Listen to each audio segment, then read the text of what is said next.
Welcome in to another episode of Morning Edition. Julian Sidora, Andy Satowski, Jason Harper, Ted. Don't hide. Where'd he go? Where you hiding? Ted Payton here.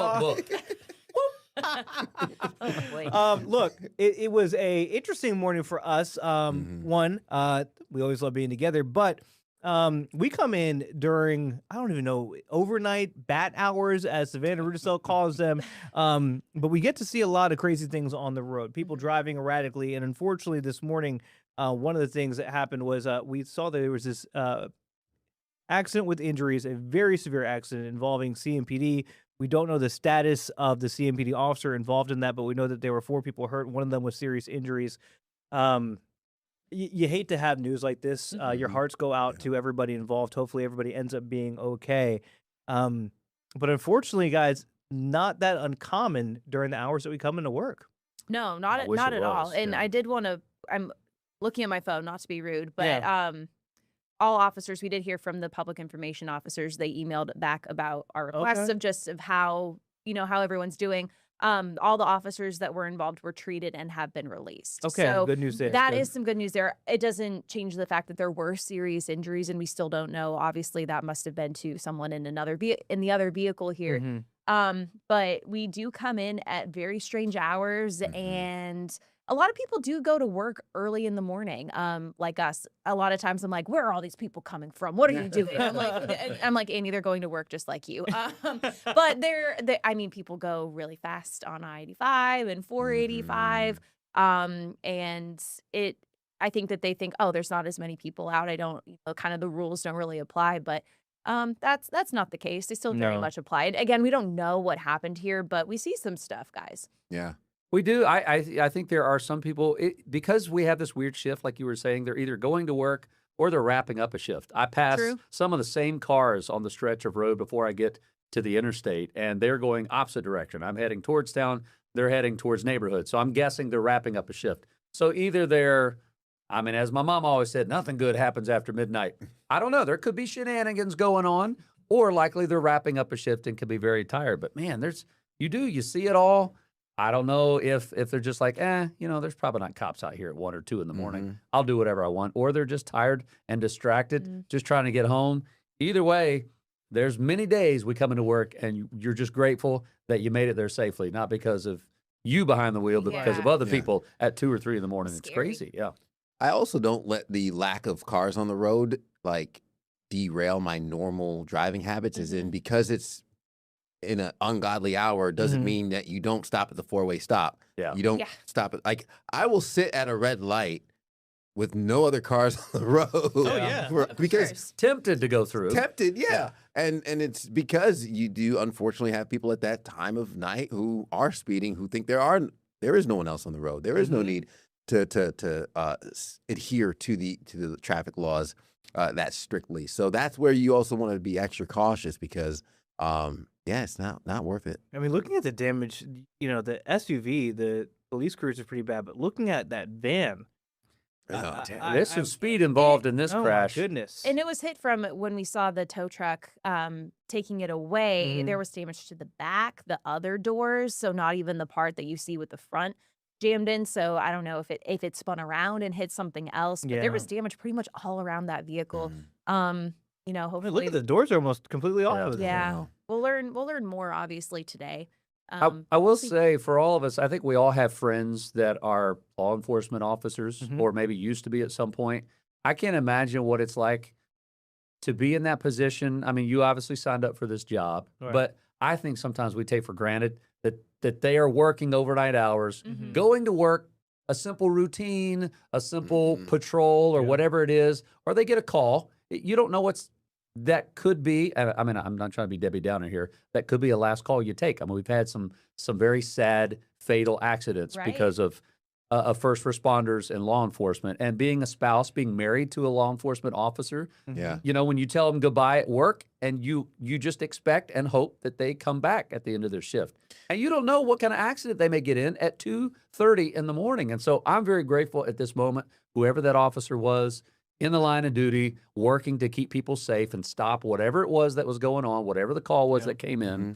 Thank you. And I don't think we can ever say it enough that while we're coming into work, our roads in our cities are safer because of you guys. Well, the reality there, Jason, is, and I had a friend say it, you might have heard it before, is, their normal day, their interactions on their normal day is meeting people on their worst day often, Yeah. right? Their day-to-day is meeting people in their worst day. Their interactions usually is with people on their worst day. So, yeah, to your point. And to add on what Jason was just saying, I mean, we are, 2 years removed from the Shannon Park shooting, Yeah. right? And where those guys all kiss their wives heading out for that day, anticipating they be coming home.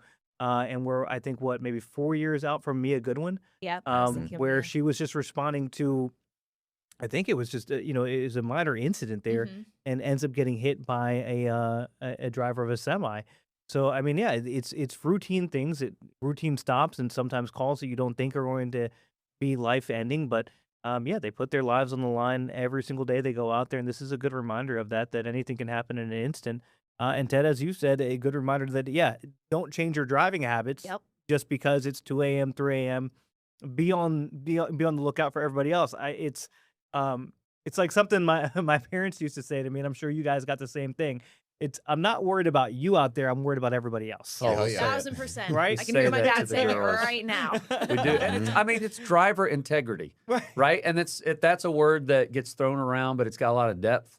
And we try to teach the girls is do what's right, even when no one's around, even when no one's looking. Do the right thing, and that's the same thing behind the wheel. Just like you said, Ted, would you get it to a 4-way stop or a red light? No one's there, and no one will be there for the next 20 minutes. Yeah. You could run it if you wanted to, Yeah. but it's not the right thing, and so you're the one that has to deal with that. But yeah, make the right move no matter what time I it did is. have a cop pull up next to me one morning, and I looked at him and I was like, I'm here. I'm right. Like, I'm not. see? Can you turn the blue light on as like a thank you for obeying the right. law? Yeah. Don't turn it on just for when maybe I'm speeding or Right. Like a something. little boop boop. Yeah, I give me see a little you. chirp, a little morning chirp, Little morning chirp. Hey, thanks for following the law, brother. Appreciate Oh, it. man. That's all I need. Be on your way. Well, speaking of doing the right thing, coming up, we have a principal honored for doing something that I don't know if most people would be able to do. Probably We'll not. talk about that in just a minute. And then also, speak of out of this world, some footage from the Artemis astronauts shot from a cell phone. We're talking about that on Morning Edition. We'll be right back after the break.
Welcome back in the Morning Edition, where we continue the conversations from commercial breaks and even further. Now, we all have a cell phone on us, right? But very few cell phones can get the vantage point of Commander Reed Wiseman, who captured a 53-second video that might just change your life. Take a look at this. This is during the Artemis 2 mission as they were going around the far side of the moon. Wow. Look at that little can- sliver Yeah, of you Earth. could hear him. Wow.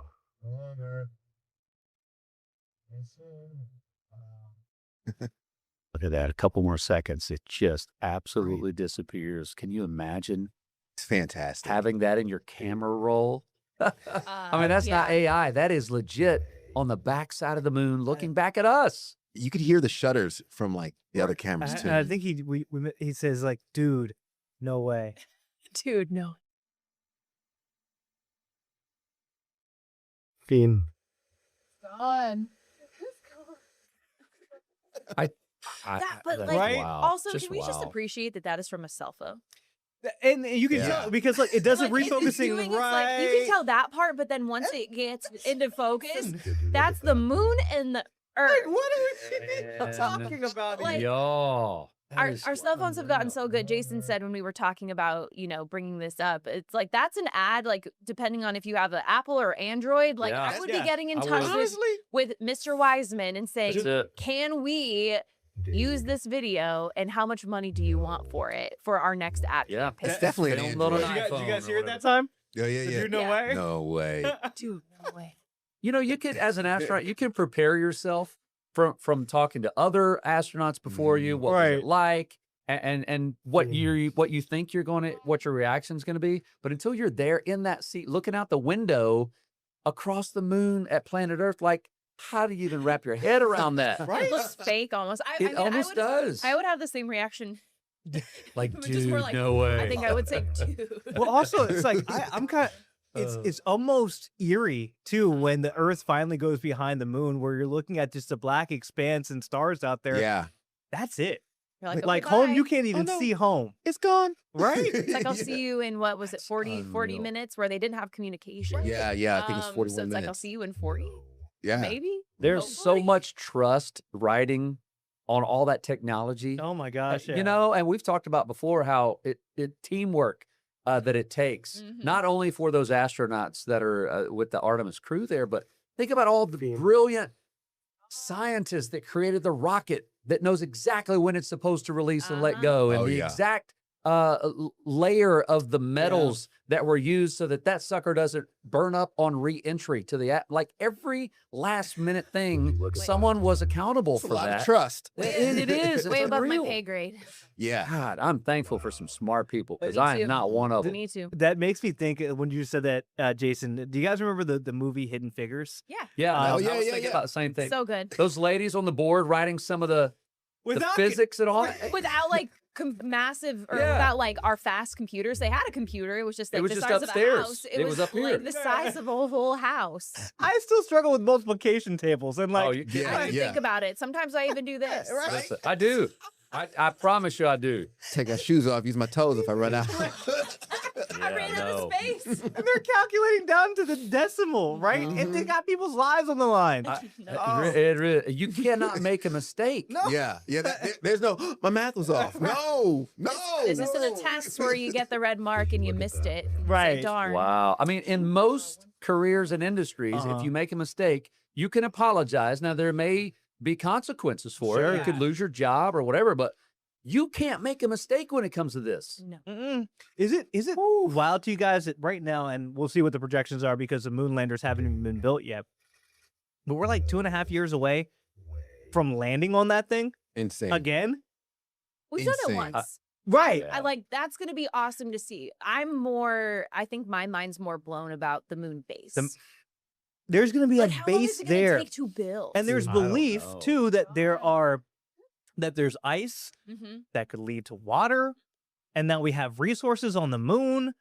Okay, think about it. There is a scientific plumber right now. Like I know I'm simplifying this, but think about it. In layman's terms, there's a plumber who's smart, who's working with a scientist. You guys, let's think about this. Going, How we okay, can get running if- water. Yeah, how do we, if we find it, which they're thinking again, there's already ice up there. How do we tap into that? Mm-hmm. And so, like, Gosh. that's never been done. How do you even start with the process of that? Or building the lunar mean, base? what- you know it's going to be assembled here. What's the and then number one? taken apart, put What's the together number there. one movie right now in theaters?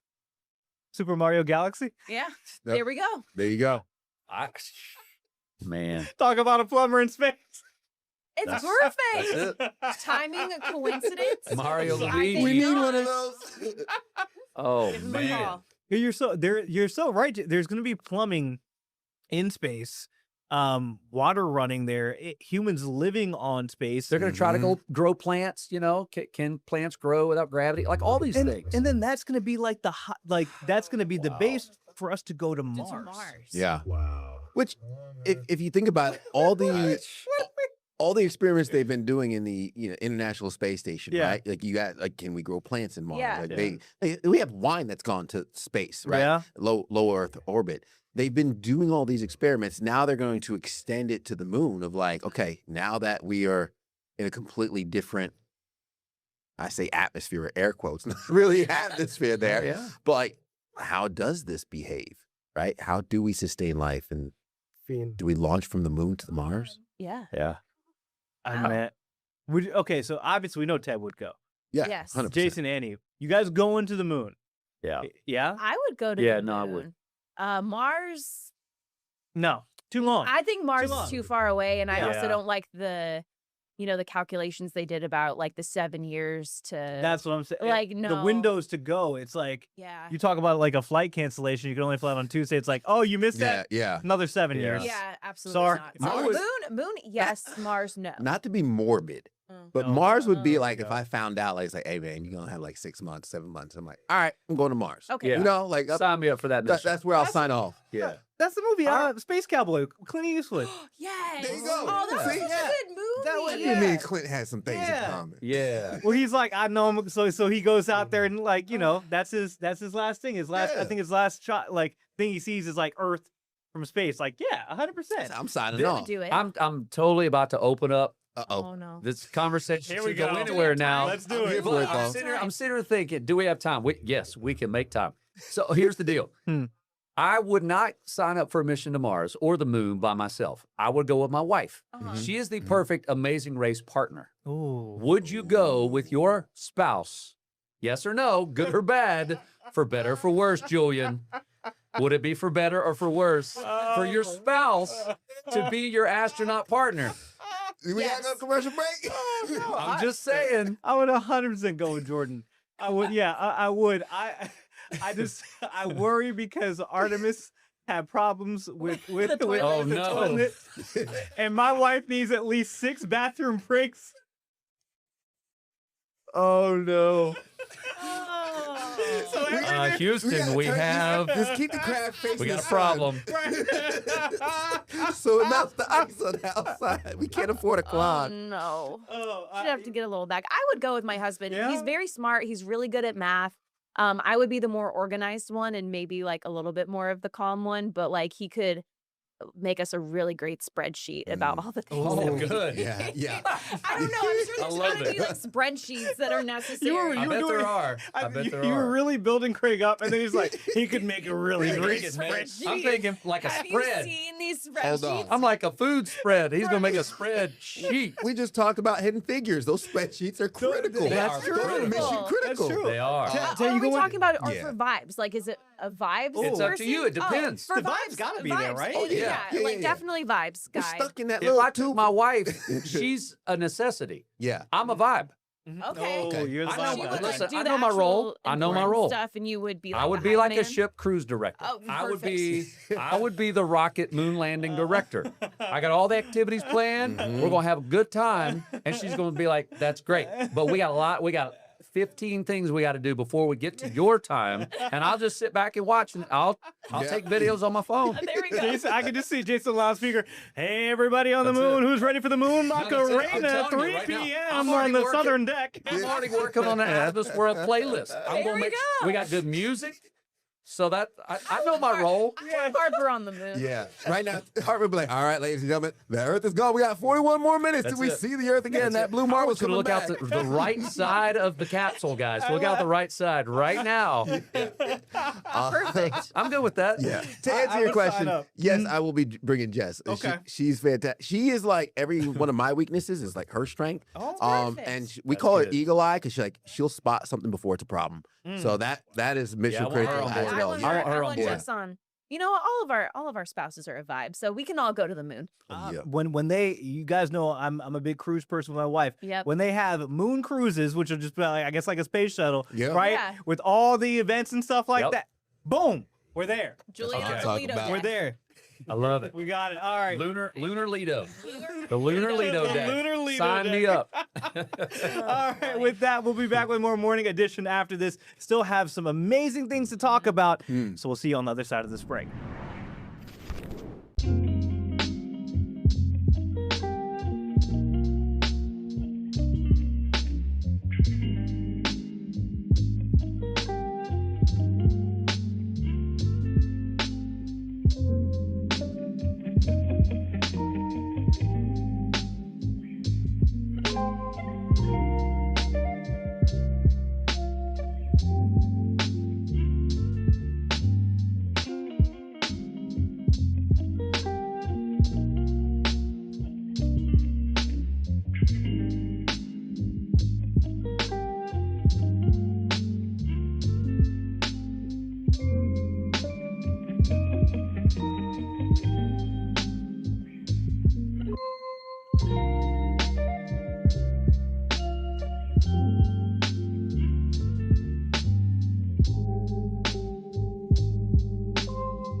Welcome back, everyone. We are officially in prom season in high schools across North Carolina. And y'all remember who got nominated for prom at your high schools? No. No? No. Not like A names little bit. specifically, but Well, it's did you usually win prom queen? Is that why? No, Okay. absolutely Is that not. where we're going with I was this? not cool enough. Do you guys remember? Oh, I was prom queen. No. I mean, but it was always like the popular kids, Yeah. right? Or like Yeah, the yeah. jocks, Football or just, captain like or- the yeah. model UN person. But there was this very special prom king out of Oklahoma who won. Take a listen. Ladies and gentlemen, our king, Kurt Moore. Oh, Everyone went crazy. That is Kirk Moore. He's the Pauls Valley High School principal.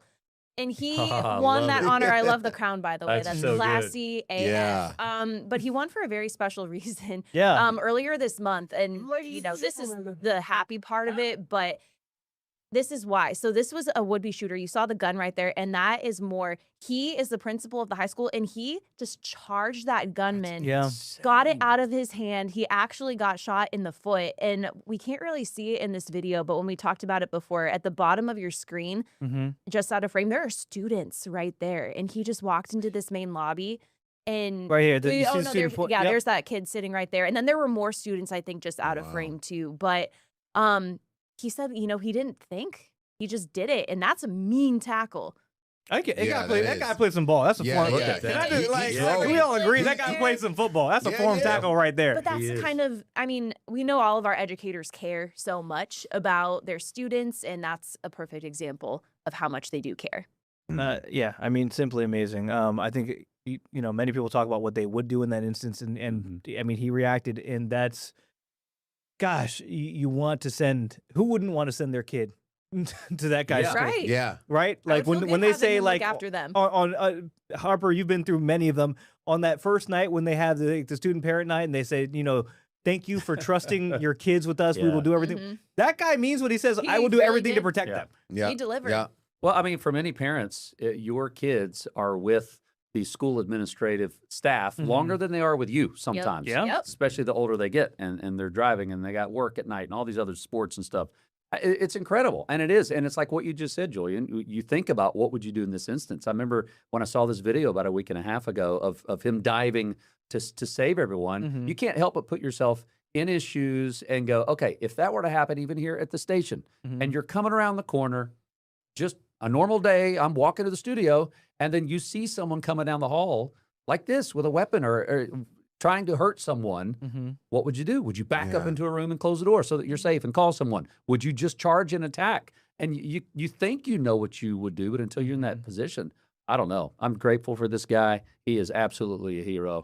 And there's no telling, that they may make a documentary out of this. I don't know. Do we know if he was aware of the gunman before opening the door? Like, was there surveillance video that you saw? who How was knows, he like, tipped off? well, how Yeah, did it's he almost get- instantaneous. Like, you see, the moment the door's open, he He's gone. jumps right in. So Yeah. I don't know if he ran into the lobby from the surveillance video or if he was just casually walking into the lobby and reacting. Yeah. Either way, you're still just extremely heroic. And as you mentioned, never knowing what you would do until you're in that situation. But just the fast thinking, whether it was from the office or whether it was just walking in and reacting in the moment, it's just, Well, he almost, I just noticed Yeah. it there.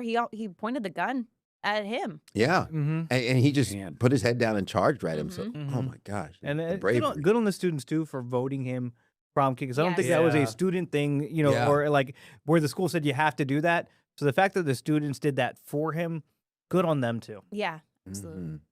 Mhm. Well, I don't know how we can Man. top that. The good thing is we won't. We got a Great couple note to days to think finish. about it. That's it for Morning Edition. Shout out again to Kirk Moore, an absolute hero. Mhm. And also like iPhone, Android, whoever shot that, we see a Hit 'em commercial coming Yeah. up. We Definitely do. an Android. There The we go. cameras are better. All right. What is it, Harper? The Lunar Lido deck? The Lunar Lido We'll see you Deck. on the Lunar Lido deck next time on Morning Edition. That does it for us. We'll see you later.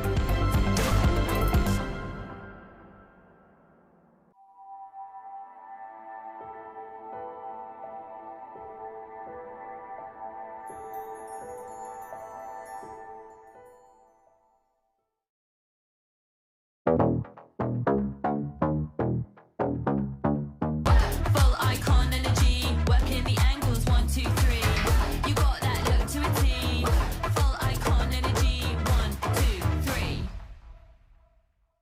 Welcome into Side Hustle. I am your host, Taylor Young, who's also the chief business correspondent at Queen City News. And this is a show dedicated to learning all about the interesting ways that people make extra money on the side. Every episode, we learn about a new side hustle. And this time, we are welcoming Becca Hartung. Thank you so much for joining us. Yes, Welcome thank you. to Side Hustle. So you are an artist, a live doodle artist. I am. Let's start from the very beginning. Has art always been in your life? It has. I have always loved creating things and making art ever since I was little in elementary school, winning the little coloring contests. I've always loved it and I've wanted to pursue it, here and there. I like to make art for friends and family, really. I think the best kind of gifts are handmade, so that's usually my go-to. Yeah, I've always loved it and wanted to pursue it. And you specifically draw people, which I Yes. feel like is it's hard to draw up face, right? Yeah. So talk about what got you into that specifically. Yeah. I mean, let's be real. I'm not a realistic artist. I'm not doing all the little details, because that is very crazy and I'm not there yet. But about a year or two ago, I was just messing around with like little caricatures, little cartoon doodles of my friends. I hosted my friends for like a Valentine's Day weekend. And so I made everyone a little caricature of themselves and I was like, oh, this is fun. When They all everyone loved loves it. a little picture of Exactly. They all loved it. And like my one friend has it up at her desk at work and gets compliments on it all the time. And so I've just been doing it for like friends for birthday parties, like for their This is Ethan. yes, that is Ethan, and that is a commission piece that I did.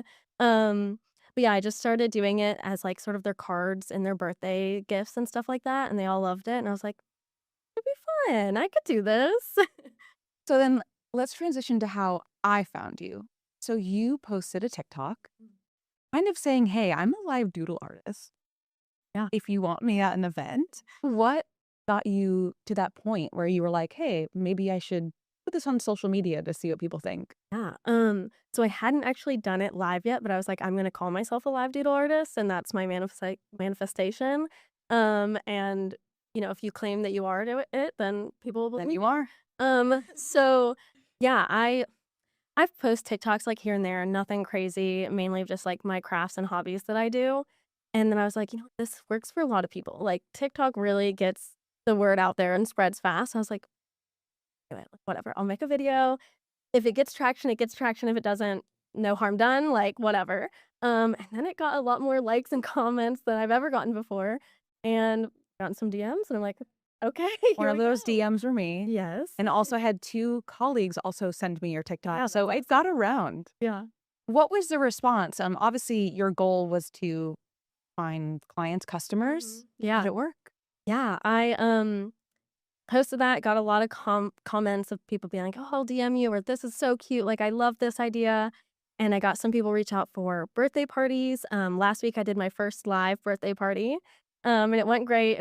She was so kind and everyone was so nice. I was definitely really nervous, but I was like, we can do this. I've gotten DMs for different markets and pop-ups going on in Charlotte, which there's always so many of.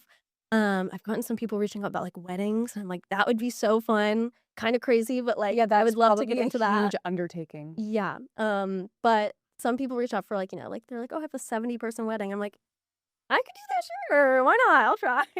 And I love weddings. I'm like, I want to go. Did you expect that?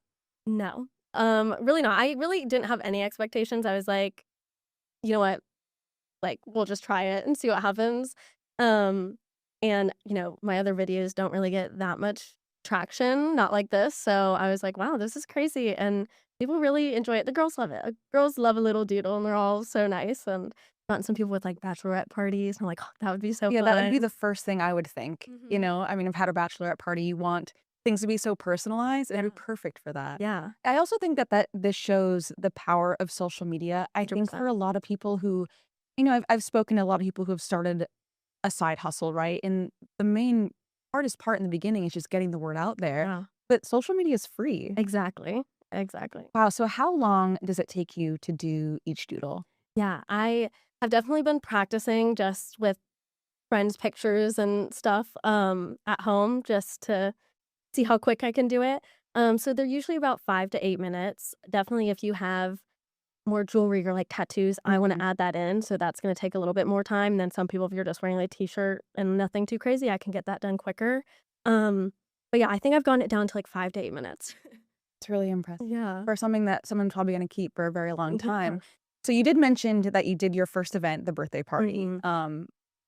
Were you nervous? Like, what? Oh my God, yes. How did it go? It went great. They were so kind. I think it was like 12 people.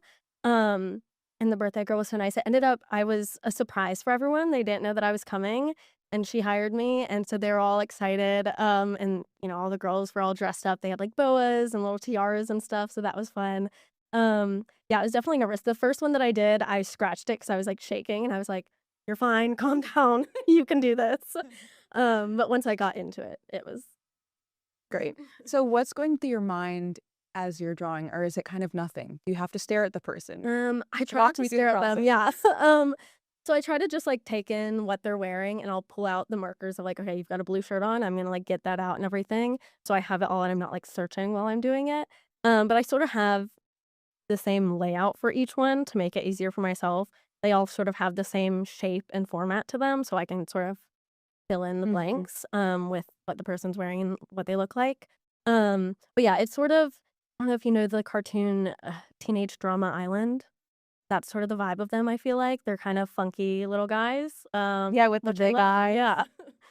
That's amazing. So what is like the reaction that people have when you give them? I mean, I could imagine it's just joy, right? Yeah, which I love. That's also, handmade gifts, making something that I'm proud of, and then I get to see the reaction is always so fun, especially with like friends and family. I just did a commission piece for my friend. He asked me to do one for him and his girlfriend's anniversary and to add their dog into it. And seeing his reaction and her reaction was so, so cute. And I love it. They're always like, oh my gosh. Do you have a limit for how many you'll do? I know 5 to 8 minutes. When you're talking about a wedding, I mean, I'm not going to do the math on how many Yeah. that is, but that could be Yeah. hours That there. For things like that, obviously I haven't done it yet, but in my mind, I'm gonna prep the pages and everything and sort of have an outline of it so that I can just kind of fill it in, like have sort of the body and the eyes like Yeah. sort of ready, and then I can fill in the colors and like their shirts and whatnot. Because I'll have to get through them faster. I also have like an idea of like if it's a wedding or a big event, I have these sheets of paper that I've made where you sort of fill out your name, your eye color, because that can be hard to tell sometimes. If they want to hold something in the picture, things like that. And then I'll like take pictures of them so that they can go Smart. have fun at the wedding Yeah. or whatever, and then come and pick it up later. So they're not just sitting there. All right. Well, on that note, we're going to take one quick break. We'll be right back.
Welcome back to Side Hustle. Okay, so we can't talk about a side hustle without the part that gets everyone into one, right? The money part. Sure. How did you go about setting pricing? Yeah. So with like the birthday party that I did, I just figured out how many people would be at the event, about how long that's going to take me. And usually I range them like for a single portrait, $5 to like $8. I want art to be affordable for people. These don't take me that long. I enjoy doing them, so they don't need to be that expensive. For like a market, if I'm just set up and people are walking by, if they want to stop and get one, a single portrait's $5. I want it to be easy for them. For two people together, it'd be $8. That's sort of what I've figured out. Obviously for bigger events where I'm gonna have to be there longer, have more supplies if I have to travel, obviously that's all gonna have to go into it. But I just want it to be fun and affordable for people. I enjoy doing it, so like it's not like it's, a burden on me. Yeah. And I'm sure the supplies, of course, cost you money, but I'm assuming it's not too much. Right. Yeah. Yeah, no, it's not bad. I have the paper and markers that have lasted a good while. Obviously, if the more I do this, I'm gonna have to re-up on that. I got a little table and some folding chairs. That's all I need. I've made my own little signs and banners and stuff. I have all these supplies. I'm an art girl. I have Yes. all over the place, so I have all of that already. So yeah, it hasn't been too crazy. And you, of course, also work a full-time job. Yeah, yes, I do. I mean, I know we are catching you so early on in this side hustle, but how has balancing that been? Yeah. I will say I have always, along with my full-time job, had side jobs. Since I've been working full-time for almost 3 years now. I've done serving, I do freelance graphic design, marketing stuff. So I've always had other streams of income and other little side gigs going on. So I think I'm pretty good at multitasking and figuring out my schedule. Adding this in, again, most of the events are like weekends, so it hasn't been that bad with my full-time job. I just have a really busy planner that I write everything in. And one thing I've just noticed from talking to a lot of people who have side hustles is the majority of them, it's something that they're passionate about. So when you're an artist, Yeah. so maybe doesn't necessarily feel too much like work. Of course, you're kind of still clocking into something, but is that kind of part of it too? It's something you enjoy. Yeah, and I really want to be a part of the community here in Charlotte and get more into the events and things going on. I've had people reach out with like fundraiser events, and I was like, I would love to give my time and supplies to that. And I just really want to be a part of it. So that's sort of what I enjoy. So I'm like, I don't mind doing it. Like, this is fun for me. Yeah. Yeah. And I know I mentioned earlier, you had your first event last week. Yeah. So you were so fresh Yes. into this. Did Yes. you expect this to, happen so quickly? No. It's been crazy with the amount of like DMs and people messaging me. It's been amazing. And I've also had like I think 5 commission pieces come in from this, which are always fun. I just get to go home and draw, Yeah. which I like to do anyway. And those have been really fun. They're obviously the commission pieces are bigger and more detailed. And they're so fun to do. Yeah, I'm excited to see where it goes, honestly. It's very new and fresh, so we'll see what happens. And I don't know if you noticed from some of the paintings or the drawings that we had up, but you also do props. Yes, of course. What are some props that people, like, I'm assuming drinks or, Yes, a fun drink. If you and your gals love like an espresso martini, I can add that in. A little margarita. Oh, there we go. Is that a maybe beer? A beer, whatever they want, maybe sunglasses or flowers. Those were matchas. Cigarettes? Cigarettes, if you're a stoner, there you go. I got you. One thing I think is really interesting is you are, of course, an artist, but you also are doing a little bit of marketing on social media, but you're also kind of a personality? Like when you go to an event, you have to Sure. interact with people. Yeah. What has that been like? It's definitely new for me. I wouldn't say I'm the most outgoing person. I like to talk with people and connect. It just scares me a little. But it's been fun. It's this year I really have been like, I'm saying yes to things. I'm gonna try new things and get out there, put myself out there. Like, it doesn't hurt to try. And like, if you get rejected, it's okay. And it's been going great for me. So yeah. Yeah, I think the manifesting is working. Yeah. You gotta put it out in the universe. Right? So, okay, for people who might be watching and might be kind of inspired by this, I mean, do you have any advice for someone? Maybe they don't doodle, but they do some other kind of art. What would you say to them? Yeah. Just put it out there. Take pictures of it, videos of you working on it. I love watching this personally, a little sped up video or, the supplies that you have to get, whatever, and put it out there online. I mean, honestly, TikTok and Instagram are free and it just reaches so many people. Like, it's crazy. I've had people reach out to me that are from like South Carolina and like Tennessee, and they're like, would you travel? Or I don't know, maybe. Why not? So Gonna start charging that mileage. actually. But yeah, honestly, just get out there. Your work is amazing. Everyone's gonna love it. Yeah, so you gotta try. Wonderful. Okay, on that note, one more break. We'll be right back.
Welcome back to Side Hustle. Okay, so we can't have a live doodle on Side Hustle, so actually seeing you in action. Are you ready? I am. Let's do it.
And we are done. Yes, I'm so excited for this reveal. Yes.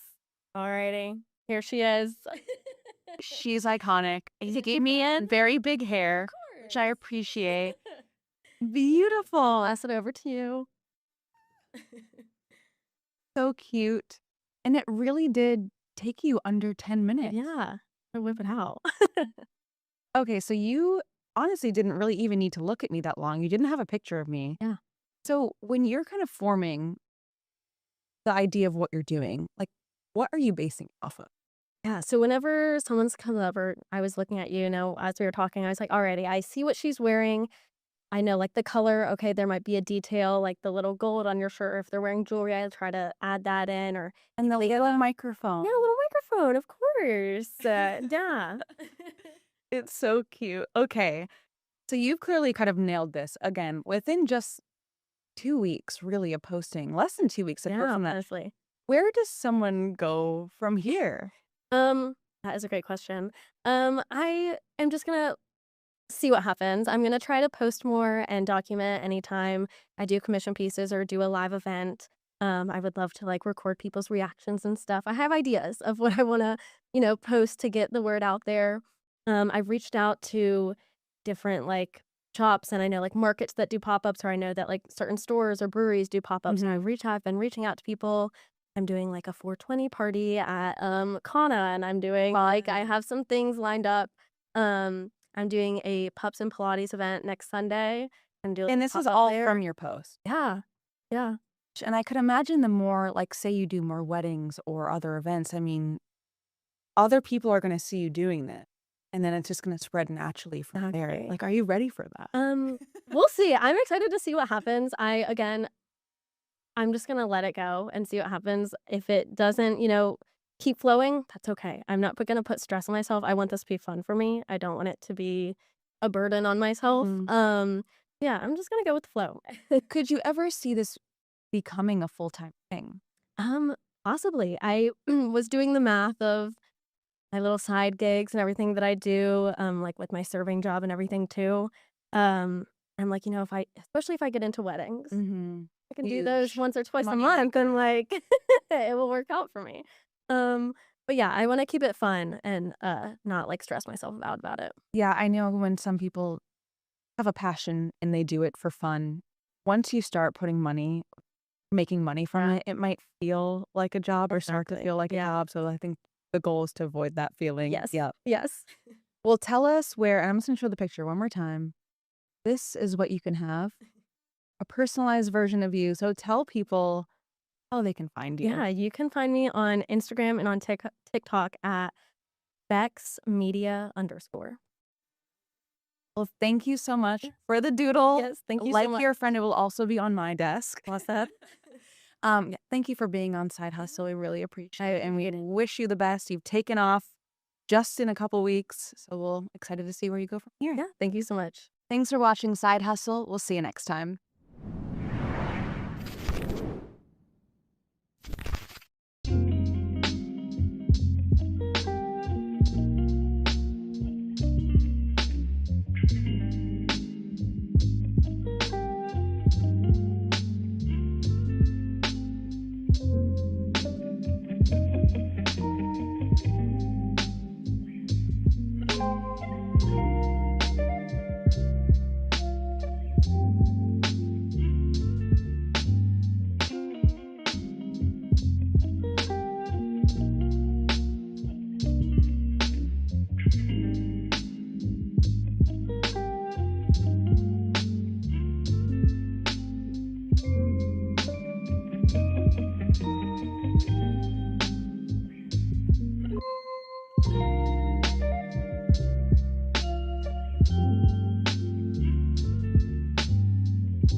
largest school district hold an emergency meeting to decide if schools will be closed next Friday. So while a lot of teachers plan to be at the state capitol instead of their classrooms. Andrew.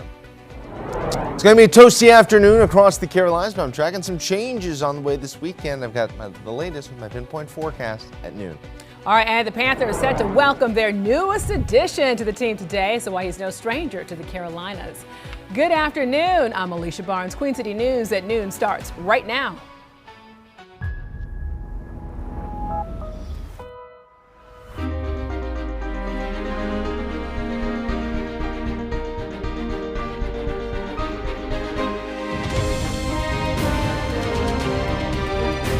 Queen City News starts now.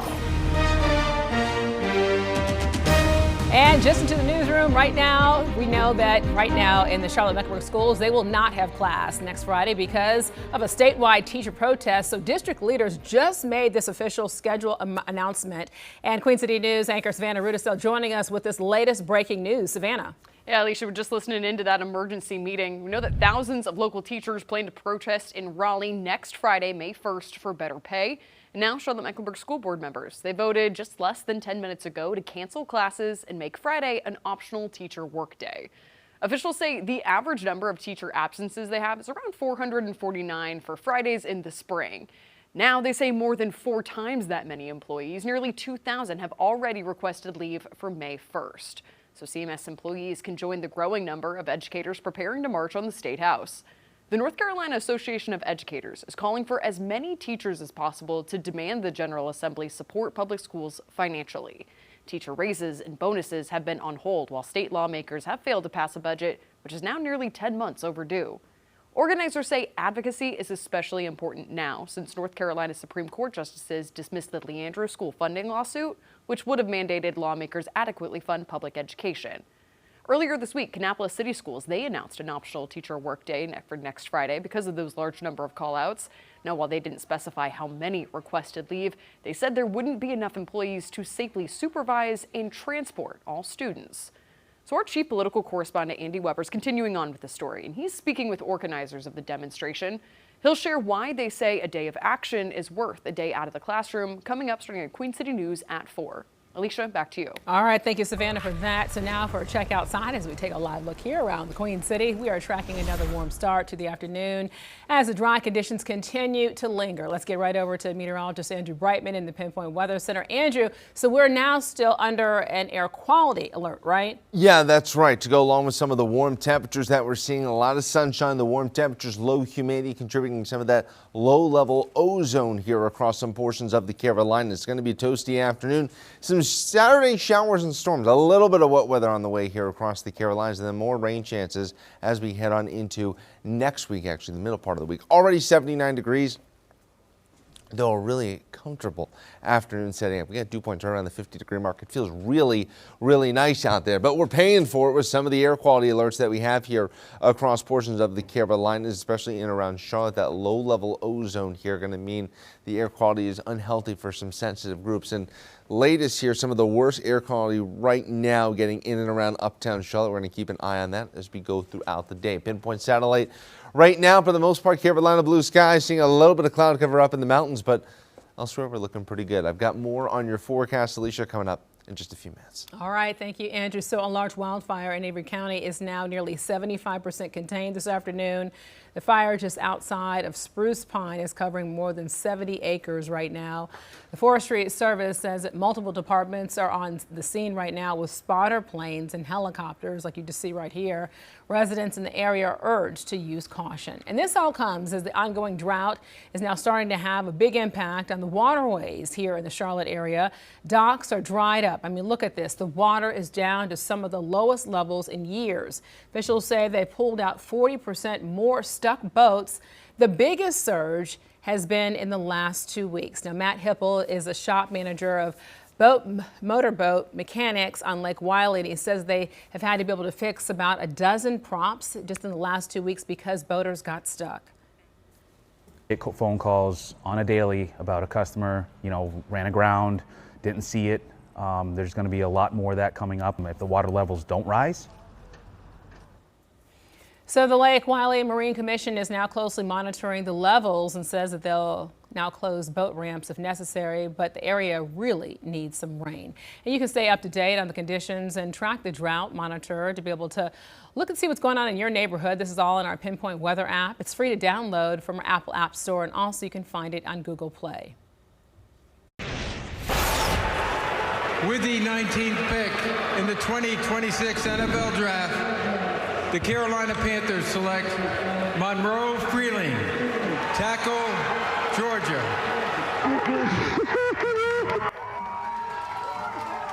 Very nice moment. Wow, look at that. All right, so from draft night to the Queen City, you're looking live here at Bank of America Stadium as the Panthers are now getting ready to officially welcome Monroe Freeling to Charlotte with a big celebration in the center of the city. So Freeling is actually no stranger to the Carolinas. Though he played college ball at Georgia, Freeling was actually born in Mount Pleasant, South Carolina, a little town just outside of Charleston. And scouts say that Freeling has one of the biggest upsides in the draft, having limited exposure with the Bulldogs his first 2 seasons in school. So, however, he actually really came into his own on UGA's offensive line during his senior season. Freeling is now expected to play a part in Carolina's retooled O-line as the team is now dealing with injuries with guys still on the roster, as well as players lost in the offseason to free agency. So Freeling says that he's pumped, ready to go for the opportunity, and he feels that his game will translate well at the next level. I think I'm an athletic tackle, and I think that, it's awesome that, Bryce can really get in. He can move around the pocket, and I think that, I'm going to do a great job protecting him, but I also think that, him, running around is going to help me. So I think I'm going to fit in pretty well. It was surreal, and it's still surreal, and I don't even know if it's sitting quite yet that I'm staying home, and I'm only a 3-hour drive from home, and it's closer than I was in Athens, so it's still not really setting in yet, but I imagine that in the next 24 hours, maybe even the next week, it's going to really hit me that, I'm here, and I'm blocking for a former teammate of mine, and it's everything I've ever wanted. And I'm sure he's going to learn how to hold that camera a little bit better, too. I think he was just excited as that camera was moving right there. So here's a look now at some of the important things to know about Freeling. So for one thing, he is huge. He sits at 6'7", 315 pounds. At the combine, Freeling scored a 91 in athleticism, which was second among offensive tackles. And Freeling can move, too. I mean, he ran his 40-yard dash in 4.39 seconds. And he also played to the tune of second team All-SEC.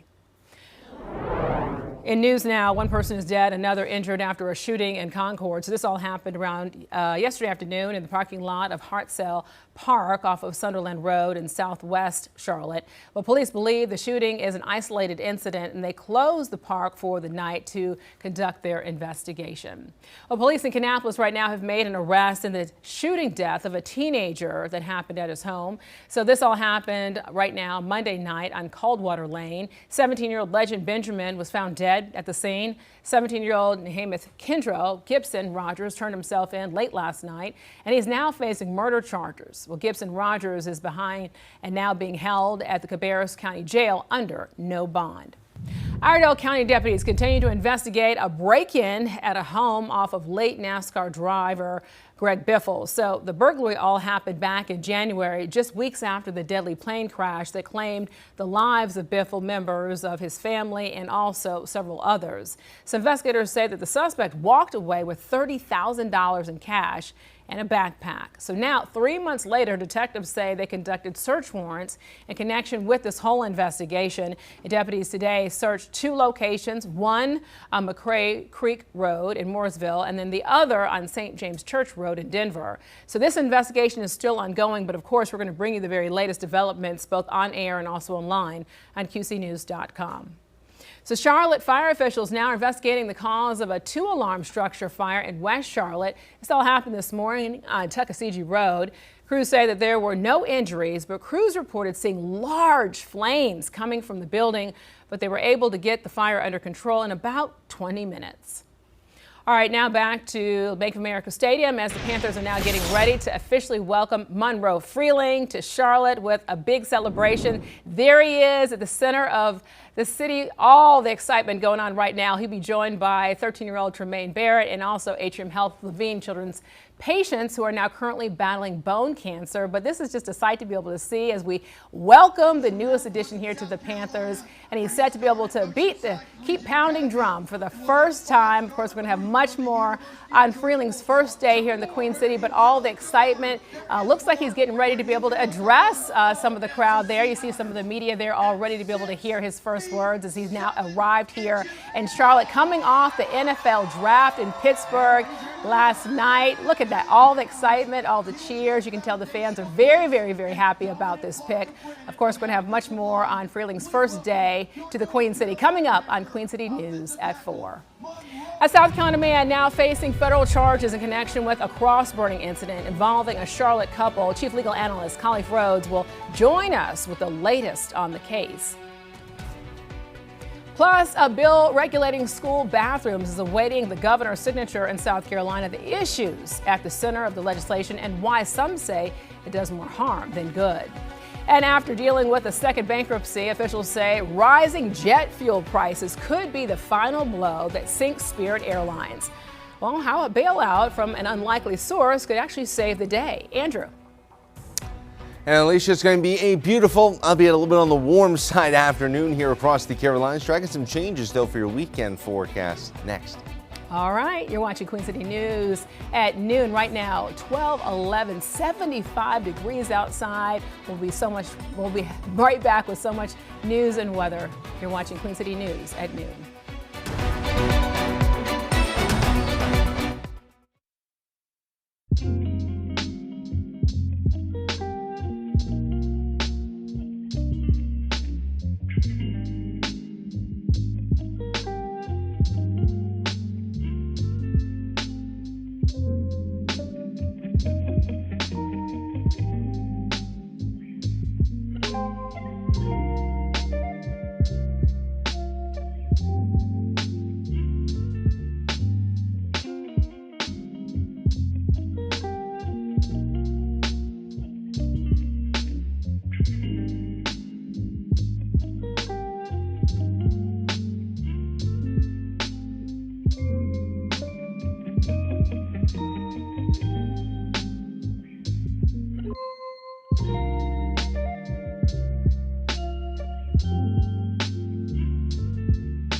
All right, breaking news right now out of Kannapolis to tell you about all city schools are now releasing early today due to a boil water advisory. Officials say water service is off at all school sites out of an abundance of caution. And Queen City News is also working to learn more details about the issue with the water. We'll keep you posted. So Spirit Airlines now is at the crossroads that will determine if the discount carrier will sink or swim as it now deals with financial woes. So will the rising cost of jet fuel sink the airline for good, or could a $500 billion bailout be the lifeboat that keeps it afloat? Let's talk about it now. Chief Transportation Correspondent and pilot Mackay Beeler joining us now with this deal that could actually save the struggling airline. I mean, when you look at it. Well, this is interesting. It is. So the bailout, if approved, would come from an unlikely source. We're talking about the federal government.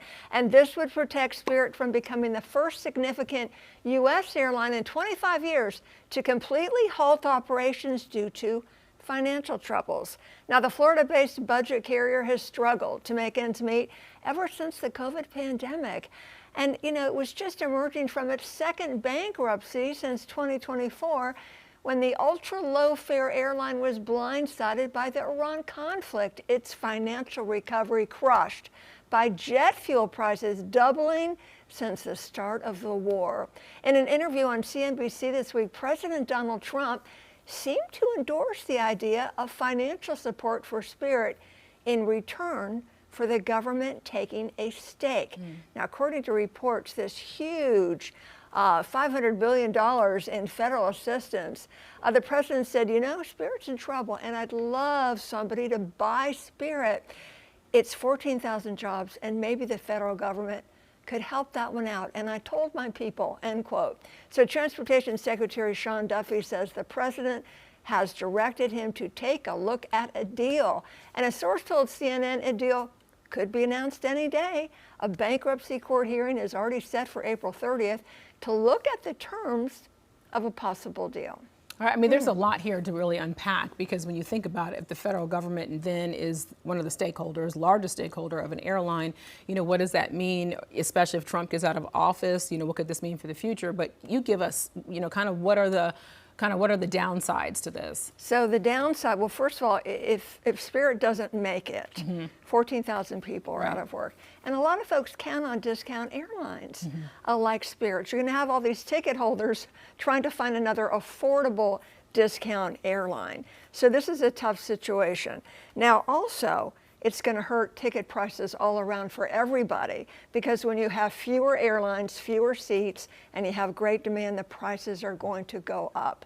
So we don't know what's going to happen, and this is unprecedented. It really is. I mean, we've heard about this in the auto industry, obviously, like with GM and Ford. What other bailouts can you think of where you'd see something similar like this? Right. So there really haven't been very many. So past bailouts have not included a small air carrier.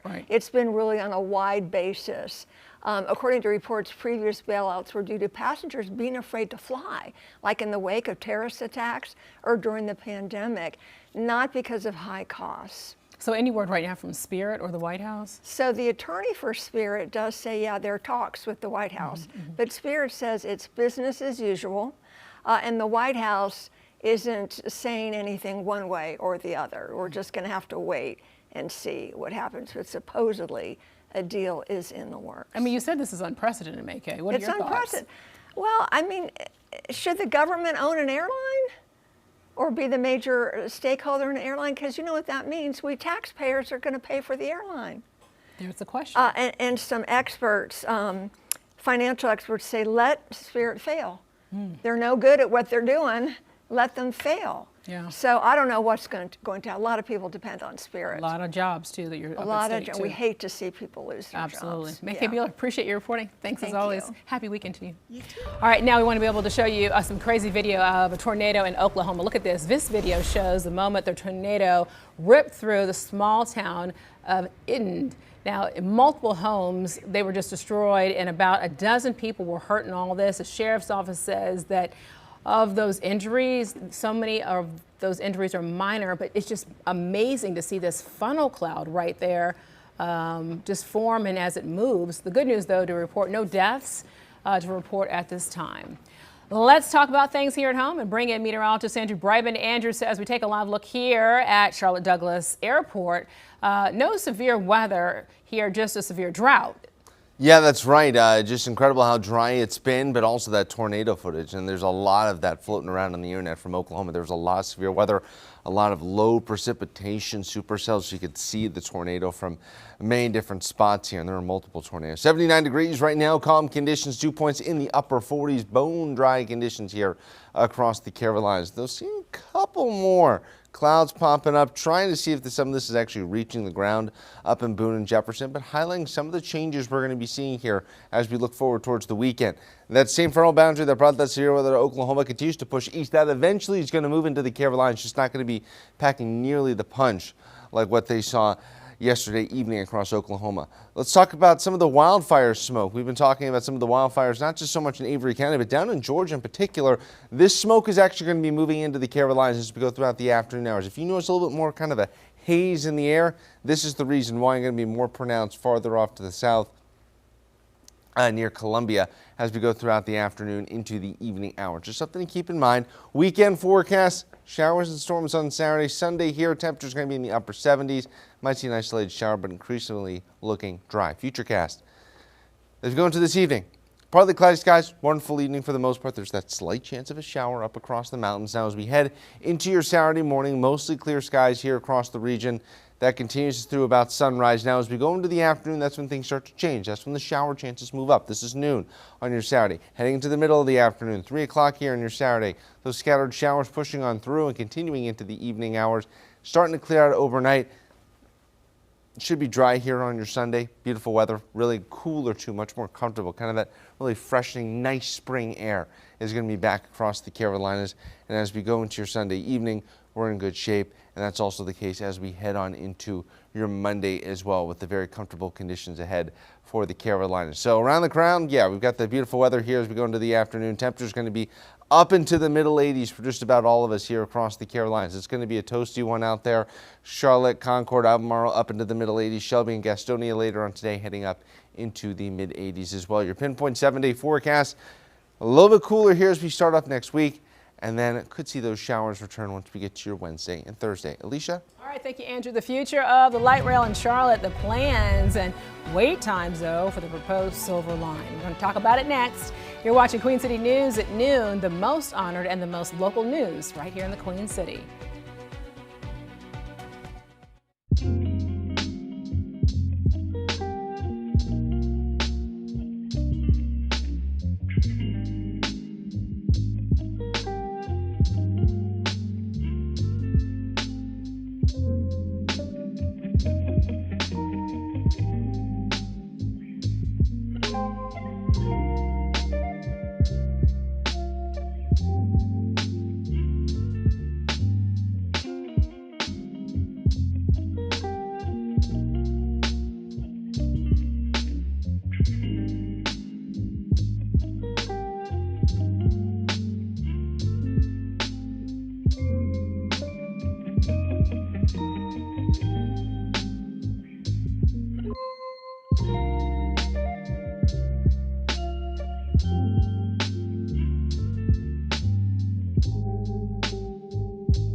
Charlotte area transit system leaders are now working to improve the light rail system, including the upcoming Silver Lines. It's all part of billions of dollars of work to expand mass transit.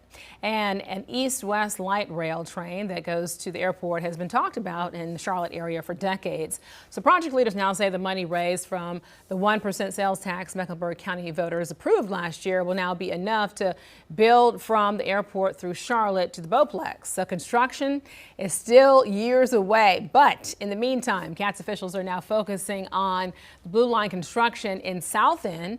A new station is now being built where there's currently no pedestrian crossing along a nearly mile-long stretch. I've seen people just jump over the tracks when the trains aren't coming and stuff, which has probably caused a few injuries. I was constantly jumping over the fence just to get to Publix a lot quicker, and it was very annoying. I slipped and a lot of girls saw me one. I'm sure they helped you out though, right? So the new station is expected to open in 2028 with different sections of the rail trail closed at various times. So separate from construction now, Blue and Gold Line riders in Charlotte should prepare to ride a bus instead of the train this weekend because the Charlotte area transit system officials are now planning to shut down both light rails for preventative maintenance. And this is all due to the construction for a new station in South End. So the work will begin Saturday morning at 2:00 a.m. and then will be going until Monday morning at 4. Once all this work wraps up, though, a bus bridge then will be in place for the Blue Line just between the Scaly Bark and Bland stations. More changes, though, are set to go into place next weekend. A new grant is breathing new life into Charlotte's only Black Catholic church. The potential upgrades to the building and the reaction from the people who stuck around through the tough times. You're watching Queen City News, the most honored and the most local news in Charlotte.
All right, breaking news still falling out of Kannapolis right now. All city schools are releasing early today due to a boil water advisory that's going on right now. So officials say water service is off at all school sites. This is all just out of an abundance of caution right now. Queen City News is working to learn more details, though, about the issue with the water. We will keep you posted.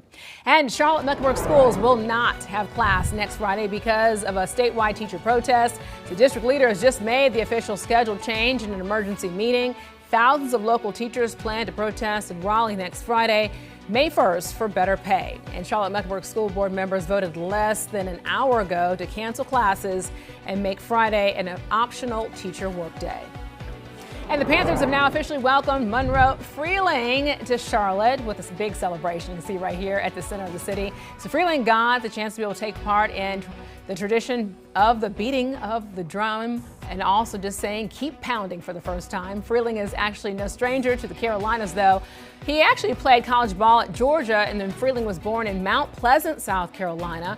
He says that he's just pumped for the opportunity and feels that his game will translate well at the next level. Let's talk about the weather right now. So we take a live look here over Independence Boulevard. We look outside, 79 degrees, definitely warming up today, but we're going to talk about these Saturday showers coming our way with meteorologist Andrew Brightman. Andrew. Yeah, Alicia, tracking some wet weather on the way after a generally warm and sunny end of the week here. The one spot, though, we're seeing a couple of showers possibly is up across the mountains. 79 degrees right now, calm conditions, very low dew points. So I'm very skeptical of any possible wet weather today here for most of us. So we've got those code oranges in effect for that low-level ozone here. But do want to bring your attention over to Pinpoint Radar, picking up a couple of sprinkles here. See as I'll put this in motion over about the past 30 or so minutes as we watch a couple of these showers trying to get going. Remains to be seen how much of this is reaching the ground. We do have a lot of residual dry air here across the Carolinas, but certainly can't hurt as they're dealing with trying to contain that fire in Avery County, get that containment all the way up to 100%. Could see a couple of isolated showers. We were talking about this earlier. If we're going to see it anywhere here across the Carolinas, it would be up across the mountains. But for the most part, that probably is not reaching the ground, though a couple sprinkles are possible. Temperatures elsewhere here, low to mid 80s. It is a warm day. It's a toasty day. Temperatures, like we've talked about so much this week, above average, what we talked about last week as well. But got at least a little bit of a cool down ahead this weekend. I've got more on that, Alicia, coming up with my Pinpoint 7-day forecast. All right, thank you, Andrew. So, man is facing charges more than 30 years after an elderly woman was sexually assaulted in her Charlotte home. Well, Charlotte-Mecklenburg police arrested 57-year-old Willie Little last week in connection with the 1993 assault of 79-year-old Lois Hunter. So authorities say that they identified Little as a suspect through DNA testing. He's charged with first-degree burglary and rape. The attack happened at a home on Benjamin Street, and it is now what is now Southside Park in that neighborhood. Well, officers don't typically release the name of the sexual assault victims, but say that the woman in this case died in 1996. Some investigators would like to speak with anyone who may have known her or has information on this case. A Mecklenburg County Sheriff's deputy has been fired after he was arrested on a domestic violence charge. So Francisco Ramos is now accused of assaulting a woman Wednesday at Mint Hill home. So officials say that he was on duty at the time of the incident.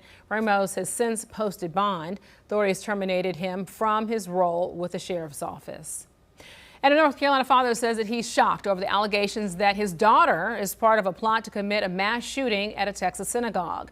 Well, court documents show 18-year-old Angelina Hicks is facing a number of felony charges. Investigators say that she was involved in the planning of a 2028 attack on Houston's oldest Jewish congregation. Hicks' father believes that this stems from her online presence and wishes that he would have kept a better watch on her online activity. Of course, we would have stopped it immediately, but just want the people of this county to know she's been here 18 years. She's lived with us every day. She has only left this property, a residence, to go with adults anywhere. Hicks is being held on a $10 million bond. Investigators say they've identified other alleged co-conspirators who live outside of North Carolina. A South Carolina man is now facing federal charges in connection with a cross-burning incident against a black Charlotte couple. So a newly unsealed indictment claims Warden Butler made racist Facebook posts directed at his black neighbors before burning a cross in his yard to intimidate them in 2023. Now, the victims are from Charlotte, but then have a vacation home in Horry County. So this is all happening in South Carolina. Butler already pleaded guilty to a state charge in connection with the incident. Joining us to talk about all this, Chief Legal Analyst Khalif Rhodes. So, Khalif, first let's talk about this. This is a case where somebody burned a cross in their yard. How then are you facing charges for somebody saying, hey, well, I can do anything I want on my property? Yeah, that is a good question. Obviously, this person, if you're attempting to do things that are not hate connected, you can do them in your own property. And it depends on where you're doing it in your property. If your property is adjacent, facing, adjoining, it depends on where it is located to the other person's property. But you're also looking at intent. He's charged with a couple things. You mentioned before in the intro that, on the state charges second-degree harassment stemming from burning the cross and was sentenced to time served. But for the federal ones, he's facing using a fire to commit a felony and interfering with the housing rights of his neighbor. That's the problem. He used Facebook posts to say, I'm about to commit I'm going to use and scare these folks by burning a cross on my lawn to scare them out of this neighborhood. Those are the types of things that you can do. So he may have done it on his lawn, but the intent was to harm their housing rights. And the federal government said that no family should have to be fearful and should be able to feel safe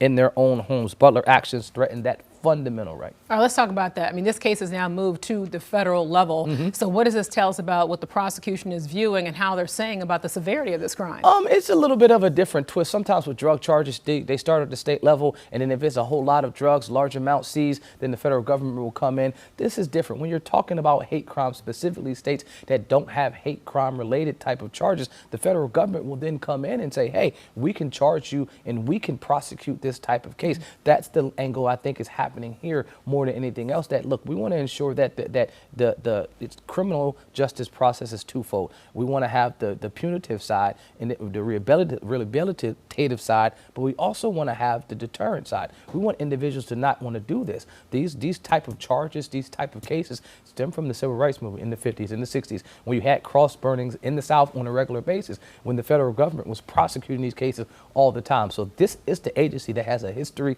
of prosecuting these type of cases. So it's justifiable and right that the federal government is handling this. All right, so in 2026, now what specifically then do federal prosecutors have to prove at this point to be able to show that this was a cross-burning situation that had the racist intent and this wasn't protected by speech? Well, two parts. First of all, fire used because he's charged with using fire to commit a felony. So you got to show that there was fire being burnt. And then were you attempted to interfere with the housing rights of other folks? Their peaceful enjoyment. I have my property. I should be able to enjoy it without any fear of repercussion, anything connected to my race that's making me fear just sitting on my porch. Those are the types of things that they'll have to prove. And I'll say they'll point to his text messages to show that. With this arraignment expected soon, real quick, right now, what's going to happen next? I mean, right now, hopefully his attorneys are prepping him and looking at some type of potential plea. I say it all the time. In the federal court, 90+% conviction rate. And so when they get you in those crosshairs, it's going to be hard to be successful at that level. Khalif Rhodes, appreciate your insight. Thank you so much. All right, staying in South Carolina right now. So a bill requiring students only use the restroom that matches their biological sex at birth is awaiting the governor's signature. So failure to comply with the legislation would result in a loss of 25% of state funding. Individuals who encounter a person of the opposite sex can also choose to sue the school district. The bill, now debated among lawmakers back in January, faced opposition from Democrats who argued it would do far more harm than good. Doesn't make mistakes. And if we read Mark 10, verse 6, Jesus clearly states that God made them male and female. We don't have authority to judge others and decide, affirm or disaffirm anyone else's being. That is not the job of legislators, and if that's what you came to this chamber to do, you chose the wrong profession. So the bill awaits a final signature from South Carolina Governor Henry McMaster. The ACLU, South Carolina, tells Queen City News lawsuits are possible as similar laws have been struck down as unconstitutional. Charlotte's only Black Catholic Church now getting some long-awaited financial help from the diocese to restore its historic building on Statesville Avenue. So the church has been in disrepair since the pandemic happened. And Queen City News reporter Matt Stell met with the church's priest to learn more about the importance of the renovations. Doesn't take long to realize that Our Lady of Consolation Catholic Church has seen better days. Father Marcel Amati oversees the historic congregation, which has remained the only Black Catholic church in Charlotte since 1955. Imagine in the 50s or prior, with all of the civil unrest going on and the segregation and everything, people had a place they were able to worship, a place they could call a home. Once the location of a thriving Catholic school and convent, mold, electrical problems, and a lack of working restrooms led the church to close its building during the COVID pandemic. The issue is so bad that the public is no longer allowed inside anymore, now forcing the congregation to hold weekly mass at a nearby gym. One of the prayers I said was, man, if I'm going here, God, please help us so that we can go back to our place of worship. I don't know how you're going to do it, but I believe it's going to be done. And now there's help on the way, with the Diocese of Charlotte announcing a $5 million grant to restore and renovate Our Lady of Consolation if the parish can raise at least $1 million itself. I know we can do it. I believe we can do it. Deborah Bond has been a parishioner for more than 40 years. She remembers when the church was a central part of the surrounding community and believes that the project will be worth every penny. We've been waiting to get in our church for 5 years. Somebody came along and said, I'll help you get into your church. Even though the neighborhood has changed, the name Our Lady of Consolation, you can ask anybody. They know exactly where it is. In Charlotte, Matt Stell, Queen City News. So construction plans also call for more pews and renovated bathrooms, just as some of the renovations that are going on there. Father Amati says that the church hopes to be able to have the full restoration complete by the fall of 2028. I think the biggest challenge is just holding my arm up and slouching in the seat for the entire length of the movie.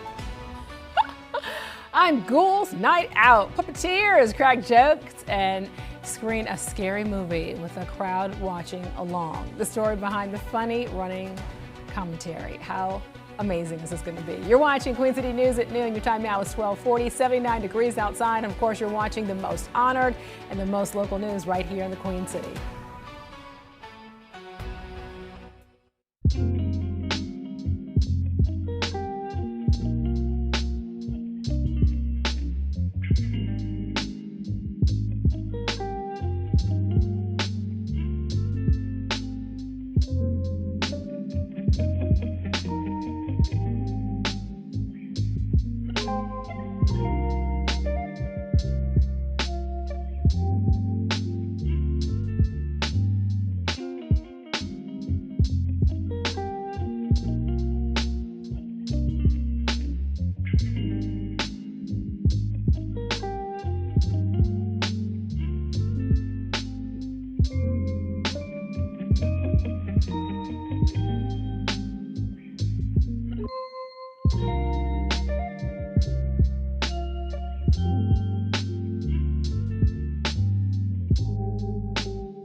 New rules on marijuana.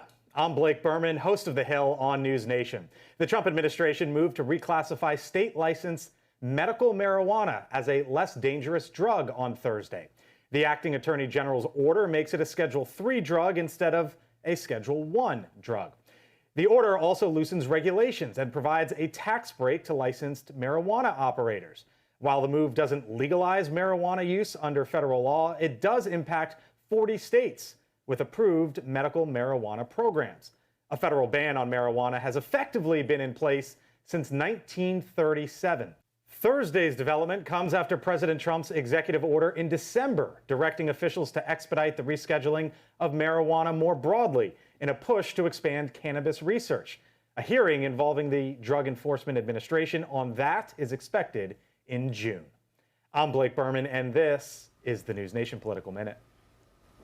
Thank you, Blake. So a night at the movies can be predictable, right? But every month, VisArt Video in Charlotte adds a plot twist in the form of puppets. The results can be both scary and hilarious. And Queen City News storyteller John Lee gives us a look in Faces of the Carolinas.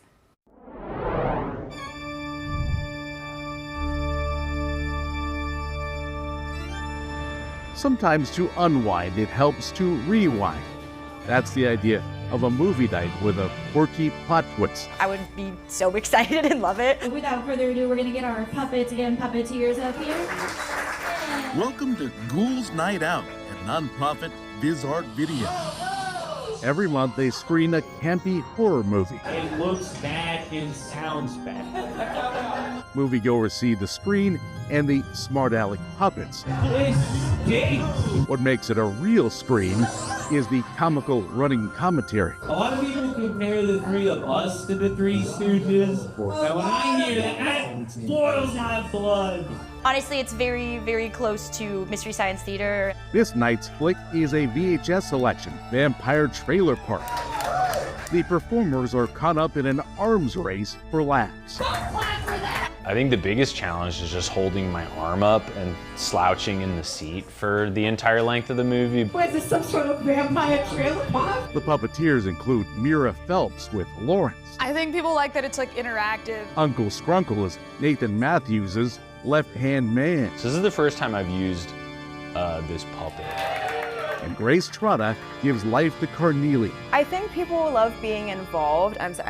She's on vocal rest. Don't worry about the story. Donations are always welcome. Puppet maker Grayson Nada started Ghouls Night Out a couple of years ago. When a lot of stuff is becoming more like digital and like AI art is like gaining in popularity, I think people really like the human-made elements. The more different it is, the more eclectic it is, the more we love it. Vampire Trailer Park was shot in Florida. All the actors from this movie have died. Guess it was such a long time ago, the 90s. Well, the good news, they aren't all dead. Vampires. The Morans live in Charlotte.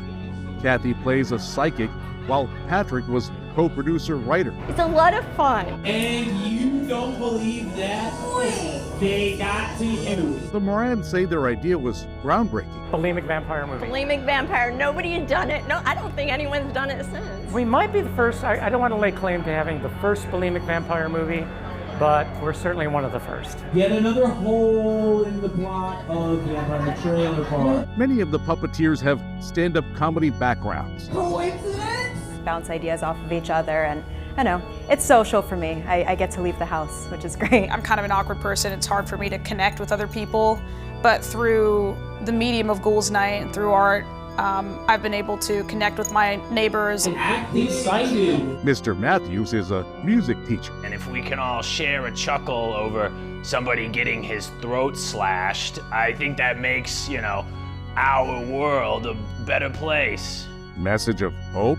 It's really insightful. Whoa, whoa, whoa. Together, they raise their hands to raise morale at a place where everyone laughs with you, not at you. Oh, it's over. Finally, thank God.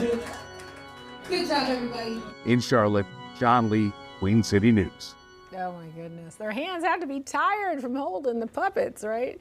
All right, so Ghouls Night Out is on the second Monday of every month at VisArt Video. Looks like a lot of fun out there. Vampire Trailer Park is distributed by VHS Preservation Group Lunch Meat. Okay, let's talk about the weather. Take a live look here over Monroe right now as I bring in meteorologist Andrew Brightman. Andrew, 79 right now in the Getting Queen warm. City. Yeah. This is your type of weather, Alicia. I mean, this really is. I think it's just gorgeous outside. It is. The most important thing is how low the humidity has been. That's really been the Yes. big story of this warm spring. Also, the drought conditions has been how low the humidity has been, even though temperatures have moved significantly above average, and that's exactly what we're seeing again today, 79 degrees. Calm conditions, seeing a little bit of cloud cover, some spots here across the Carolinas, up near Hickory and Boone. Some of this might be reaching the ground in the form of sprinkles. I don't think it's as heavy here as what Pinpoint Radar is indicating here, but nonetheless could see a couple of sprinkles across the foothills and mountains this afternoon. Really what we're watching still off to our west. This frontal boundary, that's what's going to be moving in as we get to your Saturday afternoon. That is going to be the best chance for wet weather to push through the Carolinas. Low to mid 80s in around Charlotte, 84 in Columbia, 82 in Tallahassee, 77 in Birmingham right now, and just hammering the point home more of how dry it has been. Over the past 30 days, the amount that we should have seen, we've seen about 1/9 of that in Wadesboro, 7% of that in Hickory. Charlotte, about 1/8 of what we should have seen here in terms of total rainfall over the past 30 days. That is how dry it has been. I was playing golf on Tuesday. You needed a hammer to get that tee into the ground. That is how dry and hard the ground is all around us here across the Central Carolinas. Futurecast, there's a couple of those sprinkles this afternoon. Charlotte, we stay completely dry here. Nothing but really fair weather clouds throughout the rest of your Friday. Heading into the evening and the overnight hours, just a beautiful night. It's a nice start. If you got the kids' activities tomorrow morning, should be completely fine here across the Carolinas. Once we get to lunchtime and beyond, notice here, noon on Futurecast, we start seeing some of those scattered showers and storms developing here across the Carolinas. Not anticipating any severe weather, but at least some shower activity moving through during the second half of your Saturday. 8 o'clock Saturday night, we still got the partly cloudy, mostly cloudy skies, a couple of lingering showers maybe down in the Sandhills. We thought maybe there'd be a chance here for a couple of showers on your Sunday. Looking less and less likely. Still got 20% chance of a sprinkle here on your Sunday, but increasingly likely we should be able to stay dry with comfortable conditions. Partly cloudy skies and temperatures in the upper 70s. It is really going to feel nice out there across the Carolinas. And then just a banner, spectacular Monday here across the Carolinas. Mostly sunny skies, looking absolutely perfect out there. How much rainfall are we talking about? Probably upwards of, some people could pick up maybe a ½ inch of rain. You really see some downpours, but still not the true soaking that we need here to really make a difference. Maybe you're going to be heading to Talladega Superspeedway for the Jack Lakes 500. Should have great weather for it. 80 degrees, warm, partly cloudy skies, light wind out of the north here at about 5 to 10 miles an hour. As for tonight, temperatures still staying warm here. You want to do a little backyard grilling here across the QC. 61 in Charlotte, 60 in Chirac, 58 in Lincolnton, low to mid 50s as we head on up into the mountains. Let's go to your Pinpoint 7-day forecast. Got some scattered showers and storms on the way for your Saturday. Still not going to be a total washout. Cooler, more comfortable on Monday, and then watching a couple of showers as we head towards the middle part of the week. You're watching Queen City News, the most honored and the most local news in Charlotte. We'll be right back.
Welcome back. It's officially race weekend at Talladega Superspeedway. So you're looking live here at the fastest track in NASCAR. RVs, campers, tailgaters, already packing in, ready to go for the weekend of racing. And there's a doubleheader on Saturday. Then, of course, the Jack Links 500 takes place on Sunday at 2 p.m.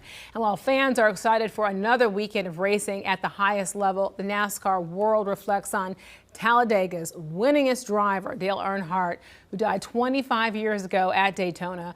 The International Motorsports Hall of Fame in Talladega commemorates Earnhardt's legacy through a variety of exhibits and also displays. We still see the black t-shirts coming in with number 3 on it. They come for this exhibit. They come to see how people, and they still honor Dale Earnhardt when they come here. We still sell a lot of Dale Earnhardt merchandise. It really does drive this sport. It's a name that won't be forgotten in this industry and a name that will drive it for years to come. Oh yeah, never forgotten. Earnhardt's legacy lives on at Talladega. The International Motorsports Hall of Fame is open year-round to visitors. Well, Queen City News brings you 11 hours of news every weekday. So here's what we're working on starting on Queen City News at 4. North Carolina lawmakers are considering stricter requirements for affordable housing tax breaks, why they're now trying to close an infamous loophole. And residents in Mount Holly now seemingly split on new developments in the area, why some are now backing the idea while others are concerned. You're watching Queen City News, the most honored and the most local news in Charlotte.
Well, Queen City News has a whole new way to stay connected to us when we are not live on the air. You can download the Queen City News Plus app on your smart TV using either Roku, Apple TV, or Amazon Fire device. So what you're looking at right here is a look at today's lineup on the app. So first you have Pinpoint Weather University, then Turnkey, followed by Order in the Court, and you can watch it all on our new Queen City News Plus app. Andrew. Alicia, one final check-in on your Pinpoint 7-day forecast here. Tracking some scattered showers and storms tomorrow, but a really comfortable Sunday. Beautiful start to next week. All right, sounds good. Thanks for joining us here on Queen City News at noon. We'll see you next on Queen City News today at 4 p.m.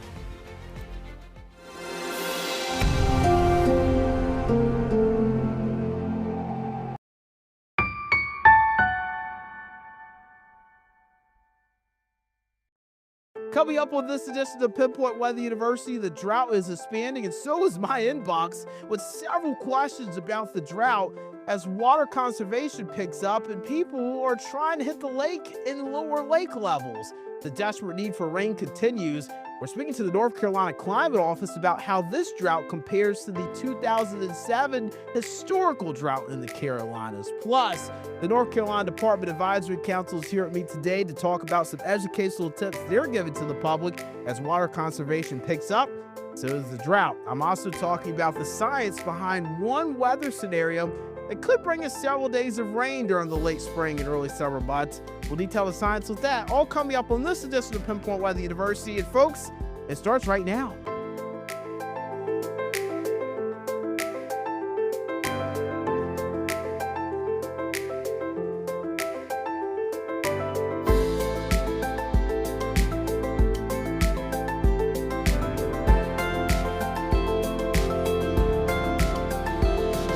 Welcome into Pinpoint Weather University. I'm meteorologist Brandon Lawson here on Queen City News Plus. A big welcome to our YouTube viewers as well. If you're tapping in with me at WXBrandon9 on IG or on X and they even Facebook, my meteorologist Brandon Lawson page, always appreciate that as well. And a lot of questions have been filtering into my inbox this week.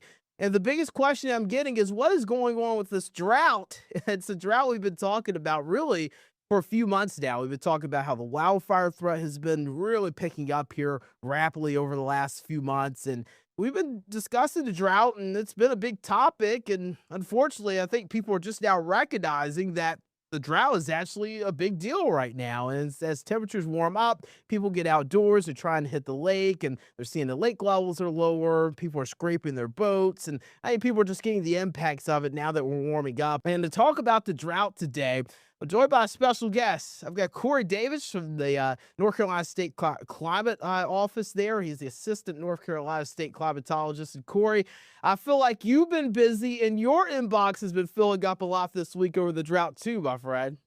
It has been, and I've noticed the same thing, Brandon. You know, it seems like this drought has snuck up on a lot of people because suddenly we're in the spring. They're starting to notice their lawns are brown. They're starting to notice the local rivers and streams are low, and now we're starting to get those water restrictions. But of course, we've been tracking this drought for more than 6 months now. We first started getting into this dry spell at the end of summer last year. Of course, late last summer, early fall, it was pretty quiet hurricane season. We really didn't see that tropical impact along our coast, so we missed out on some of the rain that we usually expect that time of the year. We know this past winter we were in a La Nina pattern. That usually means drier than normal weather for the Carolinas, and it did for us this year. And now that we've gotten into the spring, it has heated up. We have seen summer-like temperatures over the past month, and of course it has stayed dry, less than half an inch of rain all month in parts of the Carolinas. So that's why we've seen this drought accelerate, no doubt. But again, this has been a more long-term event. It's been with us for several months now. Yeah, and I was actually just kind of crunching some of the numbers this morning and just looking at some of the data, just taking one of our weather computers full screen here. So this is looking at the 2025 fall precipitation. We had an inch under normal for September. We're almost an inch under normal for October. We're almost 3 inches below normal in November. Then when you go to winter, we were about 2 inches under in both December and January, still a little bit under in February. And, you know, in winter, that puts us about 4.3 inches below normal. And then spring hasn't really helped us either. You know, they say April showers bring May flowers, but unfortunately, that's not the case this year.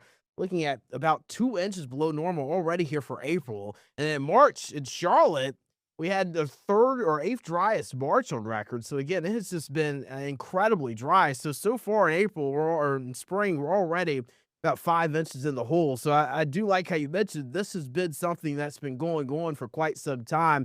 Why do you feel like people are just now starting to realize it or get into it? I was thinking maybe it has to do with the warmer weather, more people are getting out. But again, we've got a lot of questions about this drought this week, and we've been talking about it for a long time. Yeah, we're not used to talking about drought and drought impacts over the wintertime. Usually during the cool season, we're just not seeing as much outdoor activity. Farmers are not growing as many crops at that time of the year. Of course, the grass is usually brown and dormant during the winter. And I think one thing that surprises a lot of people is that the snow we had in late January, early February really didn't have that much of an impact on improving the drought. It was definitely a nice snow, a foot in the Charlotte area, but not a lot of that snow actually melted and infiltrated the ground. A lot of it actually sublimated, so it went straight from ice into a gas form, and it really didn't have as big of an impact as we would have hoped. And again, it's just stacking those dry months together. The year to date is the driest on record so far for the Charlotte area. Nearby places like Monroe are also running on their driest on record last 6 months. So we have just not seen the rain or any precipitation that we've needed over that longer time spell. And yeah, now that we're getting those warmer days in the spring, it's been like waking up a sleeping bear. That drought is suddenly angry and we're all feeling the effects. Yeah, and a lot of people have been talking about the 2007 drought. I know we have a lot of newer folks here in the Carolinas. I grew up here in Charlotte, and I know you grew up in the Carolinas as well. And a lot of folks have been moving to this area. But in 2007, we had a very historical, significant drought here in the Carolinas. And just kind of pulling that up for us here, you can actually see the two droughts here. I've got 2007 December when that drought really ramped up, and then also April 2026, the drought that we're currently under right now. And you can see the exceptional drought took over our actually entire Queen City News viewing area here. And then you look further to the right there, and you see April 2026. I mean, we've got extreme drought creeping in, but it could be a lot worse as we get towards the summer. Can you just talk about some of the differences between these two? Because I know a lot of folks have been talking about the 2007 drought. What are some of the differences that we have with this drought and maybe some of the similarities that we have from 2007 to this one? Yeah, that 2007 drought is really the benchmark for bad droughts in the Carolinas. And of course, a lot of folks are seeing those similarities because now some places are being asked to conserve water.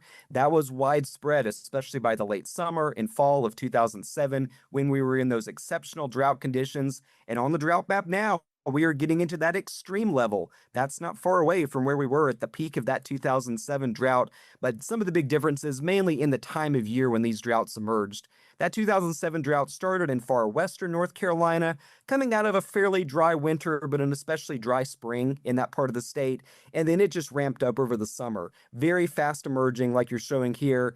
We went through one of the hottest and driest summers on record, including the hottest August on record in North Carolina. After that, there was just no water left. It had all evaporated during those summer months, and that's why we were seeing such dire conditions and water restrictions.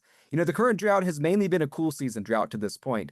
Like we mentioned, it started last fall and over the winter, just not getting the rain we expected at those times of the year. We're certainly seeing it intensify now in the spring, but in some ways, that could be a good sign. If this is the driest that it gets, it means that we were getting those rainfall deficits out of the way in a time of the year when they don't matter as much. But as you're noting here, it could also be a bad sign. That means that we are already getting a head start on those rainfall deficits compared to what we saw in 2007. So again, if this summer and even fall stays dry, that could mean that we are seeing even bigger impacts than we did back in that event 19 years ago. And then some of the similarities, it appears more of the similarities have been, a lot of people have been tying this to La Nina. We're still seeing the significant wildfire threat that we saw in 2007. And looks like we could be experiencing some long-term impacts from this as well. And that kind of leads to my next question, Corey. What does the long-term climate outlook look like when it comes down to this drought? We're getting ready to get even hotter as we head more towards the summer months. And I mean, this is our rainy season right now. Spring, we tend to start getting a good amount of rain here. Then as we get towards the summer, less fronts, we get more hit or miss storms. So what does the long-term outlook look like? Yeah, we sure wish we had some of those April showers because right now we are not looking at that many May flowers with as dry as it's been. You know, you showed those rainfall deficits, how those have added up over the last 6 months or so. That means right now in the Charlotte area, we are running more than 15 inches below normal since this dry spell began in August. You know, we're not going to get that much rainfall from one event or even in 1 month. So that means it is going to take a lot longer for us to slowly chip away at these deficits. Ideally, what we would like to see is every week getting an inch or two. That gets us at least back to our normal precipitation, if not a little bit more than that. But even if we stack together 2 inch per week rainfall totals, it would still take about 4 months to fully chip away at this drought. So that means that we are in it for the long haul. That means that we will continue to see some sort of drought impacts through the rest of spring, through the summer, maybe even into the fall. Certainly, we hope that the pattern changes and we start getting a little bit more rainfall. That may tamp down some of the dryness and drought that we're seeing now. That may extend the life of some of our water supplies. But again, this drought will not disappear overnight or even in 1 month. It'll be with us for at least a while longer. You know, I mentioned my inbox has been filling up with drought-related questions. It's also filling up with a lot of El Nino questions as well. I think a lot of social media attention has been put on El Nino, especially with the chance of it being a super El Nino later this year, just a very strong El Nino, likely really taking over by late this year. How could El Nino help or hurt this situation when it comes down to the drought? You know, these headlines are attention grabbing. You see not just Super El Nino, but in some places a Jurassic El Nino, a Godzilla El Nino. My goodness, what will that mean? It's been crazy this year. I mean, we talk about El Nino and La Nina a lot, but I feel like this year, at least since I've been studying meteorology and looking at it over the last decade or so, it's gotten a lot more attention than I can remember. That's right. And I think one thing that most folks should understand is that this does represent a pattern change. Over the last 2 winters, we have been in a La Nina pattern. That generally tends to favor drier than normal conditions in our part of the country, but that's mainly during the cool season. During the warm season, like we're going in now, we don't see as much of an influence from either El Nino or La Nina. And in fact, the earliest impacts we may see this year from El Nino could actually be negative ones for us. El Nino usually reduces tropical activity in the Atlantic. That's because it strengthens the upper level winds, and that can shear apart these developing tropical systems. So maybe by the peak of hurricane season in September, or for a few months after that, we may also miss out on some of the tropical activity we expect if it's just a fairly quiet season. But when we do expect a turnaround as late fall, early winter this coming season, that usually means we are getting a stronger jet stream that's bringing more moisture, more storm systems to our south, up along our coastline. El Nino winters are almost always wetter than normal in the Carolinas. So we think even if we are still in drought going into next winter, there's a pretty decent chance we'll get some good precipitation then and at least be able to chip away at the drought like we haven't been able to do this spring. My next question, Corey, really my last question before I let you go here. How do we get through this? I know in 2007, 2008, we were in that drought all through the fall, winter months, and then we didn't end that drought. It took about 9 or 10 months for that drought to end from 2007 to 2008. And it seemed like working together was the way they got through it then. Now, how do we get through it now that we're heading into more of the hotter months? If we continue with this drier pattern, what can people do to help and make sure we have enough water to get through it? Yeah, it really does take all of us. And you know, you look at these extreme drought conditions that we're in right now, by definition, those only occur about 5% of the time or less.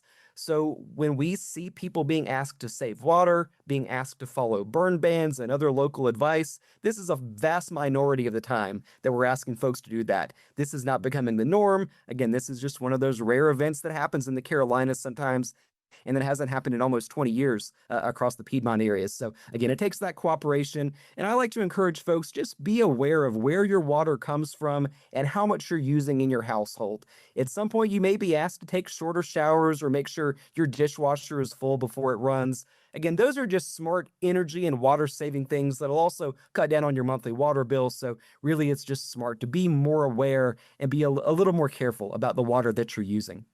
Corey, thank you so much for coming on the show with us today. Again, that is Corey Davis, Assistant North Carolina State Climatologist, joining us here on Pinpoint Weather University. And Corey, how can people stay connected to you guys? I know you guys are always releasing blogs and just little snippets on the drought every time the drought monitor gets released every Thursday by the United States Geological Survey. So how can people stay connected to you guys? Yeah, I encourage folks to go to our website. It's climate.ncsu.edu. Also, check out our social media, including at NCSCO on X. Like you said, we're posting weekly drought infographics there. We'll have blog posts a few times a month, including of a webinar that we just put on about the ongoing drought. So that's a great way for folks to learn more about how we got in this situation, what impacts it's having, and what may happen next. All right, Corey Davis again with the North Carolina Climate Office here, Assistant North Carolina State Climatologist. Thanks again, Corey, for coming on the show with us. I'm sure that we're going to be connecting with you a lot more here, especially as this drought continues and as it takes a little bit of time to get out of this. We'll continue to work together to do it, my friend. All right, thank you, Brandon. And coming up after the break, we actually have another guest that's going to be joining us on the show today. We're going to be speaking with the chair of the North Carolina Drought Management Advisory Council. They're letting us know how they're planning to help us get through this drought here in the state of North Carolina. Details on that coming up next on Pinpoint Weather University.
Welcome back into Pinpoint Weather University. I'm meteorologist Brandon Lawson here on Queen City News Plus, talking a lot about the drought right now. The drought is getting a little bit more serious here in the Carolinas, especially now that it's heating up. A lot more water usage is happening. People are trying to get out of the lake, and we were just talking about that with Corey Davis with the North Carolina Climate Office just a few moments ago. And now I'm actually going to be bringing on the chair of the North Carolina Drought Management Advisory Council. And Klaus, we see the drought right now. Klaus and Burton joining us. You can see it's still showing that extreme drought over the area. And we spoke about, I'd say, probably 4 or 5 months ago. It was during the winter at some point. And we were watching this drought grow. And I feel like the drought's getting more attention now. And I feel like business is picking up for you guys there at the North Carolina Drought Management Advisory Council for sure. Yeah, so back in the fall, it was already starting to form. Some areas were 3-4 inches behind. Unfortunately, now those same areas are 12 to 15 inches behind. We've had a few rains, but nothing significant. Now, when it comes down to you guys at the North Carolina Drought Management Advisory Council, what do you do now? Now that the drought's getting more extreme, now that it's creating more impacts, what is your role there now at the council? Yeah, so it's definitely shifting into more of the education. Again, back in the fall, we're just keeping an eye on it, seeing how things progress. But now, we're going to start seeing a lot of towns putting in conservation measures, pictures like that. The lakes are going to be going down. So really getting out some of the education, letting folks know what to expect and answering questions about conservation, where things are headed, what people need to be doing. And then what are some of those educational factors that you guys will be bringing in? I know you mentioned you're going to be speaking with some folks coming up here on Thursday, April 23rd, as the new drought monitor comes out, and just continuing to educate the public. What are some of those educational tips you're going to be handing out to the public here as we get more into this drought? Yeah, so, a lot of it tomorrow is going to be talking about how we got to where we are. You've been watching it, I've been watching it, but a lot of people, over the wintertime, maybe didn't notice that it wasn't raining as much as normal. But so talking about that and also impacts, there's a big uh, wildfire risk right now. Things are so dry and low humidity. So letting people know, really be careful about that, and then also about conservation, where they should look for information about conservation. And another question I had too, it kind of hinges on the program you guys have there with the North Carolina Drought Management Advisory Council. We had a historic drought in 2007.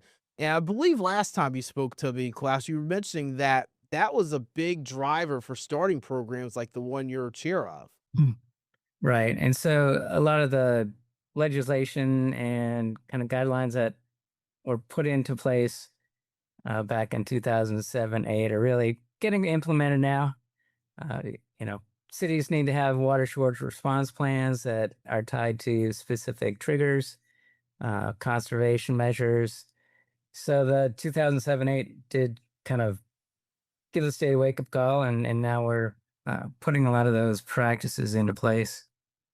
And my last question for you, it just has to do with the water conservation. A lot of people have been messaging me all over social media, talking about the drought more over the last week or so. And it has been as the water conservation has really picked up. We have seen the wildfire danger, but wildfire doesn't necessarily apply to everyone because not everybody burns, but everyone uses water. You need water for hydration. You need water for showers. You need water for the dishes. Even if you're trying to wash your hands, I mean, everybody uses water. So I feel like that's why the drought's getting a lot more attention now. But what are some tips that you have for the public in regards to water conservation? How can people conserve water during this time? Yeah, so the best place for most people to look is at the utilities website. I was just looking at Charlotte Water's website, and they've got good recommendations about what sort of conservation people should be doing. A lot of just common sense, trying to be more conscientious about how much water they use. Don't if you're going to be watering the lawn, try and do it in the morning when temperatures are low. That way you get, the most water on the lawn instead of evaporating. Don't try not to water the sidewalk or the street because that's just wasted. But as far as regular use, like you said, washing your hands, washing the dishes, flushing the toilet, especially right now, it's just, be conscientious, but it's not restrictive yet. And any other tips you might have just for the public? Anything that you think might be important to add to our conversation today about the drought? I do know that it can be a long time to recover from these. Do you think maybe this could be something we're in for the long haul?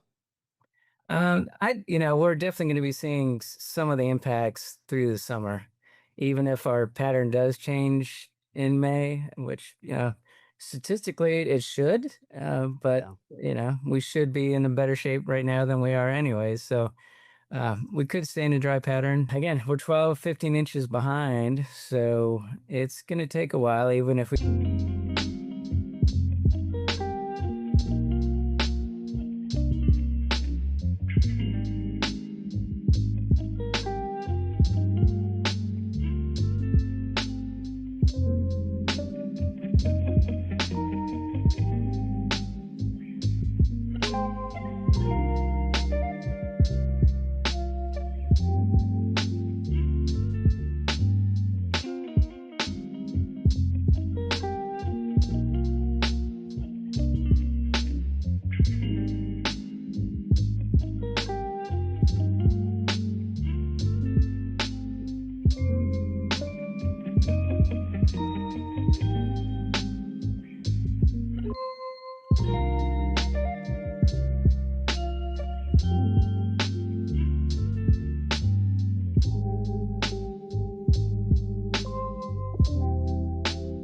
We do get some good rains the next few months.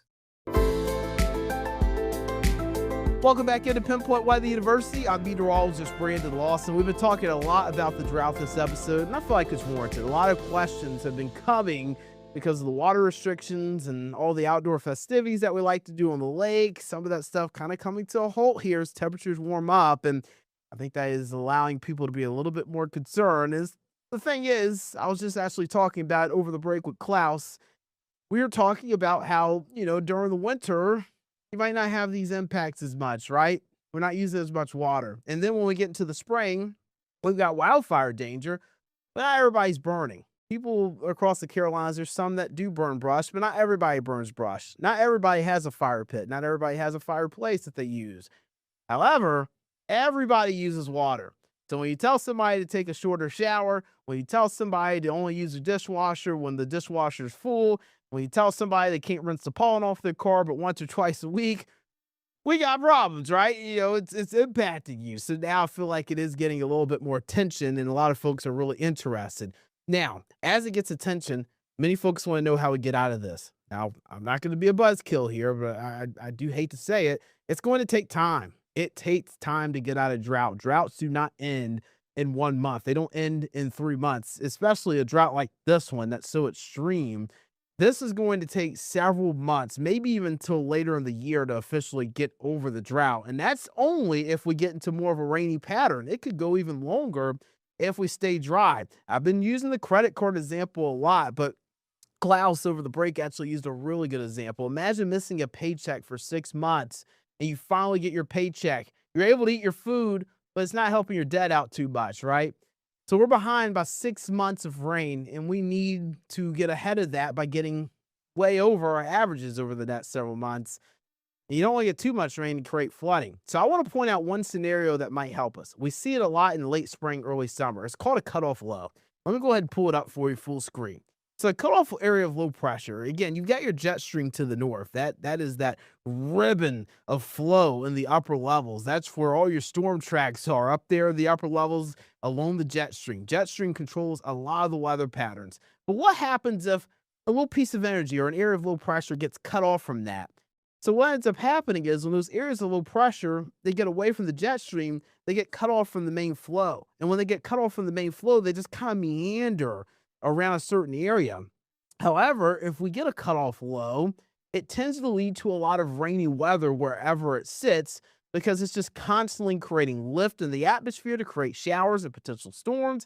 And it's also continuing to bring in moisture in certain areas as well, which keeps the precipitation higher for several days. So this is a look at a scenario, again, that we can tend to see late spring, early summer as we get into that time period. Sometimes you get little areas of low pressure cut off from the main flow of the jet stream, and that area of low pressure that gets cut off from the jet stream from the main flow, it can actually create more of a Gulf moisture stream for us here in the Carolinas and across the eastern U.S., and it can lead to several days of rainfall as you're getting that continuous Gulf moisture. It's a really good pattern to get us out of drought. I shouldn't say get us out, but at least help alleviate things. Something we'll be watching for as we go through the next several months. We need cutoff lows like this. Now, there's another scenario that can help you get out of a drought. It's a scenario I don't really want, but it's a tropical system. Tropical systems can create abundant amount of moisture over an area. But when tropical systems make landfall, they also can lead to catastrophic impacts like storm surge, damaging winds. You also can get, we saw with Hurricane Helene how historic that storm was. Even if you get a weaker tropical cyclone, it can cause significant issues as well. So that's why I've been seeing a lot of people say, oh, tropical cyclone, yeah, that can help us out. But I don't really want that because I think it can lead to even greater impacts than what we're seeing right now. Drought's a quiet impact when it comes down to weather. Before we go, I just want to mention this. Drought, it's quiet because you don't see destruction with it. You don't see mass damage and destruction over areas after a drought. You see low water levels. You have a lot of water conservation, different things like that. And you do get concerned about maybe water supply running low. However, you don't see the mass destruction that you see after a tornado or after a tropical system, things like that. So how do we end this without creating mass damage? Well, I think a cutoff low would be a good way of doing that, or several cold fronts 1 week and another week and another week. And then the other thing you don't want too much rain in 1 week to create flooding, because whenever you have dry soil like we have right now, let me show you this clip here. Again, this is pretty dry soil. You're looking at this is Lake Wiley here that's running low. And again, we are talking about very dry soil. So whenever the water hits the soil, it doesn't immediately saturate into it. It just kind of sits there. So if you get heavy rain or heavy amounts of rain in 1 week, it can actually cause flooding issues pretty quickly because you get runoff very easily. So just some things to think about. We're in a drought. We're going to get through it together, and we're going to work together. How do I always end the show in Pinpoint Weather University? I say take care of yourself and each other as we navigate this earth together. I'm taping this on Earth Day. We're continuing to take care of our earth, and we're doing it together. And that's how we do it, folks. That's how you get through things. That's how we've been through Helene. That's how we're going to get through this drought. That's how we're going to get through things in the foreseeable future. That's going to do it for this episode of Pinpoint Weather University. Take care of yourself and each other as we navigate this earth together, my friends. Y'all be easy. Be careful.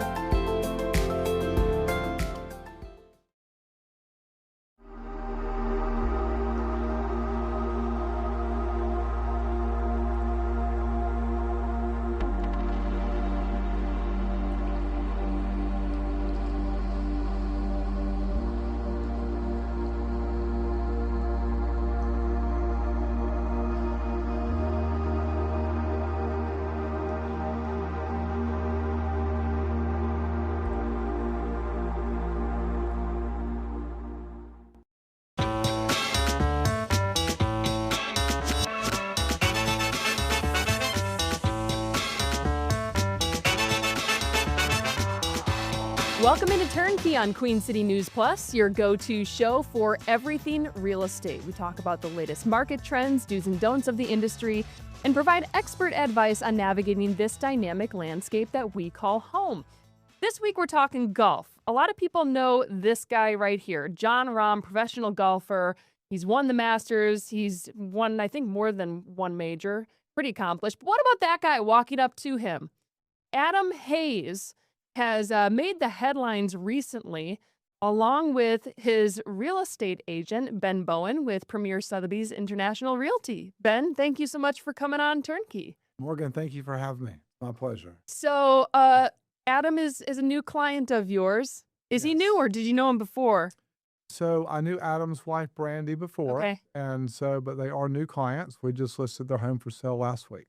So it's making headlines. Everyone is talking about the caddy who's been on the bag for Jon Rahm for forever, it seems. About a decade. Listing his home, Iron Station, North Carolina, for roughly $14 million. Correct.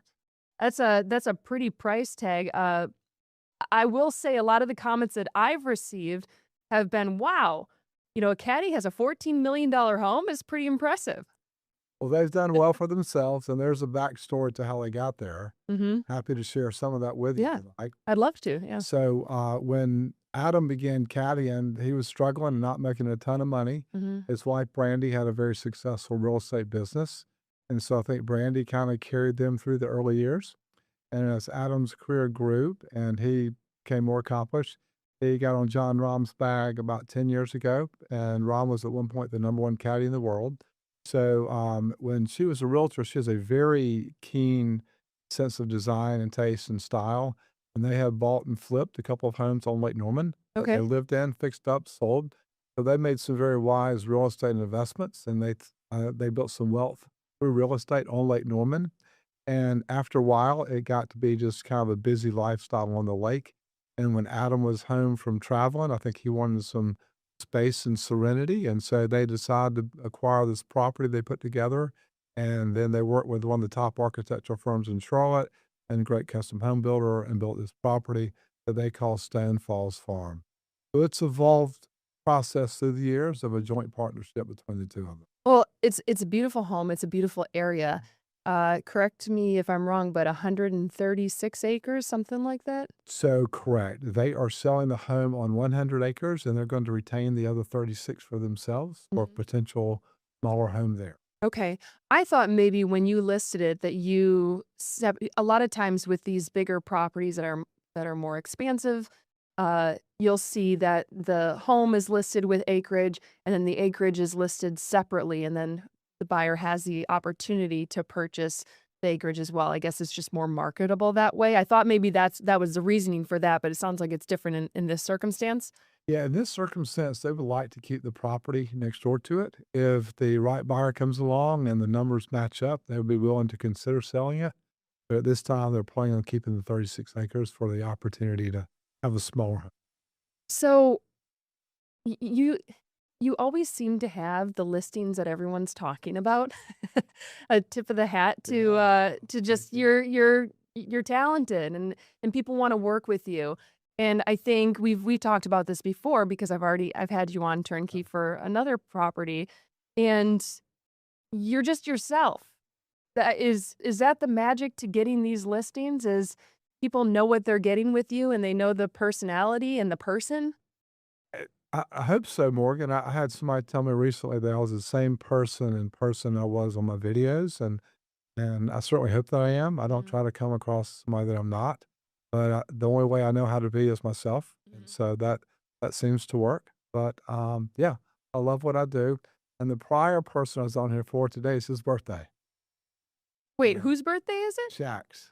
Oh, really? Yeah. Okay, yes, because one of the other properties that okay, it's Shaq's birthday today while happy we're birthday, recording Shaq, if this you're watching. this episode. So happy birthday to Shaq Thompson.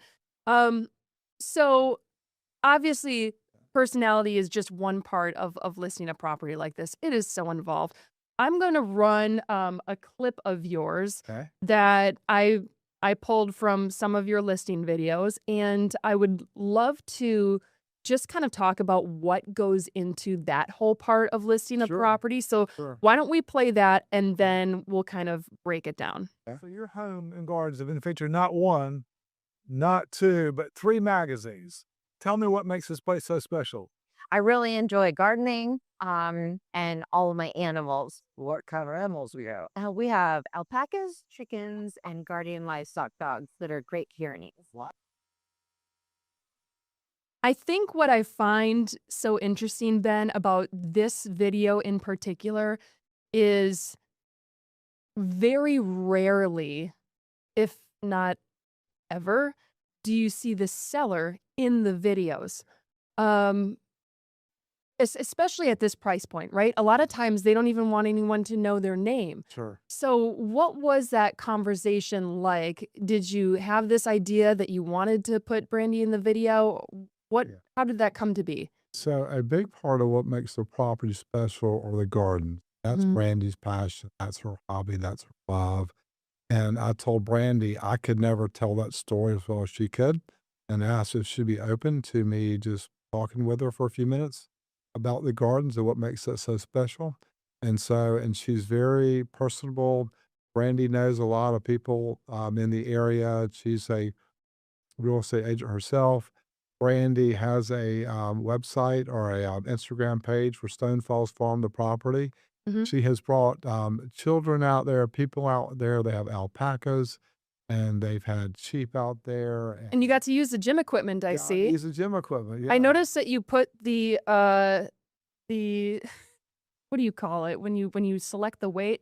I noticed you put it all the way at the Heavy bottom, yeah. but then you lifted it with such ease. I've been working out regularly. Okay, that's a bit. You always put something kind of fun in your videos too. You can't take yourself too seriously, Morgan. I mean, we're selling dirt, we're selling land, and it's improvement. But I love what I do. But I thought it would be great to have Brandy in there. She's very personable, and she could explain the gardenings and how all that stuff works.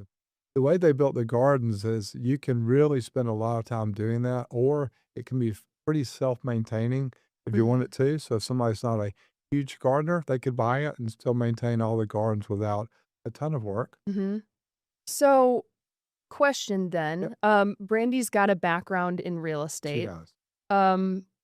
Why wouldn't she think, okay, I'm gonna sell this myself? So Brandy sold her last couple homes herself, I believe, but they knew this needed somebody with a bigger global reach, more experience marketing these types of homes. When you get into a certain price point, Morgan, it's a whole nother level of marketing and expertise that you need to have. And Brandy and Adam recognized that, and they knew to stay in their lane of what they knew and did best and hire somebody to do this for them. And that's a huge thing when you're looking at, working with clients. a lot of times they have their own idea of how something's going to go, but it's maybe not the best approach. And the fact that they recognize that, I mean, Premier Sotheby's has that international reach, right? I think that's one of the main real estate companies that people think of when they think of luxury listings.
When you list a property like this, what goes into it time-wise, monetarily? How do you plan out the marketing strategy or something like that? So enough money to scare me if it doesn't sell. Time-wise, it's tons of hours. I mean, it's tons of hours. It's about creating a marketing plan and platform and who we think the buyer is. One person that I'm very fortunate to have on my team is Elise Raymer. She is the public relations director for Premier Sotheby's International Realty. She was named one of the top 50 women in PR in America, not just real estate, but in America, and she is phenomenal. But the power that she brings to the table is she has contacts at the Wall Street Journal and all kinds of places. So we spoke with a writer from the Wall Street Journal, and she interviewed Adam Hayes for the article. It was published Saturday in the Wall Street Journal. And when you get a real estate listing picked up there, it's picked up all over the place. It's been in all kind of golf magazines, Golf Week. I've been in contact with the New York Post this week and tons of publications that are wanting to ask and write about the story.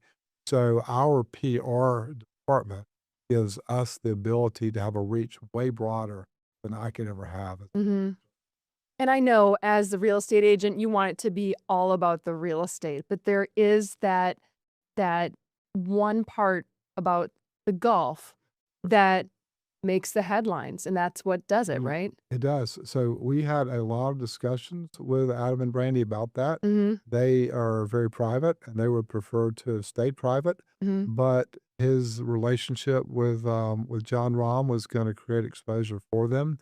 And the reality is, in real estate, if you list a home this expensive, the media is going to look at the listing, do some research, see who owns the house. They're going to look up the owner, and they can tie that person to anything that's public knowledge. The LLC. LLC. Yeah. Anything that's of interest to the public, they're going to run and create a story. So what we decided together as a team was to let's cut off the narrative and create the story, or at least be a part of it. Because if you don't do that, then the media creates whatever story they want to create. So Adam was at least able to share his side of the story with the Wall Street Journal.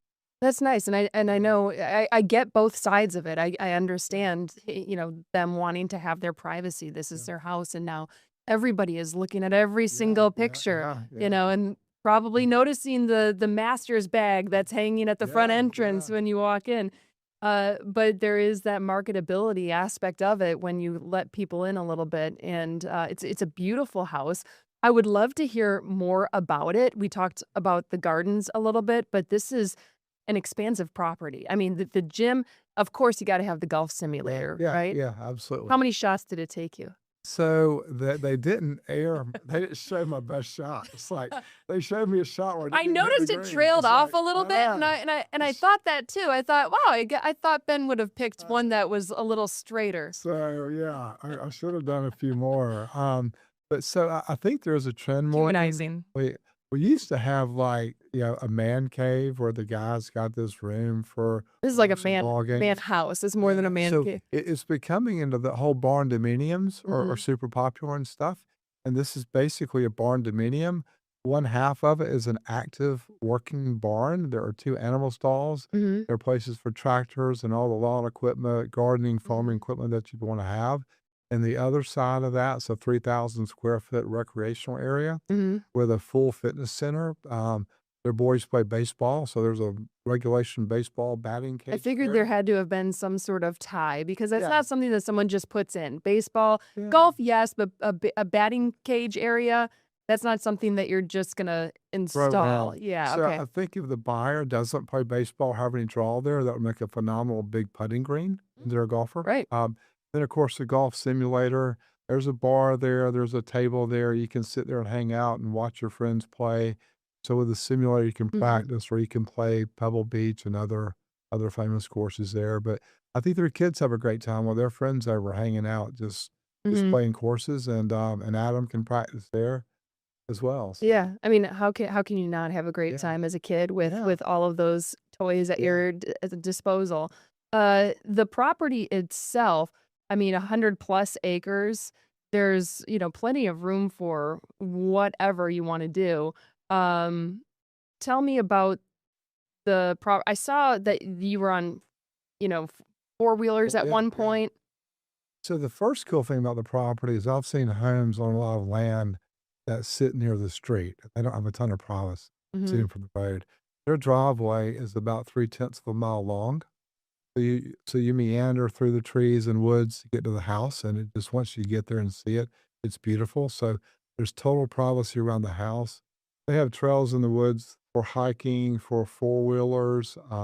You can ride horses on the property. You could shoot skeet on the property. There's all kind of outdoor usage for the property.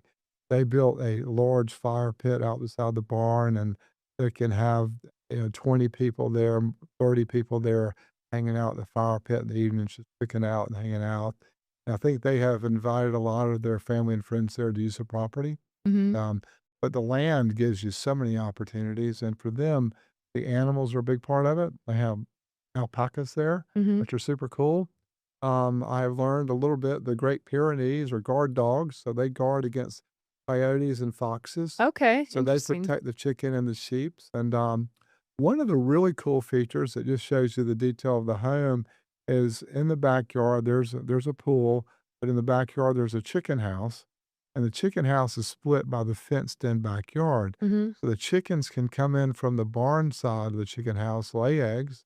They can walk in from their backyard in the chicken house and gather the. Oh, So interesting. it's pretty Okay. cool. They just thought out everything. A lot of detail, obviously, with this home. Um, who was the builder? Corbin Holmes was the builder, and Smith Slovic was the architect. Okay. So you mentioned that it takes a lot of time.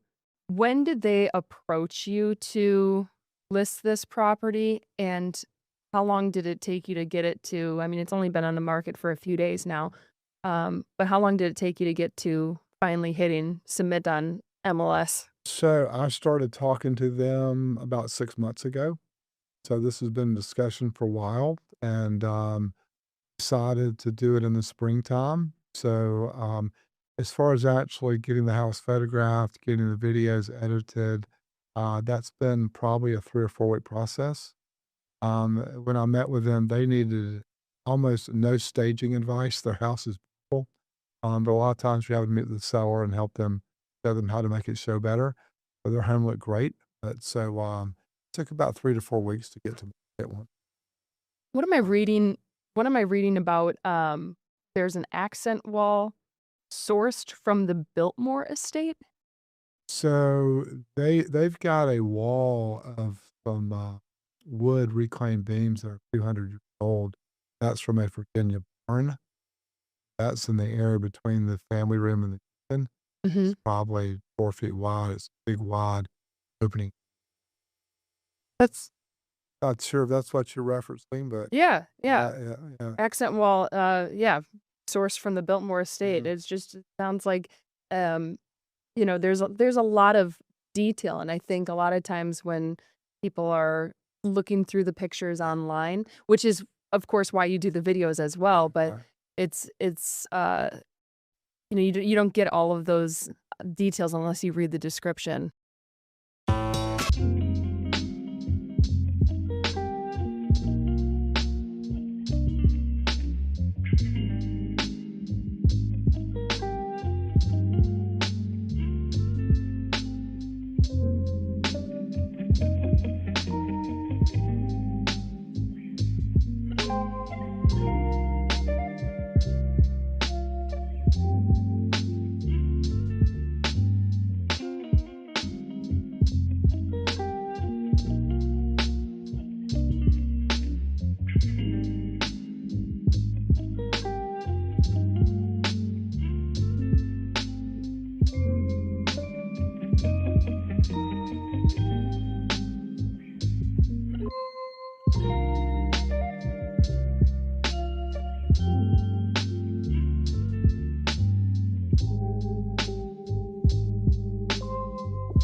How many people are a part of your team? You mentioned that you've got top PR gal in the country, essentially.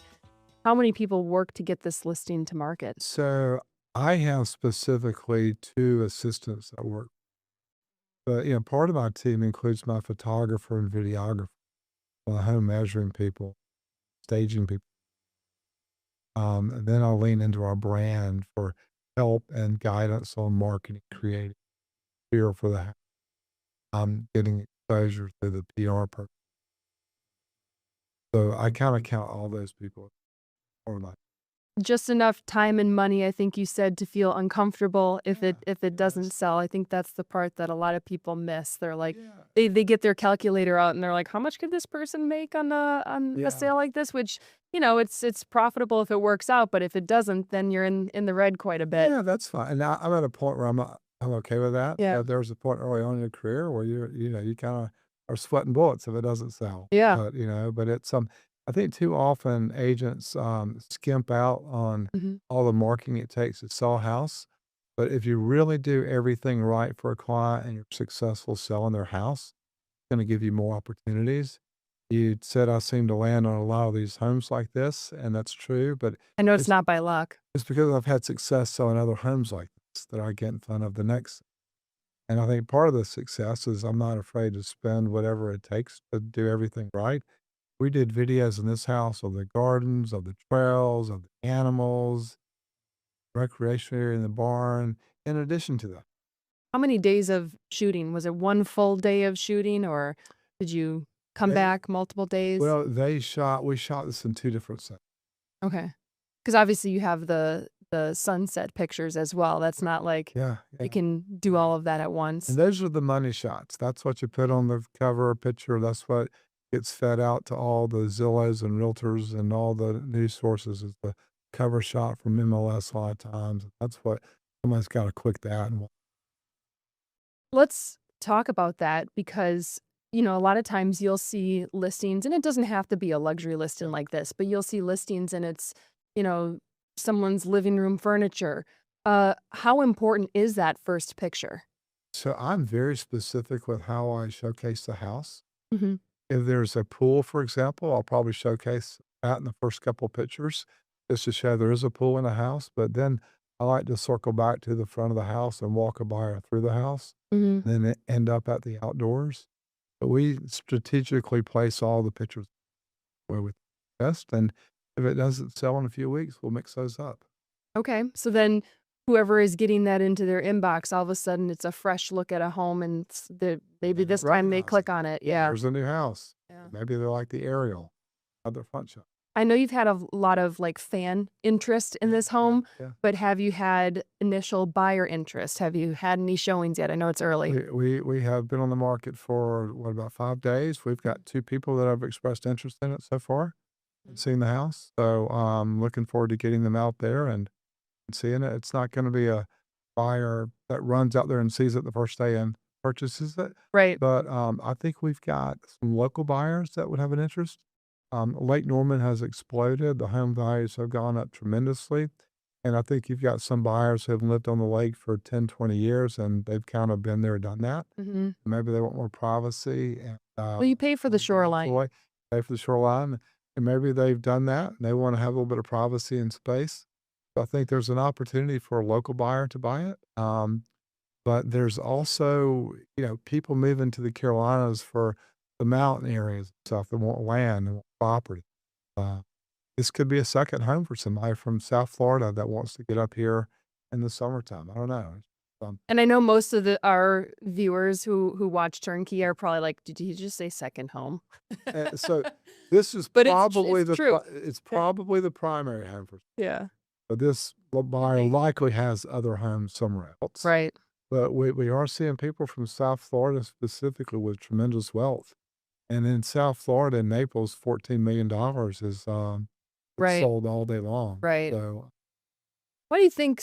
What's with the South Florida connection? What do you think it is? so our company is based out of Naples, and every time I'm in South Florida they're always like, "Oh, you're from North Carolina. We love it there." All right, really? I'm kind of thinking the palm trees and the white sand. Sounds nice. That's a pretty The nice. hurricane insurance. But they want out of there in the summer. A lot of the people, it's hot. The insurance is extremely expensive down there, especially if your property has been flooded and if you've had a pool where a storm's brought water in from your pool into your house. I mean, I have a friend of mine had a $4 million home there, and his clients were carrying $100,000 a year for insurance on the property. And so it's gotten expensive, and some of the South Florida people want to get out of there, and others just want a place to leave in the summertime. A place to go to in the. Yeah, I used to live in Fort Myers for 3.5 years, and those summers they do get pretty hot. It is humid, It's right on the Gulf there. Yeah, it's just hot when you wake up in the morning. Yeah, it is. It was hot after we had I covered a hurricane there, and it was Hurricane Irma, I believe, and being post hurricane without that AC, that is a whole different level of hot. Yeah. So, when you've got interested buyers, because I know there are a lot more who probably contacted you than the legit ones. Sure. How do you vet these people? Because I'm sure there are people who say, "Yeah, here are my proof of funds. I'm good for it." Yeah. How do you do the deep dive? So we verify the proof of best we can. If it's a letter from a financial advisor, we may call the advisor and say, "Hey, did you write this letter for these people on this date? Got these assets?" But we need more than just something. Say, "Hey, got this much money." There are times when a known person wants to see it. If it's a known person that we know is in the NASCAR community or somebody like that. Someone you actually know, Yeah, right? we may say, "Hey, don't worry about that." But for everybody else, we need a proof of funds. I'm present for showings, and so the buyer's agent has no real knowledge of the house or the property, and it's part of what Adam and Brandy are hiring me for is to show and sell the property. So when I'm there, I can point out all the features of the property, how they could use the property, talk to it about it being a one-of-one property, and we're trying to sell the property. And our competition for a house like this is beyond Lake Norman. There's Lake Eowyn in South Carolina. It could be that. It could be they're looking at buying a home at the coast. It could be in the mountain. So, the competition for it goes beyond just Lake Norman. How involved then, since you're the one who has all the knowledge on the property, how involved is the buyer's agent then? Because, I mean, I'm sure they read up on it, but you're kind of the expert. Yeah, and I think they appreciate that. I go to the house to meet them, and I tell the buyer's agent they don't have to know everything about the house. Share everything with their clients, and of course they are there with the buyers. But I don't expect them to know all the details of it. Any final, mentions of this property that you wanted to say? Anything that I missed? I think the unique thing is location-wise. You're about 20 minutes from Lake Norman, 30 Right. minutes from Uptown Charlotte. Iron Station, right? Yep, Iron Station. There is a private airport about 5 minutes away, which Okay. could be useful for fire. And I've joked with the sellers, they're only 5 minutes to Chick-fil-A. So it's not that far out. You know, that's more important than the Carolinas than people think. Yeah, it is. So if you've got kids, you're not far from Chick-fil-A here, but it's pretty close, Morgan, to conveniences for shopping and restaurants. All right. Yeah, you have your own private seclusion and total privacy and escape. I think you may have just sold it with the Chick-fil-A comment. Yeah, hope so. Ben, thank you so much for coming back on welcome, Morgan. Turnkey and Thanks so much. for choosing to come on our show for this property. You're always welcome to. Yeah, you're awesome. I appreciate it. I hope I have another opportunity. Yeah, absolutely. Thank you to everyone else out there for watching this episode of Turnkey on Queen City News Plus. We'll see you next time.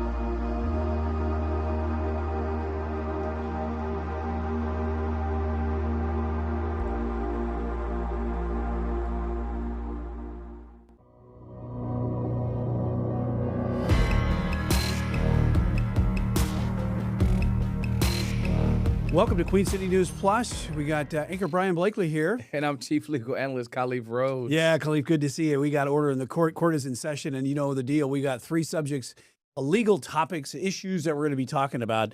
We're going to be talking about a stand your ground case out of South Carolina. Also going to be talking about Supreme Court taking up a case involving the Catholic school and the LGBTQ rights. But first, we want to start off with the Trump administration. They launched an online portal here to begin refunding billions of dollars in tariff refunds. Now, it comes to 2 months after the Supreme Court. It struck down the Trump tariffs here, and now the administration is beginning to refund $166 billion. And businesses can start doing that, and they've already started to do that, and they need to do that sooner than later if you want to get that money back. Brian, you are all over it. Let's start with the Trump administration didn't decide on its own. Hey, we implemented these tariffs, and you know what? Out of the goodness of our hearts, we're going to give you this money back. No, that's not what happened. The Supreme Court, $166 billion yeah, worth. just take it back. Yeah, that's not what happened. The Supreme Court had to make a decision in the February 20th, Learning Resources versus Trump, that the use of the International Emergencies Economic Powers Act to implement the tariffs was unauthorized, and because it was unauthorized, they kicked it back to the Court of International Trade. That judge on March 4th issued a sweeping order requiring the government to finalize the cost of bringing millions of shipments into the United States without accessing the International Economics Power Act. So basically, the judge in his order wanted them to start issuing the refunds in real time in court. They had a hearing 2 days later. The government comes back and says, Your Honor, we do not have the capacity or the ability to respond in that fashion for a number of reasons. You got $166 billion, right? You got 330,000 different businesses, and you got 55 million different entries. They're like, we need time. Judge gave them 40 days. Guess what? Today's the day. So that portal is now open, and folks were sitting there with their finger on the button, similar when you're trying to get those tickets on Ticketmaster to the next concert, for sure. But it is going to take some time here for businesses to enter. They should have already been doing their due diligence and getting their paperwork ready to go. There's a process when you file online to get start seeing your refunds. There's companies all over the country right now, including some here in the Carolinas, that are starting to do this process. And there are some legalities concerning it as well. I mean, the first thing is you want to identify eligible entries, right? So if they were outside the window when this tariff was implemented, then obviously that's not going to be one that you can now say, hey, give me the money back for this tariff that I paid.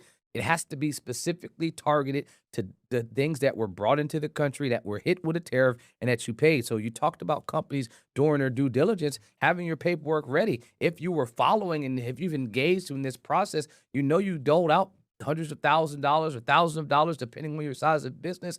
And hopefully you've been watching, hey, Supreme Court ruled they can't do that.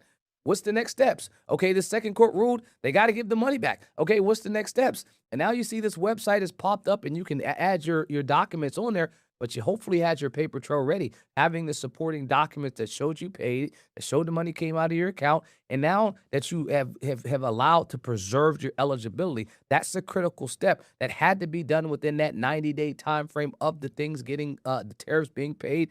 That's under 19 USC 1514. The goal was that that you wanted to ensure that this was final, so now you can appeal this request, and then you have to wait for them to be submitted through this application in this portal. And again, we have a portal now, so they can do it. Right, and it's coming through the U.S. Border Customs and Border Patrol here. They're the ones operating this, so it's going to take some time. As you were talking about, millions and millions of entries, they're going to have to be processed. So Yep. they have to have a lot of people that are going to be able to do that processing. So when will the businesses see money? And also because of the tariff situation, because some of the companies passed on the cost to the consumer, some did not. Yep. But what will be the benefit here be to the consumer? A couple things. I'll say first, Brian, that the process is not guaranteed. So let me start with that. You're submitting your documentations, and the government does still have to approve the request to return it. So hopefully your I's are dotted and your T's are crossed, and that all your documentation supports it. Refunds are expected to be given back to these businesses in that 60 to 90-day time frame. And the government anticipated this. They said, because instantly the judge wanted them to start the process that day. They didn't have the infrastructure ready. And so they anticipated that there would be chaos, that there would be confusion. In the Supreme Court, Justice Barrett said the same thing. Hey, I think this refund process could be a mess. That was her words. Judge Eaton says, I believe that there will be no chaos associated with the provision of these refunds and that it will not result in mess. One other thing that he said, and I thought it was crystal clear, he says, the law is clear. The duties were unlawful from the moment they were imposed.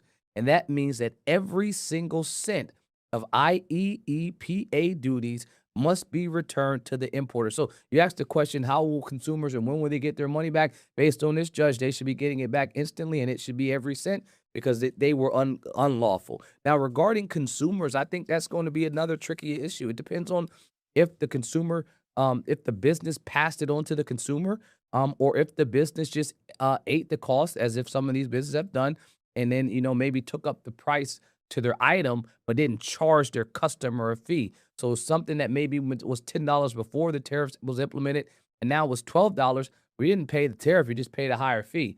So you're not going to see any additional changes now. You've probably seen it with the price going back now. But there were customers that businesses charged them the fee. I'm one of them. I had ordered an item from Canada. That company got it from China. So by the time it got to me, those tariffs were implemented. They told me, hey, before this can come to you, you got to pay a $250 fee. I told them, hey, I don't want it. Send it back. Keep it, because I don't want you had to pay the tariff. You had to pay that fee. They asked you to do it. They did, and I rejected it. And the crazy story is they still delivered it and then asked me to pay the fees later, which we're still trying to figure out. Oh, boy. Glad you're a lawyer. Yes. Well, I mean, acceptance is required, and I clearly, explicitly denied accepting the item because I think the cost was, maybe $100 more than the tariff. So I'm going to pay double for the item I'm trying to get it? No, I'm not going to do that. That's what this is a cause, this kind of issues right It here. did. It caused chaos, and it really had me thinking, okay, do I really need this item, and do I need it to come from another country? I mean, just because I'm saving a couple bucks and I end up spending double, that's some of the things that you thought about. I think for the most part, consumers didn't get the payment portion of it. That was given to the businesses, and the businesses are now saying, hey, I want my money back. Yeah, good stuff. Good luck getting your money back. Good luck for those companies getting their money back. That portal opened this week from the Trump administration on those tariffs. And coming up, another story we're going to be talking about in our second segment today, Khalif, that is the Supreme Court has agreed to take up a case of a Catholic preschool that is challenging its exclusion from a Colorado universal preschool program. It's all regarding LGBTQ rights. You're watching Queen City News Plus, in Order of the Court with Khalif and Brian. We'll be right back.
Welcome back to Order in the Court with Khalif and Brian. And our second topic today for as court is in session, and we're talking about the Supreme Court.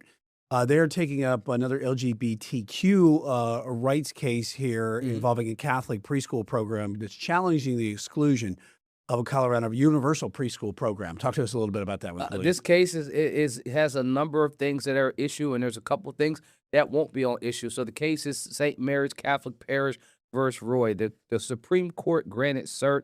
That means they'll grant an opportunity for this case to be heard in front of the court. You only need 4 votes to get cert granted. They got the 4 votes, so cert will be now, and this case will be argued before the court. It's the question presented, and I say it like that because that's the legal term.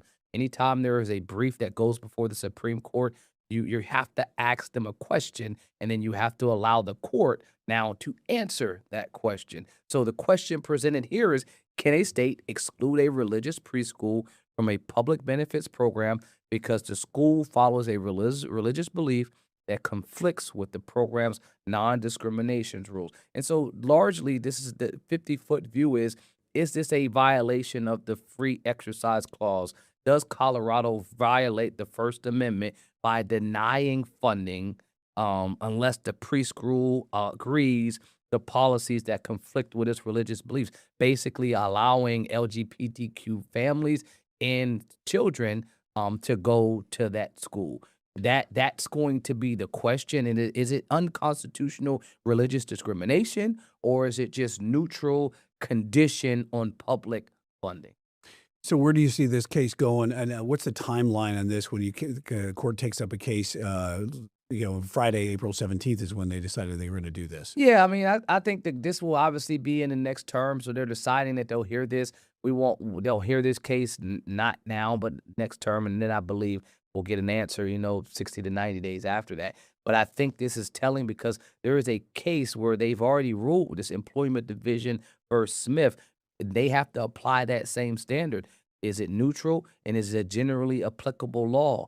Usually valid even if there is a burden on religion. And the reason I bring that up is because this is what the Court of Appeals has already said is being done. They're saying that there is no religious targeting, there's no religious discrimination, that the state of Colorado is just doing what they are allowed to do under the Supreme Court's guidance from this employment division v. Smith case, which says, hey, is it neutral? Is it targeted towards everyone? Is this something you're only sitting at, churches? Or are you doing this for everyone? Is it the same standard? And the question here is, the same standard is, would a school that is religious-based be giving a different standard than a school that's not? The state is saying, no, we're treating every school the same. That's the neutral portion. And it's generally applicable to everyone. And if it's functionally discriminatory, if it's discriminatory against religion, if it's like, hey, we're targeting these religions, I think the school wins. But I think the reading of what I've seen so far, looking at what the Court of Appeals said, it seems like this is neutral and generally applicable. And what I've seen here a lot lately, I think we all could agree over the last decade or so, we've seen a lot, the Supreme Court take up a lot of these type of cases to make some sort of judgment, issue their rulings on this, whether it has precedent or not. And so it's been much more common. That is definitely something that I would agree with, that this Supreme Court does not run away from cases that are deeply rooted in case law and court precedent. That is, you're spot on. In the past, the court would have to have, a very, very narrowly tailored case before they will address something that could potentially overturn past precedent. But you've seen in this Roberts court has not strayed away from confrontational issues that will allow them to tackle and unpack cases that have a history of 40, 50, 60 years of precedent. I mean, Roe v. Wade, Dobbs decision is probably the easiest one to look at where you can say, hey, other courts didn't want to touch it because precedent was well established. But they're saying, hey, no, we can look at this case and we will have to review it. I think some of the other ones are some of these, alphabet soup agency cases where the court has entertained, hey, you are asking for us to do a standard when looking at these administrative agencies that's their agencies don't even look the same as they looked, 50 to 60 years ago. So it's time for us to review. So for a number of these cases, the court is giving the rationale and the basis for why they are going through and relooking at them because of time. The same thing that for years has allowed cases to be protected is now going to be the same thing that allows this rendition of the court to want to review. All right, that's going to wrap it up for this topic right here. As far as for our second topic on order in the court, when we come back, Khalif, we're going to be talking about a violent home invasion that happened in Statesville over the weekend. Concerns about stand your ground as far as the defense goes in this. We're going to talk about a little bit further about this one coming up as you're watching Order in the Court with Khalif and Brian. We'll be right back on Queen City News Plus.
Welcome back to Order in the Court with Khalif and Brian today as we're going to tackle our last subject here.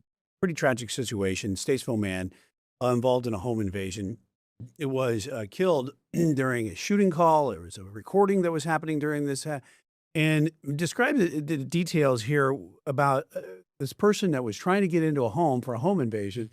And then the 24-year-old man decided he's going to fight back. And while the other partner there was a family member or somebody was sitting there, started recording everything. Yep. Brian, you're all over it. This case hits on a number of issues in our state I mean, this is a perfect law school example. Obviously, my heart goes out to anyone's family that died, regardless of how they're connected to this scenario. But when I taught law school, these are the type of fact patterns that I would want my students to try to unpack. Because if you got a chance to write an essay where you're not just talking about one topic, but 4 or maybe 5 topics, then that could allow me to determine if my students had a good grasp of the context and the content that we were teaching that term. So, I mean, right here we got self-defense, defense of others, stand your ground, and castle doctrine. So those are 4 clearly applicable topics to talk about here. So the question of North Carolina, does it have stand your ground? The overwhelming answer is yes. It's codified in statute, North Carolina General Statute 14-51.3, that allows an individual to stand still. They have no duty to retreat before using force. Some states require that if you are fearful of imminent bodily harm and you believe that someone is a threat towards you, that you have a duty to retreat first. And then once your last clear chance to retreat is gone, then you may, take that opportunity to now use deadly force if deadly force is being used to you. And so, and again, bringing it to the test example, I would say sometimes to try to throw my students off, I would say, hey, well, this case is happening in California, maybe a state that doesn't have stand your ground. And then they applying the laws to another state. And so now you're giving the wrong law because you didn't catch that first thing, that we're not even in the applicable state. But back to this factor. So stand your ground is rooted in self-defense and defense of other. And it's pretty clear in our state where, do you reasonably believe it's necessary to stop an imminent unlawful attack? That's the standard. And is it justified? So it has to be force met by force. So Brian, if you're attacking me and I may be in imminent fear of bodily harm, but you're doing it with your fists, I'm not justified to now retaliate with lethal force, because your fists wouldn't be lethal unless you're some martial arts expert. But other than that, if you're just attacking me with fists, I can't now use a knife or a gun to defend myself in a lethal manner when non-lethal force was used. So would be the same with staying your ground, the same with defense of others, and the same with self-defense. Now, and I will say this: if it is a size discrepancy, say if you're 6'5" and I'm 5'2", and you're 300 pounds and I'm 100 pounds, yeah, your hands can then become lethal, because that size discrepancy would still allow you to potentially kill me with your bare hands and me not be able to defend myself and then need to use something lethal to do that. So it would be case by case, but those are the things that I think would play here. And then the last one is the castle doctrine, that remember I talked about, you have to be able to show that you're in imminent fear of bodily harm. Well, in the castle doctrine, a person that's in their home, it is presumed reasonable fear if the person is unlawfully or forcibly entering your home, motor vehicle, or workplace. So you don't even have to go further. If they have just come into your door, if they're attempting to get into your door, that's enough to be presumed you're reasonably in fear. Yeah, and to be clear here, the person who shot the person that was on the reported home invasion, the person has not been charged. Well, I think that would be typical. I mean, in North Carolina, we have affirmative defenses. That's a defense that will completely bar a charge from going forward. So at what place do you allow that to take place? Sometimes it could be before charges are brought. Sometimes it could be charges are brought. It gets to the DA's office. They recognize that there's no facts to support this. They can't overcome this defense of others or self-defense or stand your ground, and then they toss it.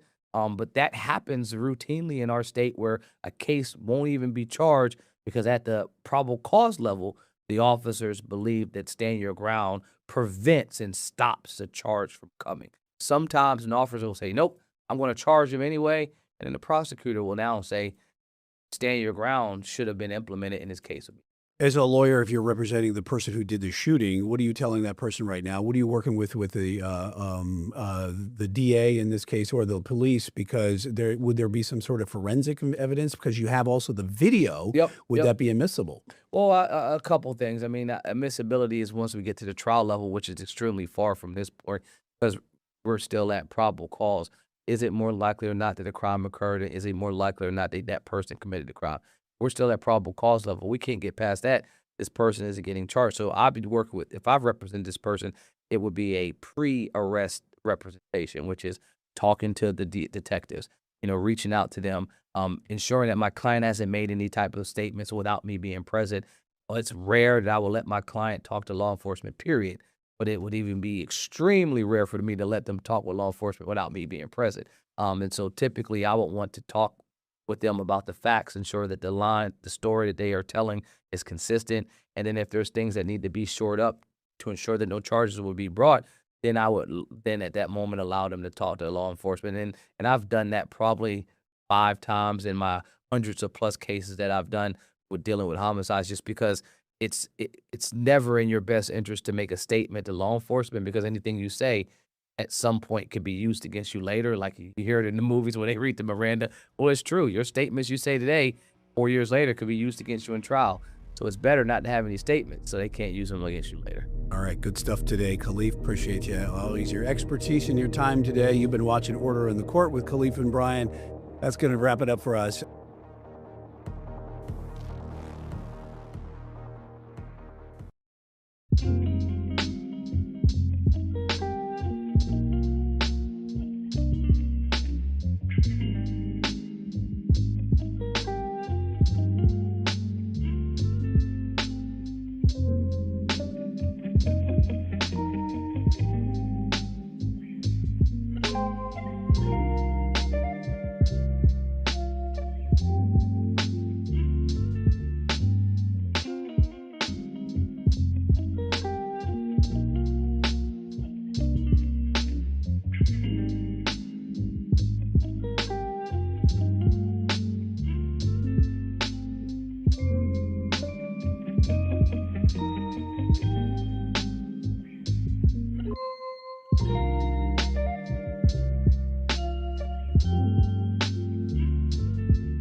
Welcome to Stars of Service. I'm your host, Brian Christensen. You've all heard of the term honor flights. Today, we are joined by Mike Stubbs, who is a Purple Heart recipient and also a board member of the Queen City Honor Flight. Mike, you were in the Army. Yes, sir. And can you, first of all, before we get into the honor flight, can you just talk about your service? Well, I entered the Army in June of 1966. 19 years old, just 1 year out of high school. Never heard of Vietnam. It was so amazing. It was never talked about when I was in high school or anything of that sort. Got drafted. Actually did something that didn't want to tell anybody in my family until I was laying up in the hospital at Fort Bragg after they brought me home from my wounds from Vietnam. That's when I informed my family that I actually volunteered for the draft. I had a job at Western Electric. It was okay. I wasn't crazy about it. I said, can't be any worse. I volunteered for the draft. But I did find out it could be worse. So I learned, be careful what you volunteer for. Careful with which Right. you wish for. You were wounded. Yes, sir. Three times. Yeah. 3 Yeah, times. 3 times. But I went in, like I said, in June of 66, Fort Jackson. Left there, went to Fort Gordon, Georgia, where I went through basic training. From there, I went to Fort Polk, Louisiana. I've been there. That's hot. Oh, well, let me tell you, I had a unique name for Fort Polk. I call it Fort Puke Lazur. Whatever the good Lord had left over, he put in Louisiana. Because it was just like Vietnam. They had what they call Tigerland. That's where you went for infantry training. So I went through that. Right after that, I had a little short leave, went home for a week or so. Then I shipped out to Vietnam. Got to Vietnam in November of 66. Went to Alpha Company, 2nd Battalion, 28th Infantry, 1st Infantry Division. And I started out as a rifleman. When you start out, they don't know what your capabilities are. They got to find out. Yeah. And I only carried a rifle for a couple of weeks. Next thing I know, I'm carrying an M60 machine gun. I'm a machine gunner. Wow. And then in the 1st of April. Which is that picture, by the way, right? Yes, that is me holding the machine gun. And the ironic story about that, I was a squad leader then. I'd already been promoted to sergeant. But we'd been on a mission, lost a couple of men. They brought us into a base camp. We'd been in the jungle a little over a week. And they knew we needed a break. Right. And as you can see, I'm not the cleanest looking person in that picture. I mean, probably hadn't had a bath for over a week. Well, we landed there and the choppers let us out. Next thing I know, all of my men are taking their steel pots off, throwing their packs down, their weapons down. I walked over and picked up the M60 because it was filthy. I said, fellas, you don't take another bite till every one of you clean your weapons, especially this. That's the main weapon for an infantry platoon. And I wanted it clean because even though they were giving us an overnight break, we could have been called out the next hour having to go back out into the jungle again because of something going on. And if it's messy, it can get jammed, and then you don't have a defense mechanism. Exactly. But I went from there, like I said, I was only in the Army like 7 months. When actually 8 months, I was promoted to sergeant, become a squad leader. Oh, wow. Infantry squad leader, and also I was a little guy. And tunnel rat in 66 was a volunteer thing. Did not have to go. You couldn't make a man go in the tunnel because some guys couldn't handle it. And what do you mean couldn't handle it? Well, the stress, Right. claustrophobic. I mean, the tunnels are small. I mean, you had to be small like me to go in anyway. Right. They were not big because the Vietnamese people were they're. How many of these tunnels are we talking? Oh, they had tunnels everywhere. Some areas had more complex tunnels. These tunnels were created back when the Vietnamese, the VC, the Viet Cong, and so on, the NVA, were fighting the French back in the 50s. That's when they started creating most of these tunnels. Oh, wow. They lived in these tunnels. Mm-hmm. It was just incredible because they could take these tunnels, and they were dry, just like at nighttime. I'd take my squad out on an ambush at nighttime. Monsoon season, pouring down rain. I mean, it rains like you wouldn't believe during monsoon. And it's hot, it's humid, and see, you couldn't carry anything to cover up to stay dry because you carry a poncho. Poncho sound like a tin roof, rain hitting on that. Yes. That's all they could hear. Right. Yeah. So I'd let guys carry a poncho, wrap it around you, but it gets soaking wet. Right. And the worst thing about it, when the rain stopped, usually around midnight, you could basically set your watch to how this rain works during the monsoon. Mm-hmm. All of a sudden, mosquitoes would show up. And I'll tell you, some of those mosquitoes, I was scared that 2 or 3 of them was going to pick me up and carry me off. They were healthy mosquitoes. But continued doing that. I got a minor shrapnel wound in April.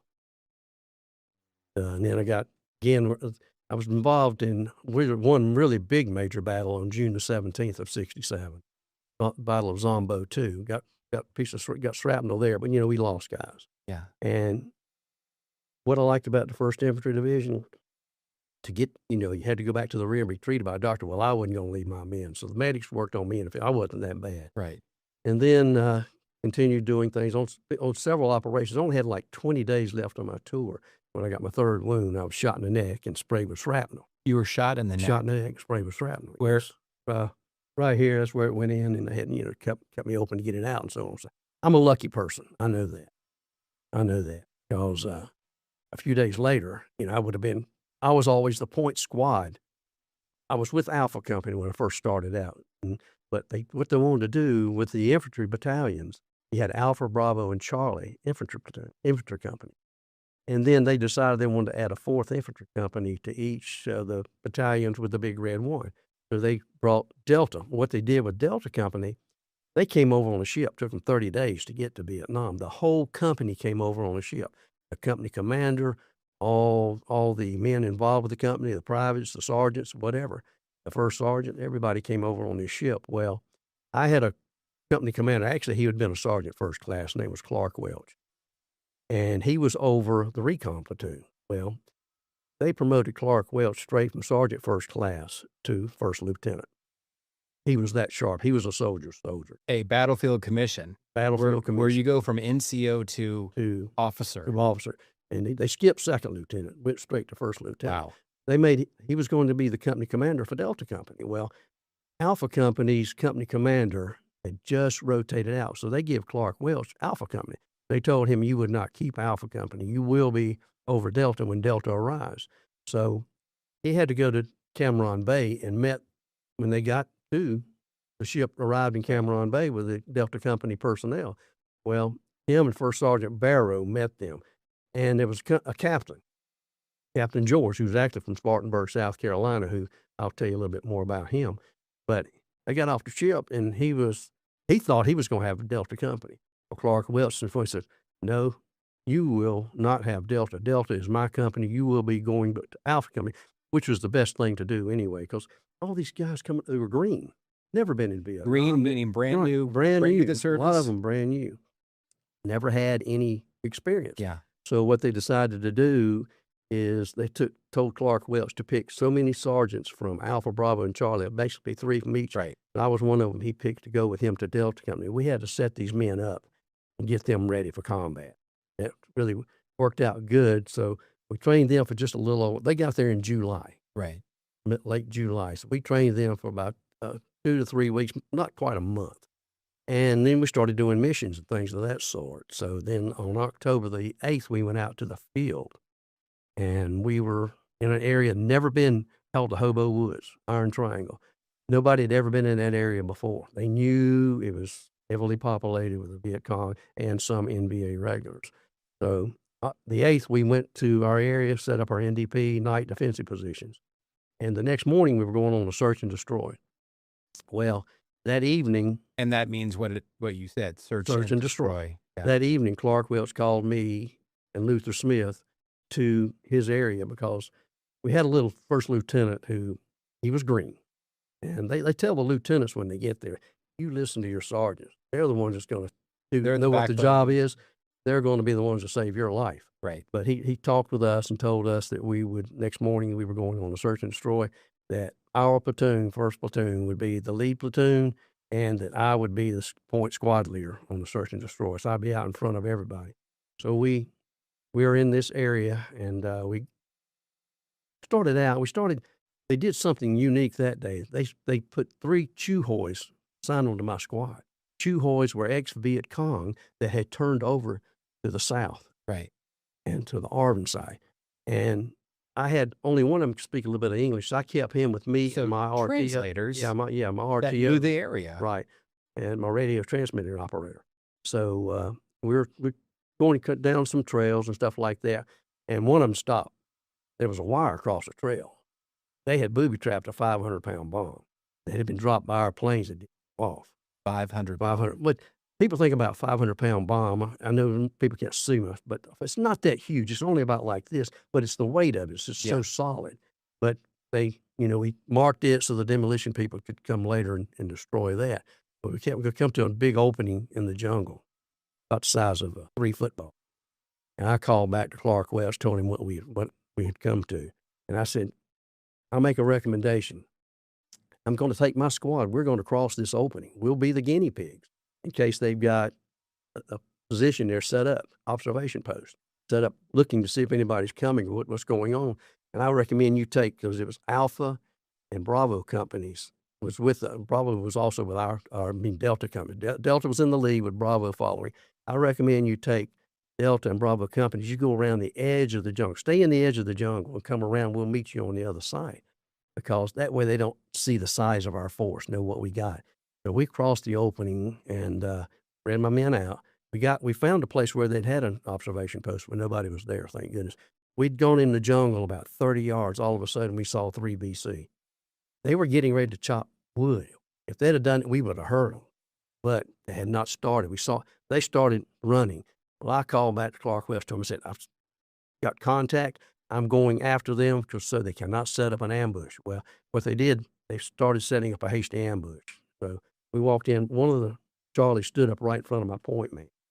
And your point man is the person in he's front. in the very front. First you had your point man, then had my grenadier, then they had myself and my RTO. And they both froze.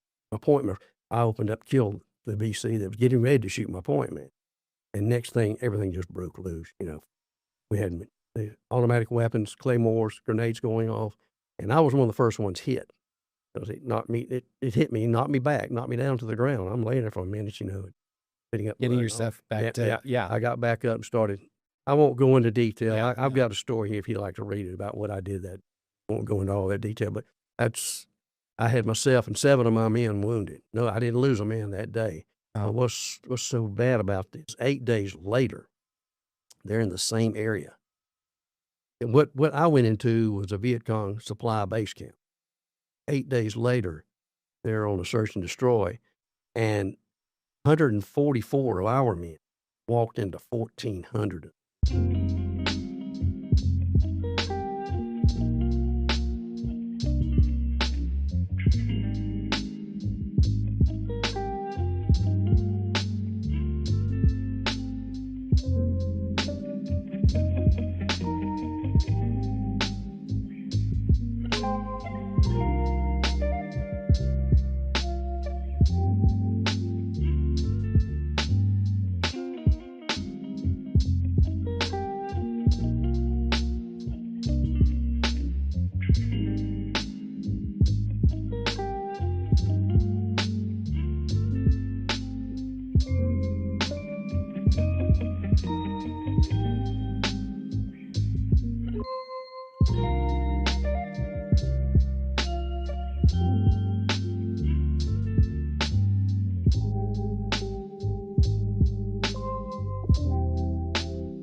Welcome back to Stars of Service. I'm your host, Brian Christensen.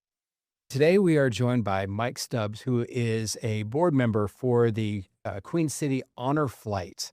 How often do you all get to do these honor flights? At one time we were doing 2 a year. Now we're doing 1 flight a year, usually in the fall. This year's flight will be October the 10th. How long have you been involved with this? Oh gosh, I've been involved several years. I think this is like I can't even remember. It's either 8th or 9th flight coming up. You said 2 things during our last segment that my ears perked up a little bit.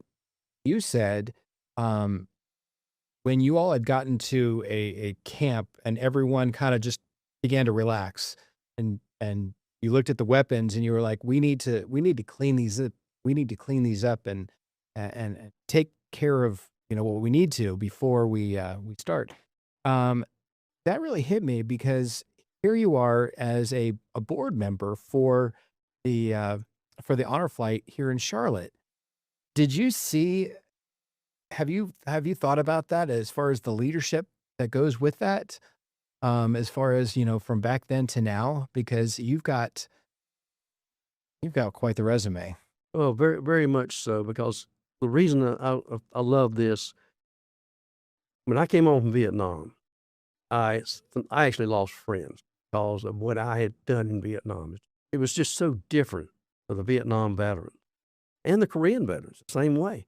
When we came home, you didn't talk about anything. You didn't tell anybody anything. You didn't even want people to know you'd been in Vietnam because some of the things that were going on, the things that they were saying about people.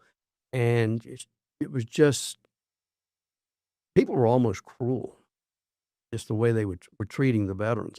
You just kept it inside. Vietnam veterans at that time just did not join these organizations. You didn't feel accepted. And joined the military with the Purple Heart. Next thing I know, I'm starting to get involved, and I started doing. We had a commander. He moved to Louisiana. Well, somebody had to take the chapter over. And they said, "Mike, you're the one to do it." I said, "I don't want to do it." I took it over 15 years ago, and I started doing speeches and presentations, and that's when I started, telling my stories. And What did that do to you, though? Oh, it just released. It took 1,000 pounds off my shoulder. Because I tell veterans, when I do speeches at Memorial Day, I do speeches on Veterans Day, and I have special speeches because I want to talk to the veterans, even on the honor flight, right, at the Vietnam veterans at the wall. Yeah. I do a speech, a presentation to all, which we're one of the only honor flights that do that. Basically, I didn't say this, but we're not supposed to be really doing that. The understanding we have, but we do it because it is so well accepted and appreciated. Because these veterans need to know they're thanked. No matter what your job, you were a truck driver, cook, fly, whatever. So, a lot of these veterans never had a homecoming, never were really properly welcomed home, were now, did not have the pomp and circumstance of the celebration of, mission complete or whatever the case is. Let's jump ahead to they're selected. I know it's a selection process for them to get nominated or whatever else to get onto be picked on the honor flight. Talk about what they see and what they're like when they come back and get off that airplane. Well, it's incredible because, as you say, the selection, we have a specific order: World War II, Korea, Vietnam, then Desert Storm, Iraq, Afghan veterans. And these gentlemen, we start out early, 6:30 in the morning. We usually around the time frame we leave the Charlotte airport, flying to D.C. We fly into Reagan. When we get to Reagan, it's pretty quiet going up on the flight, because guys are still wondering what exactly is going to be transpiring here. They don't know each other. Right, they don't know each other. And each veteran has a guardian assigned to them. And we provide the wheelchairs, anything. If a guardian needs to be pushed in a wheelchair, that guardian pushes him everywhere he needs to go. Right. If he needs a follow, and her, right, him or her. A lot of these veterans, they'll have a son or a daughter go. Right. Normally we don't really like spouses because the spouses are usually a little older and so on. So we want someone that can really able-bodied to take care of them. That means if they need a bottle of water, they're supposed to get that and so on. But we give them a little snack in the morning for the airport before we leave, and we get to Reagan International Airport in D.C. And we get off the plane. We're coming into the area. There's a crowd. The West Point. There is actually, former officers that are, most of them look like they're in their 50s and 60s. They're chorus. They're singing all the military branch songs as you're coming in. The crowd is there waiting, so it's a pretty good sized crowd welcoming these fellows as they come through. Then we have 4 buses. And normally the first location we go to is Arlington National Cemetery. And it's so unique because the fellows that get there, that's when they start finding out that they are appreciated. Because when they come through the airport, that's the first time for a lot of these fellows that they have actually, somebody's really, really thanking them for what they've done. Because the Vietnam veterans just felt like, and the Korean veterans, that, what they did, was it right? Yeah. But they find out, yes, you are truly appreciated. But we get to Arlington and we do the wreath laying ceremony there. And the last 2 years, what we did, what is wonderful, is we have 2 wheelchairs. We have 2 of the veterans that are in wheelchairs, myself and an Afghan veteran. We push them to the monument. And, we salute and so on. It's really beautiful. What do you get? What type of feedback do you get back from some of these veterans who have never had any type of official welcome home or any type of celebration for themselves by their families or units, whatever the case is? They go on an honor flight. They come back probably mentally drained. What's the feedback you get from them? Oh, it's incredible. There's tears in their eyes. I mean, they're so appreciative of what has been done for them that day. I mean, it's such a busy day. And coming back on the flight, to even show more appreciation, we have mail call. That is where every veteran on that flight receives mail from children, from anywhere from high school all the way down to elementary. They do make up cards, give to these veterans, letters, appreciation, things of that sort is given to each veteran. And they don't know that's going to happen. That's so appreciative. But when we get back to Charlotte, what's so beautiful about Charlotte, and we unload in order, World War II, Korea, Vietnam, so on and so on. Right. That's how you leave the plane. And they walk into that concourse. Right. There's, seriously, probably 2,000 people. This is, a lot of them are the families of the veterans. They can sign up to be there welcoming these veterans when they come back. And get past security to get Right. all the way to Well, the we gate. don't worry about the security. Yeah, they have to go on to the website Right. and sign up to be at the airport when the flight returns, so they can get through security without going through all the hassle. But they do have to register Right. to be there for the welcoming. But you'll see in the video, there's guys just crying. Some of them can't even hardly talk because, I mean, these people are cheering, bagpipes, flags everywhere, and people just welcoming these gentlemen and ladies too. So you've got over 100 veterans Yes. that are part of the honor flight that are actually experiencing this. How many applications? How many submissions do you get from people? We've got a waiting list. It's incredible, the list. And like I said, we do the specific order. At one time, we were trying to make sure it was people that were in country, in like Vietnam, Korea, so on and so on, World War II, and basically try to get the combat veterans. Now, if you were a veteran, please sign up for this. No matter where you were stationed, you deserve this. You did your part for your country. As I stated a little earlier, no matter what your job was, you were a truck driver, you were a supply, you were a clerk. It doesn't matter. You had a job assignment. You did that job. You did it well. You deserve to go on this flight. You've got just over 100 people experiencing this. I mean, I'm speechless anyway because of the emotion that it draws from all of us. But truly, how many? I mean, it's got to be so many more, if not hundreds of other people who are trying to sign up. How great would that be to have a second flight throughout the year again? Oh, it would be wonderful. And as you may not know, this is totally, it's paid for. Yeah. Everything for the veterans paid for. Right. The people taking care of the veterans, their part has to be paid for. Right. This flight cost over $100,000 per flight. Wow. So we're looking for donations from companies, from individuals, anyone. Please, if you're willing to just $10, $100, doesn't matter. Everything is so greatly appreciated to pay for this flight. What's the website? QueenCityHonorFlight.org. Okay. QueenCityHonorFlight.org. And there you will find where to sign or how to sign up, where you can all about the trip and everything. Yes. What else should families of veterans be thinking about when they discover this and realize that their loved one could, be a veteran that will be honored on this flight? Well, I'm hoping the younger ones talk to their family member that's a veteran, especially if they're Vietnam and Korea. World War II, as you know, the numbers, we're losing them Dwindling every day. every day.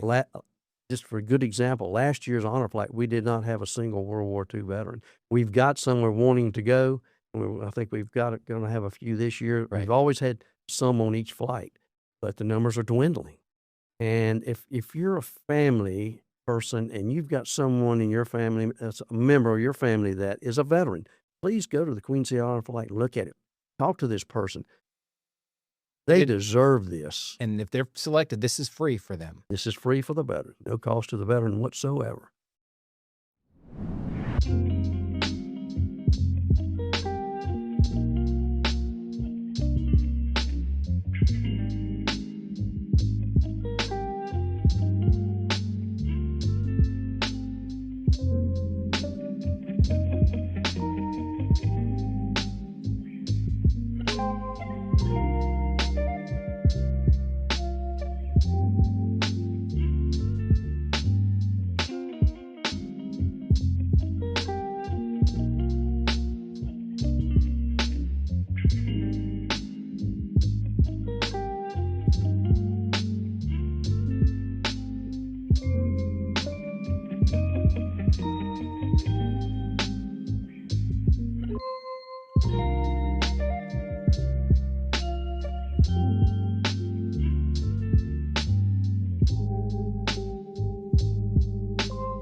Mike, thanks so much for coming on again. Do you have any other anything else you'd like to share about the honor flight? Well, I do have some quick talking points I'd like to go over about the Queen Absolutely. City Honor Flight. Basically, what we're doing is honoring our veterans, preserving their legacy, letting people know what they did. So many people, even family members, don't really know what their family member did in the military. They don't talk about it. And our mission is to provide an all-expenses-paid trip to Washington, D.C. for veterans to visit the memorials built in their honor. Many of these veterans, especially from Vietnam, Korea, and World War II, never received the recognition they deserved. This was formed in 2017 as a Rotary project along with the Honor Air Honor Flight Network. We're a local Charlotte hub of over 120 independent nonprofit hubs in America that make up the National Honor Flight Network. We charter with American Airlines for a one-day trip up to Washington, D.C., 189 seats on the plane, and normally over 120 veterans, like 50 guardians, and then volunteer staff there. We serve veterans across the Queen City Honor Flight serves veterans across 22 North Carolina counties, including Mecklenburg, Cabarrus, Gaston, Union, Iredell, Rowan, and surrounding communities. Veterans do not have to be combat veterans, but must have a DD-214 to prove that you were in the service, an honorable discharge from service. All veterans are encouraged to apply. However, priority is given to World War II, Korea, Vietnam, and terminally ill veterans. If you're a young veteran and cancer or anything, we will make sure you get on this next flight. Guardians accompany the veterans to ensure their safety throughout the day. They can be family members, but we prefer not spouses or significant others. Right. And there is a cost for the guardians, but the need right now, we know there are thousands of eligible veterans in our area that don't know about this flight. We want to get the word out to them. There's so many that are unaware of the opportunity that exists for them. The impact that this does to a veteran is a life-changing experience for veterans. The emotional healing and recognition they receive, strong community visibility, letting the community know. A lot of people don't realize North Carolina is one of the largest veteran states in the country. Right. It's powerful stories that resonate with employees and customers when they find out about these veterans. Some of the people who employ these people don't even know what they've done. So we want to get the word out. Please, if you're a veteran or if you're a family member, you have a veteran in your family, please talk to that veteran. Please go to queencityhonorflight.org, register. Mike, thank you so much for your service. Thank you for continuing to serve in this capacity, to share something that's so important for veterans and for families and for those who never were really given that welcome home to have that opportunity today. So thank you so much. Thank you. You've been watching Stars of Service. Thank you so much for watching.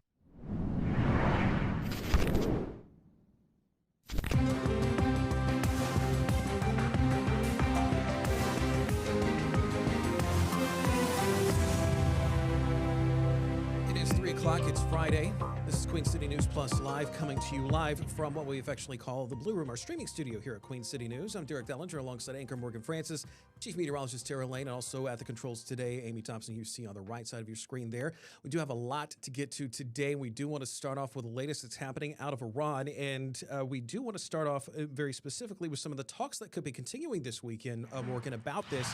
We do know some envoys, Steve Witkoff, as well as President Trump's son-in-law, Jared Kushner. They were going to Pakistan to continue talks with Iran, which are still kind of, at this point, everything's still very tense. Yeah, I mean, the Defense Secretary, Pete Hegseth, today said, ball's in Iran's court. The U.S. is blocking the Strait of Hormuz, so Iranian ships can't get through there. And they're thinking that that is putting pressure on the country to come to the table and make some sort of a deal. Obviously, the U.S. doesn't want Iran to have a nuclear weapon. The Iranian foreign minister is also headed to Pakistan for these talks. And Vice President J.D. Vance is on standby at the White House to see if he's going to travel or not. Yeah, there's still a very tense situation in the Strait of Hormuz, as well as also on the other side of the Middle East as well, with between Israel and Lebanon as well. There's a ceasefire there. But Hezbollah, which has been supported by Iran over the years, is basically saying that the ceasefire is meaningless because Israel is still continuing attacks in that country and going after militants who they say are connected with Hezbollah. Both sides have violated that 10-day ceasefire. They have now agreed to, I believe it's a 3-week ceasefire is the one that they just extended and agreed to. Those talks happened in Washington between the two countries. You know, again, this is ongoing fighting that has happened for a while, and I don't think either side believes that either side is going to honor the ceasefire. Nonetheless, there's a 3-week extension that's in the books. Yeah, one of the interesting comments that came today was from Defense Secretary or War Secretary Pete Hegseth, basically saying that calling basically the conflict with Iran as a gift to the world, at least right now, basically to rectify some situations that are happening out there in the Middle East, and more specifically with Iran as well. Yeah, and I think it'll be interesting to see how all of this plays out with all the countries that are involved, including NATO allies. You know, the U.S. Hegseth in particular and President Trump have said that, you know, they haven't gotten much help from the NATO allies that said in the beginning, this isn't a war that we started here, but the Strait of Hormuz issues with, you know, the mines that are there and the conflict that's there. You know, the European countries are more impacted by that than the United States. So there's, you know, ongoing pressure from Hegseth in the White House for European allies to show support. And there's actually an internal Pentagon email floating around outlining options for the U.S. to punish those allies that have failed to support the operation, more specifically suspending Spain from the alliance. Yes, and before we move on, just real quick, one of the bigger impacts that we have all seen here as Americans are the gas prices, as well as the impact on the stock market. And President Trump has issued a waiver which does allow for easier transport of oil and natural gas, which has had an effect on some of the Brent crude oil prices, which is the main gauge of how much we're going to be paying at the pump. Even though the price right now is still above $100 a gallon, or $100 a barrel, excuse me, and also price has actually gone up a little bit today, so it hasn't really had much of an effect, at least as of yet. We'll be keeping an eye on that, though.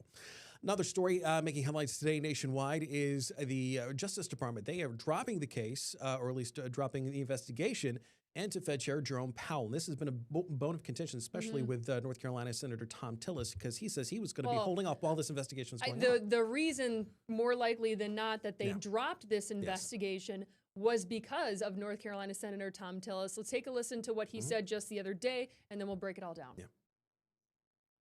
You have extraordinary credentials. They're impeccable. We have got to end this investigation. Big DOJ didn't know about it. The president didn't know about it. Let's get rid of this investigation so I can support your confirmation. So Tillis vowed to hold up the new Fed chair nominee, Kevin Warsh's confirmation with his one vote. And his one vote would make the difference. So he has said that he is going to, you know, vote against this and stop the confirmation unless the investigation into current Fed chair Jerome Powell, who is going to be leaving, until that investigation is dropped. Yes. The investigation, Derek, if you want to get into that. Yeah, the investigation itself was dropped, and the investigation actually stemmed around some building renovations that were supposed to be taking place at the Federal Reserve. It was a $2.5 billion price tag. And there were allegations that Jerome Powell had basically not necessarily been truthful to Congress in regards to some of his testimony about those renovations. That led to this investigation. But many people, both the Democratic and Republican side, basically saw this as an intimidation tactic on the part of Trump administration. And now that this investigation has been dropped, at least by the Justice Department, this could lead the way for Kevin Warsh to come in as well as to succeed Jerome Powell, who, by the way, his time at the Federal Reserve is actually up on May 15th, so it's not really that far away. And I think most people were probably critics of this investigation into Powell, that it was pressure for the Fed to lower interest rates. Supporters of it would say that they would frame it that this is an oversight issue on honesty and government spending and transparency. Regardless of all of that, Tillis's one vote was holding up Warsh's confirmation, and now that investigation has stopped, Warsh, there shouldn't be a delay in that. By the way, Warsh had said in his Senate hearing that he never promised the White House that he would cut interest rates, which of course is what people believe all of this is potentially about. And Warsh is still considered a bit of a controversial pick anyway, because there's still concerns. There's every confidence that he will likely get approved on party line votes, because a lot of Democrats are basically questioning his independence from the Trump administration because of President Trump's repeated calls to lower interest rates, something which Jerome Powell hasn't done, and something that that Warsh himself which is not I think necessarily is why committed to. they wanted him on the record in that hearing, saying that he didn't make any promises to do so. Yes. We'll see once he gets in, of course.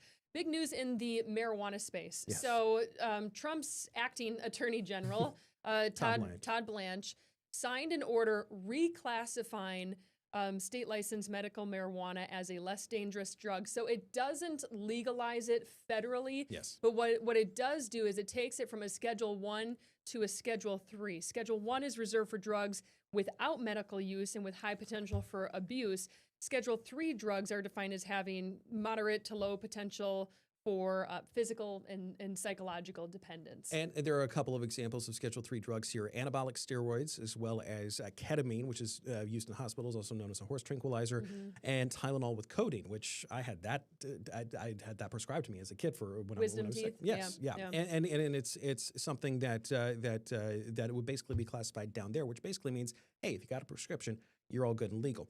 We should mention, though, North Carolina and South Carolina have no medical marijuana laws, so this wouldn't necessarily affect us per se. However, we should mention that there is that legal weed dispensary that is on the Cherokee Indian Reservation in Western North Carolina.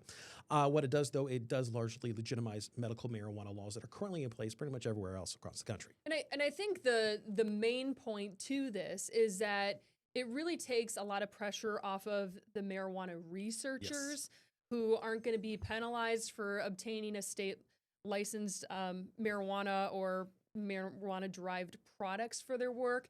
It also, there's a huge tax incentive to it as well, that they'll be able to kind of deduct more business expenses. And if I'm not mistaken, most of those operations have actually had to run on cash very specifically, and that could banks open have up, an issue with anything that's tied to marijuana in the slightest way, even if it's any sort of marketing for a marijuana company. A lot of banks, they won't touch those companies. So that could essentially open the door here potentially for this. Yeah, yeah. So I think mainly it's down to the research level. Nearly all states have approved cannabis in some way, shape, or form. Idaho and Kansas are the only ones that ban marijuana outright. So really interesting development, though. Yes, it is something we'll be keeping an eye on, definitely, especially considering those efforts in North Carolina, very specifically, to legalize medical marijuana.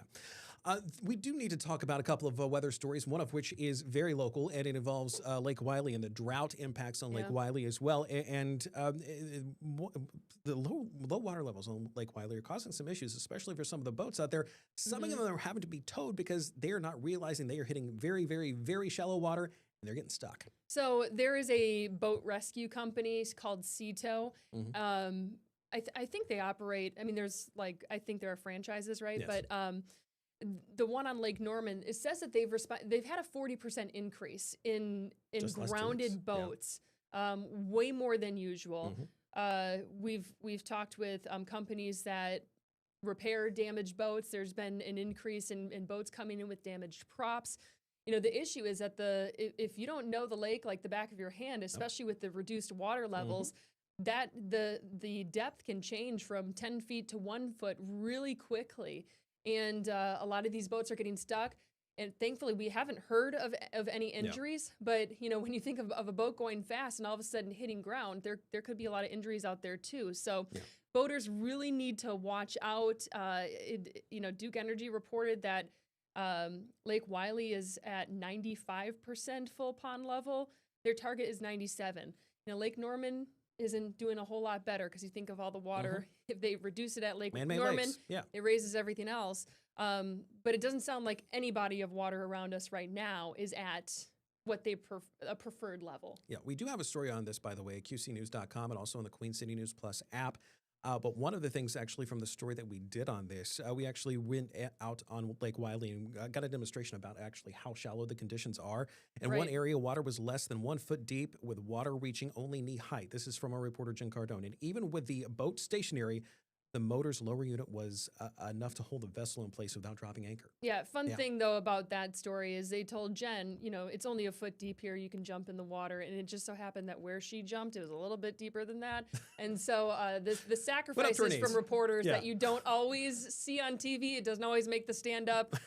She was in for a bit of a surprise there, but again, you know, right in the middle of the lake where you'd expect it to be deeper. No, so if you're a boater or a friend of boaters, just be careful out there right now as we have this ongoing drought that we're dealing with. We do. And the other weather story is the heck of a tornado that was seen.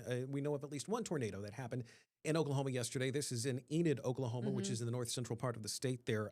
We can't say this. No one was killed, but dozens of homes were damaged and a bunch of people had to run for cover. And this is going to show you exactly how close this all is. From these people who were quite daring, a little bit more daring than I would be in a situation like this about getting that close to the tornadoes. Everyone in here is shaking their heads no. I mean, nope. Love the job. But at the end of the day, I'm like, not worth it. Yeah, it's no word on exactly how strong the tornadoes were, but the one that was in Enid, some believe it may have been an EF4, EF5. I don't think we've got an update yet on that, but we do have more storms. 40 homes were damaged. I mean, you're talking about buildings getting completely taken off of their foundations. Trees stripped of their bark, and a whole lot of piles of debris left behind. So a huge mess for people to clean up. And more storms are possible through tonight and also Saturday. Well, and a lot of people don't have basements there because of the red clay. So they have, they have shelters that they've built, but a lot of them don't have that like immediate space in their home to go to. So scary situation as they're looking at some more strong, severe thunderstorms. And we got some nods and uh-huhs from Chief Meteorologist. Tara's like, yep, you're right. All of that's making sense. Good to hear, Tara. Rain is good. Yes, and things are actually looking pretty good now across the Charlotte area. 84 degrees you see right now.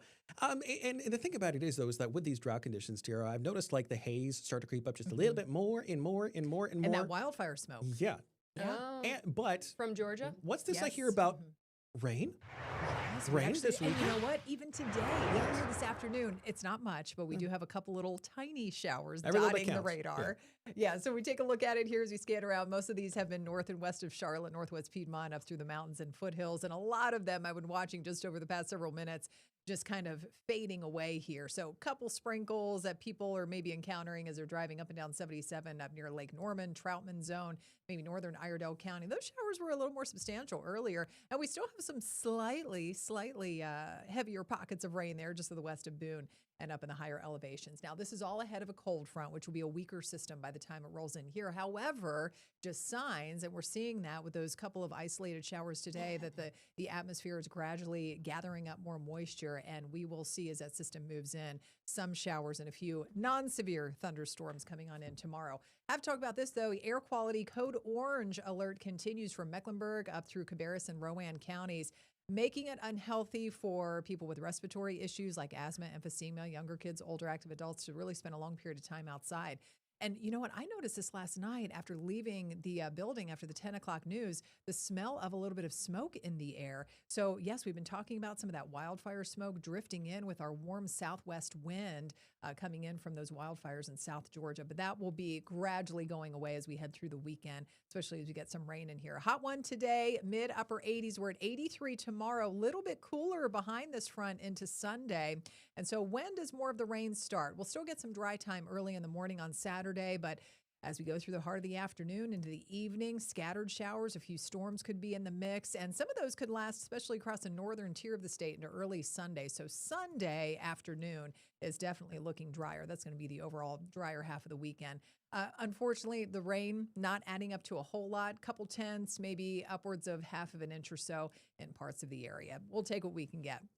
Temps tonight ending up around 60 degrees, some 50s up in the mountains, low 70s up in the mountains tomorrow. We're back in the 80s for one more day, but gradually getting a little bit cooler. Most highs only around, say, the mid upper 70s, but with more rain chances going into next week. So signs of a pattern change happening, and we need those rain chances. So it does look like it's going to be a situation where it's quick in, quick out with the weather, with the rain, right? Yes. Yeah. Scattered showers. Again, not worried about the risk of the severe weather like we're hearing about for our neighbors out west. We need that all-day deal, though, to really make an impact on the drought. Yeah, good soaker. Thanks, Tara. Coming up, this wild story surrounding Maduro's capture. You remember the Poly Market bet that was placed, and everyone was theorizing who it may be? And there were some theories that it could have actually been Barron Trump, President Trump's son. It was not, but the person who was behind it, you'll be shocked to hear that person's story. We'll have more coming up in just a little bit. More Queen City News Plus Live after this.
back to Queen City News Plus Live on this Friday. A beautiful day out there as we take a live look at the Queen City. A couple of clouds in the sky. We should get a couple of raindrops as well. Unfortunately, we need a little bit more of that. And what's forecast? But if you missed the full forecast after the show, if you're watching on the Queen City News Plus app, you can scroll down, just hit the weather tab and check it out. Want to get to the latest, Derek, out of this mass shooting at a mall in Louisiana. Yeah. We're finding out more details about what exactly happened. And it sounds like it wasn't random. It's not like someone walked into the mall and just started shooting, which is, I think, is a lot of people's fears potentially in a situation like that. It sounds like it was a dispute between two groups of people.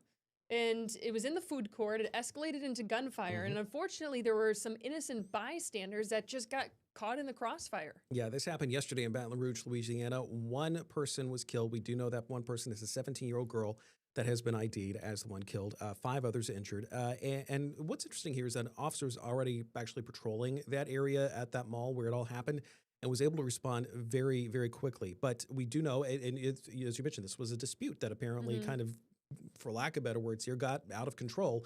There have been multiple people that have been taken into custody. We know as many as 5 people potentially taken into custody. We're still working to get information because there's some conflicting reports as to whether or not they've actually been charged with anything or if they are considered suspects. But we do know at least 5 people have been taken into custody. Right, and this happened at just before 1:30 p.m. yesterday. Their local time. There was, as there is in every mall, a police officer patrolling at the time was the first to respond to the scene. But they also took a look back at the surveillance footage, and they were able to identify people pretty quickly that they were able to get people into custody within just a few hours. We do know as well that there's an update that's either happening right now or happening within this hour, and we'll have an update on that case coming up on Queen City News at 4.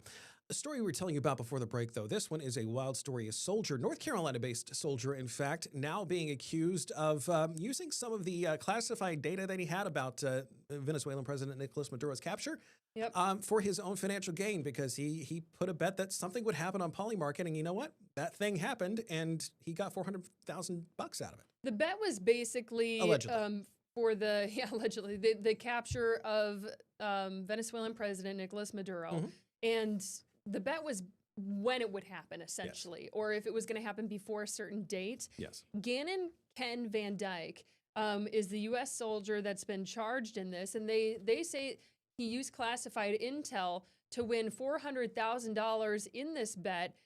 He was involved in the operation. He had just 2 years ago been promoted to Master Sergeant, the second highest rank in the Army. So this was someone who had served 2 decades in the Army and had been promoted and saw his chance to make a quick buck and went for it, allegedly. Yes, and prosecutors basically saying at this point that Van Dyke, as he was a part of this mission, it was classified. He signed non-disclosure agreements to be a part of all this. And the fact that what he's accused of is basically what he's basically accused of doing, it's basically amounts to a violation. And as a result, he's facing a slew of charges. Polymarket itself actually condemned his actions, basically saying, hey, we do not like insider trading, at least in the circumstance. I mean, they kind of have to. Yeah, But not only that, he's also facing another complaint from the Commodities Futures Trading Commission in regard to those actions about how he did it and the specifics of how he allegedly did it. And this has also led to, it adds one more story to the whole betting on events type of situation that has kind of been in the spotlight for some lawmakers as of I mean, he faces years in prison. He's 38 years old. He's charged with unlawful use of confidential government information for personal gain, theft of non-public government information, commodities fraud, wire fraud, making an unlawful monetary transaction, and then this other complaint by the Commodity Futures Trading Commission. You know, he had taken $35,000 from his personal banking account. This is all according to the information that's been released. This is all allegations at this point. He transferred it into a cryptocurrency exchange and then used that to make a series of bets on when Maduro would be removed from power.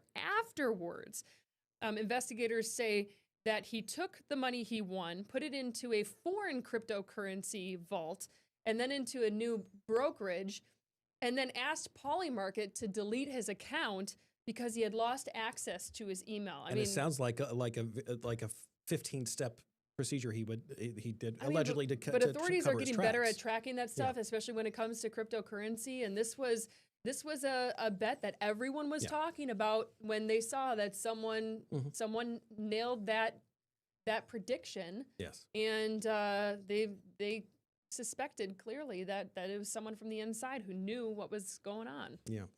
There is an anniversary that's going to be coming up this weekend, 40 years since the Chernobyl nuclear accident. It's going to be coming up on Sunday morning at 1:23 local time in Ukraine.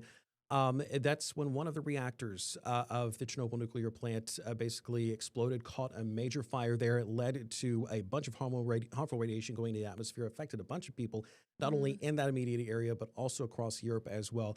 This has become something as part of a popular culture. You might remember that HBO miniseries that was out several years ago about it. Dozens of people were killed. The death toll still kind of uncertain at this point because of so many harmful radiation effects of people in that area. Health issues. Yeah. I mean, there was cancer and you name it. I mean, everything under the sun. 600,000 people involved in that cleanup over 4 years. They are considered national heroes at this point, but it has also led to higher cancers in that area, as well as children born deformed. There's been a spike there since that has I mean, if you think of some of the stuff that they were doing, you had helicopters that were, dropping sand and other materials to smother the fire. You had workers who were washing radioactive dust off of buildings. So quite extensive cleanup that they were involved in. Yeah, we do have one more story to get to. It involves the Peabody Awards. We'll tell you exactly what the Peabody Awards are and who's won them. It's coming up next. This is Queen City News Plus Live.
No problem.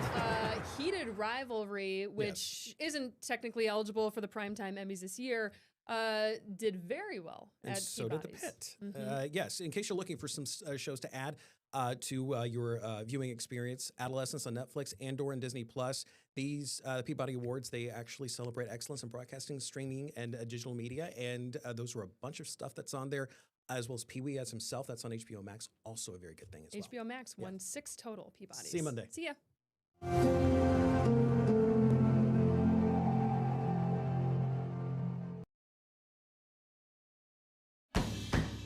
Yeah, that's one way to lose your baby teeth. Put your kids in sports, God. and they'll be gone.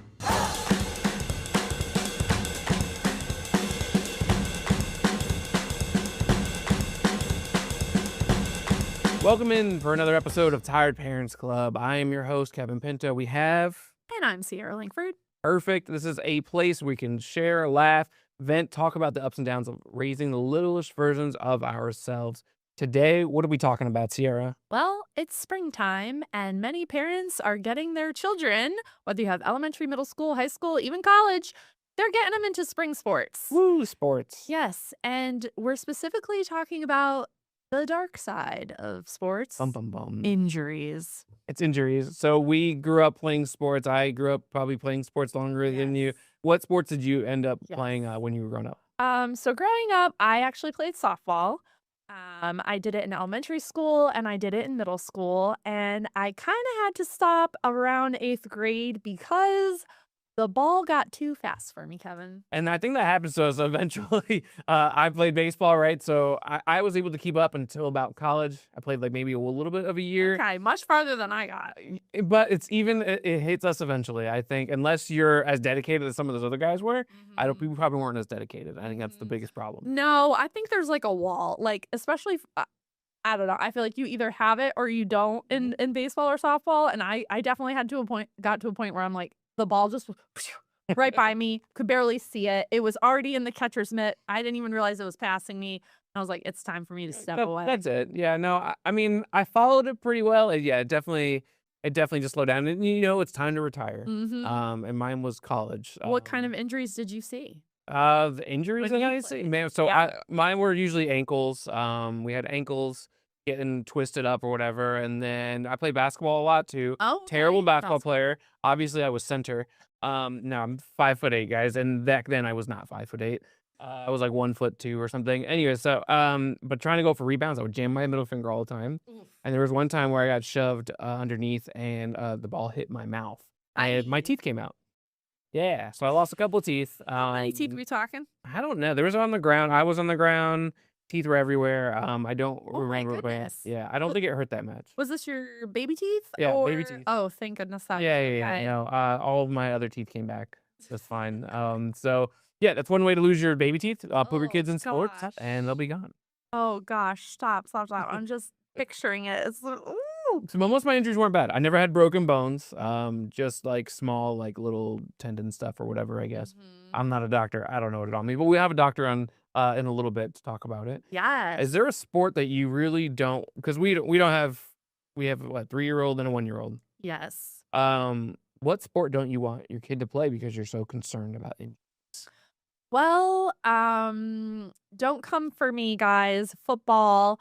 I'm very worried about football. Now, if he comes to me and he's like, "Mom, please, I really want to play football," it's going to be such a difficult conversation because I'm going to be that mom that's so worried. I'm going to be so worried about him. But you learn so many good lessons from. There's family. Because it's such a contact sport. It's such a contact sport. So that's probably the number one. The number one, as a mom of a boy, that's probably the number one sport that if he really wanted to do, I would be worried about. Worried about him. What do you want him to play then? What do I want to play? Well, my husband grew up playing soccer. So we're not going to force him into soccer. I definitely don't want to force him into anything he doesn't want to do, but we're hoping he expressed interest in soccer and likes it. Because that's my husband was a soccer player growing up. So we're going to try that and see where it goes. But, baseball, maybe basketball, there's various sports out there. Yes. Well, I have a little girl, so yeah, if she wants to play football, I guess she can play football. She can do whatever she wants. Picker. That's right. Lila, I support. No, I want her to be the quarterback, or a lineman or something. No, I think softball would be great. I would love for her to play softball. I also want to be entertained. I want her to be in a sport that I'm gonna be. Also, it's about you, huh? It is a little bit about me for sure. This is mainly about me, Lila. And we're gonna train you to be a star. I wanted to name her Shaq actually, because every Shaq has become famous and a great sports player of some sort. Oh, okay. You haven't. There's no Shaq that I've met that does like that works at a library or something. No, Shaq is a name that plays sports. Uh, but anyways, no. Softball was great. Gymnastics is cool. I've covered gymnastics. Okay. The vibe is fun. Everyone's clapping and cheering. Yes. There's probably a lot of injuries that come with gymnastics. Yes, I would imagine so. Yeah, because there's It this looks spinning stuff. very difficult. You have to be very strong. Yeah, but that's her problem. Good So I want to make coordination, sure good she's not hurt. balance.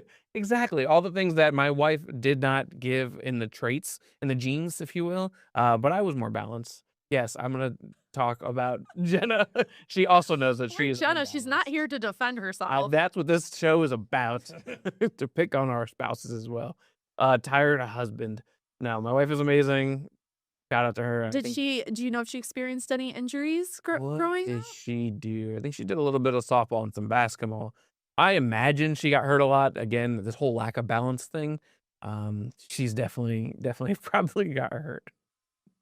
Killing me. No.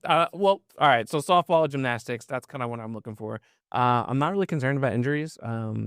She already falls a lot, so we're just toughening her up. Yeah, we definitely got lucky in the injury department in the sports we played growing up. The teeth, though, I think you win with that one, Kevin. Losing teeth, big deal. Whatever. They grow back. They grow back. All right, so we're gonna take a quick break. When we come back, we're gonna have Dr. Tellerico tell us about sports injuries, how to prevent them, why they hurt so bad, I don't know, stuff like that. So we'll be right back.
Everyone, welcome back to the Tired Parents Club, and today we have with us a very special guest, Dr. Brian Tallarico from Orthopedic Specialist of Piedmont with Piedmont Medical Center. Hopefully I got all that correct. Thank you so much for joining us today.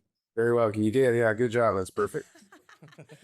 Nice. So today we're talking all about injuries in sports, and with it being, we're full into spring at this point, right? There's so many kiddos out there, elementary, middle school, high school kids, even college kids, right? They're all getting into sports. Out of all the sports, What sports do you see? I'm so curious to get your take on this. What sports do you see kind of bringing the most injuries right now? Most injuries, and I know it's not the right season for it, but football would probably be far and away the highest. But we do have spring practices thing. And, the thing that can lead with is that with children now, they tend to be doing sports longer and almost year round. They go from one sports to another. When I was younger, I won't say what decade that was, you played one or two sports and that was it. And there weren't really any travel teams or the camps and things. Very, very minimal. And now it seems like every kid's involved in those. So they're actually training and playing almost 12 months a year sometimes. So the injuries never really go away, but they do peak a lot with the football practices when they begin. And the older kids, obviously, especially high school and college, they do start earlier and earlier. But overall, for the spring, since that's where we are, soccer injuries are very prevalent. The baseball and softball injuries, especially with throwing sports, since those are also spring and summer sports, we see a lot of those. But there you go. Yeah, soccer is very common. There we go. Illustration. Excellent point. There really is no break nowadays, huh? That's correct. Kids just have a full calendar. Yeah, that leads us to a lot of the other questions you have for me about, how do these injuries present and things. Yeah. Could you get into that? What are like the biggest injuries you're seeing right now? Sure. So it's a lot of the overuse. Again, back to the kids never really getting a break, and they've been cooped up maybe all winter, and the weather's nice, so they get out playing with their friends and at the team sports, and so they go from maybe a little relaxed to a high level of practice and competition quickly. So we can see a lot of soft tissue overuse, injuries, sprains, and strains. And also the stress fractures, especially with the amount of running that some of the kids are doing in the sports for conditioning, track and things like that. If they weren't running all year round, they go suddenly to intensity of the running or duration of the running, and we can worry about foot and other types of stress fractures. So, but a lot of the musculoskeletal stuff is the soft tissue injuries from a sudden increase in the amount of exposure or practice. So yeah, no, when I was younger, I played a lot of baseball. I played basketball around this time because basketball you could play on both seasons, which was nice. So yeah, I used to like twist my ankle all the time. It's just common All the injuries like time. that. Wow. All the time because I used to like to steal, and I would do a slide my. I actually the worst one was I slid my foot under a bag. I got caught into the bag and I kept rolling over it. And then I was a catcher too, so I still had to catch. All right. Yeah, those base running, base sliding injuries are some of the more common ones with baseball and softball for sure. Yeah, I started to slide in head first after a while. And I liked getting dirty, so as a catcher, that was just kind of the thing. Yeah. Started using your head. That's smart. Exactly. See, there you go. Do you guys see when families come in with their children with these injuries?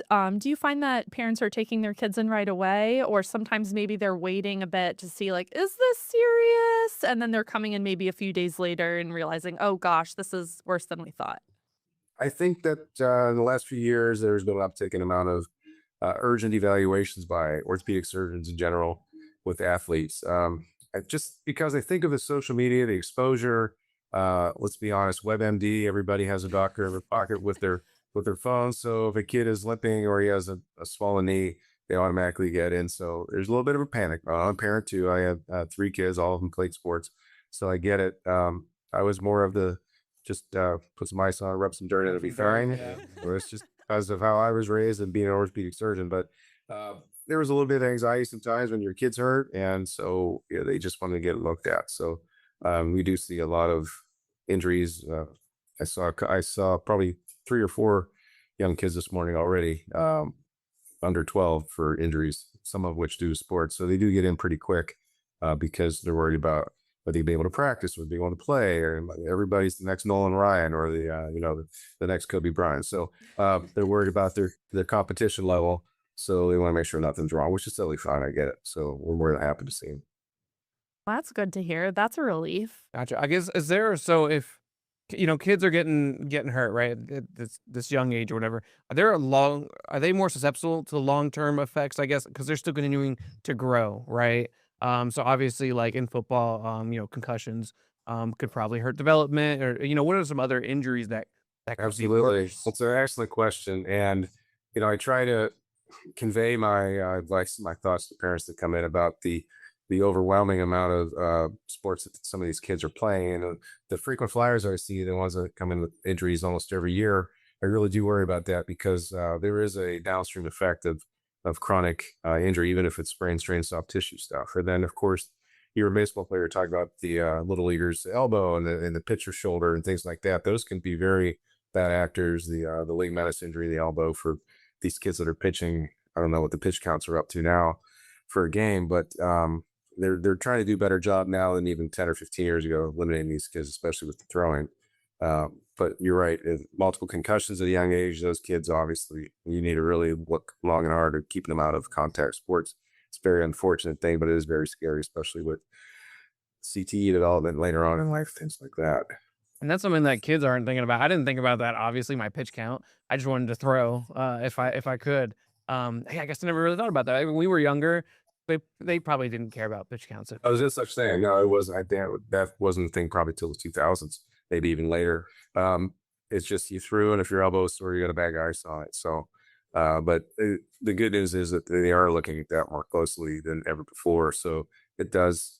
I would say the amount of those types of throwing injuries that I see are actually going down compared to even 10, 15 years ago. Crazy, yeah. Because we were talking about also like, what would we have young kids? So where I have a 1-year-old, three-year-old. 3-year-old, so they're not very involved yet. But I'm like, what sport do I want them to play in? I don't know. Is that them? They're probably they're gonna choose what sport they want to play. I'm hoping it's I've been asked that before, and I like all sports, and I've played a lot of them. And but boy, baseball's tough to beat as far as it's just a great sport all around. Basketball too. Basketball you can play with one person or 10 people. That's what I've told my son all along. So those sports are great. You do have physicality, but it's not as contact. Now, if the kid loves football, it's really hard to keep him out of it. But there are certain inherent risks you take with hockey and football, especially with the contact and the head injuries and higher energy stuff, the knee ligament injuries and ankle, and there's some bad things that can happen. We all know that. You just hope that there's a little bit of luck involved too. I think to make it through a whole adolescent career without an injury playing the contact sports. Yeah, and I have a little girl, so I don't know what we're gonna get into. Hopefully it's softball or some gymnastics or something. I really don't want to do dancing or anything like that. Gymnastics. I had a gymnast in gymnastics. That's underrated for a contact sport. That's a serious sport, and what those kids go through with the training and the overuse injuries, that is a real sport. Don't kid yourself about that. No, for sure. But at least as an adult having to watch it, I'd be entertained a little bit more. And plus, the vibe is actually really cool. I've covered gymnastics before. Everyone's so supportive and lots of cheering and stuff, and it's great. No, it is. It's in a great environment. It really is. I didn't know much about it until my one daughter started doing it. Surprising. We always joke around in my family because we have a little boy, and I've always said if he comes home and wants to play football, I'm always gonna hate me because I'm going to be like, no, please don't play football, for just like the concerns that come with it. But yeah, we'll tackle that when the time comes. Yeah, when we get there, right? Unintended. Yeah. Yeah, exactly. Right. I totally meant to do that. I totally meant to do that. When it comes to recovery from injuries, I'm sure depending on the extent of the injury and where the injury is located, it may take longer to recover than others. In your profession, what do you see? What are some of the most difficult injuries that, take a really long time to recover from? A lot of the fractures, we do fractures from the actual sports, but we also see them outside of sports, and then they'll come in and ask how long we have to wait to send my kid back to practice. And it's a really tough sell. You can see it in their eyes. You tell them this is probably 6 to 8 weeks, and they blink. Well, he's a really fast healer. What if 3-4 weeks he doesn't have any pain? So it's a bit of a struggle sometimes with the family trying to convince them that these bodies need to heal, and they do heal faster than us old people, but they still need appropriate amount of time to.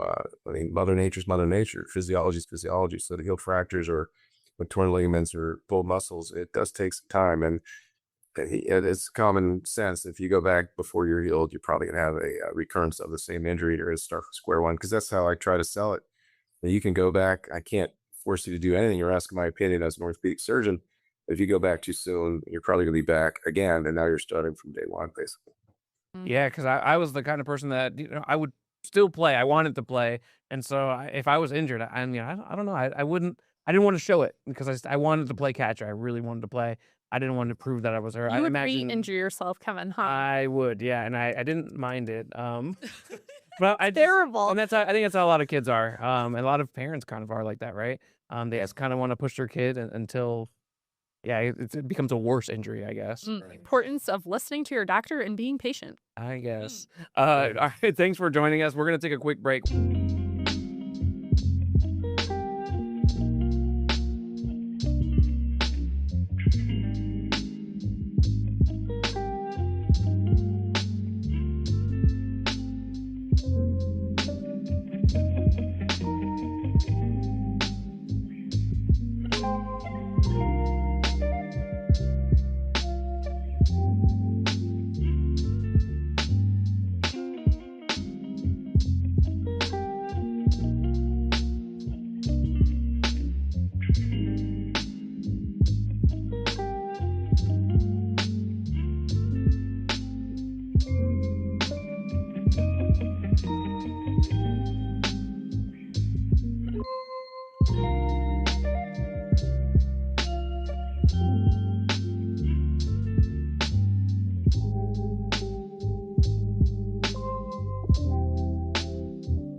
We'll be right back.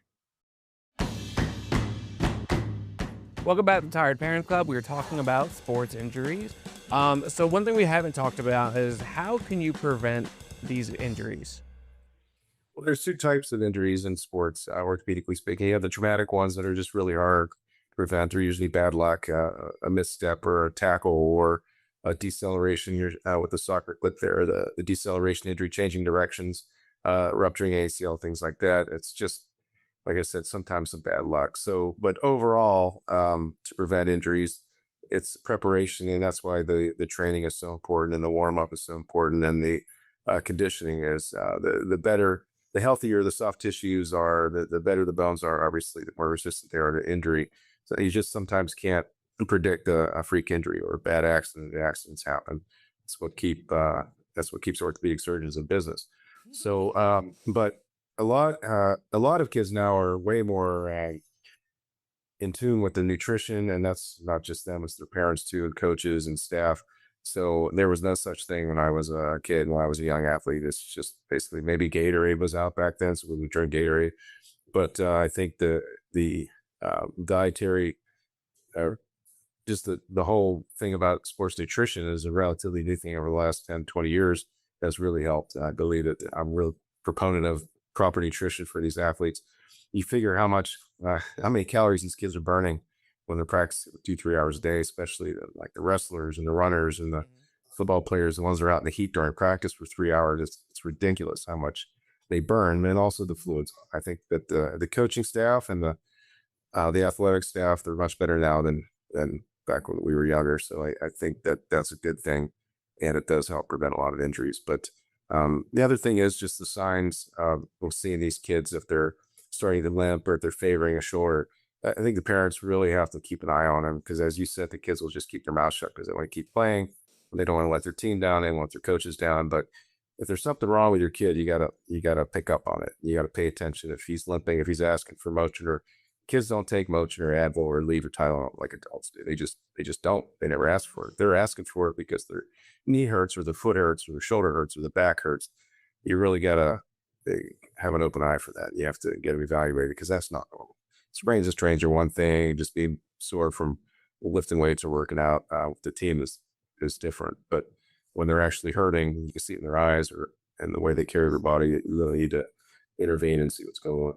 We were told to do lots of stretching beforehand. Is that something we should really do? But as a kid, I was like, I'm not going to stretch. I don't need to do that. I don't know. What's interesting about that, I don't think there's ever been any scientific data to show that stretching for 5 minutes or 10 or 20 minutes actually does anything. Again, hard science and data, but I think it does help to warm up for sure. I think it doesn't hurt. It's part of the stretching is part of warming up, but warming up I think is vital to avoid the pulled muscles and tendons and things like that. And it's just to get your joints moving and get ready for the arduous practice. Yeah, that makes me think of like the swimmers or whatever, like Phelps, when he did the arm thing, it's like slap his back, and the lactic acid going or whatever it was.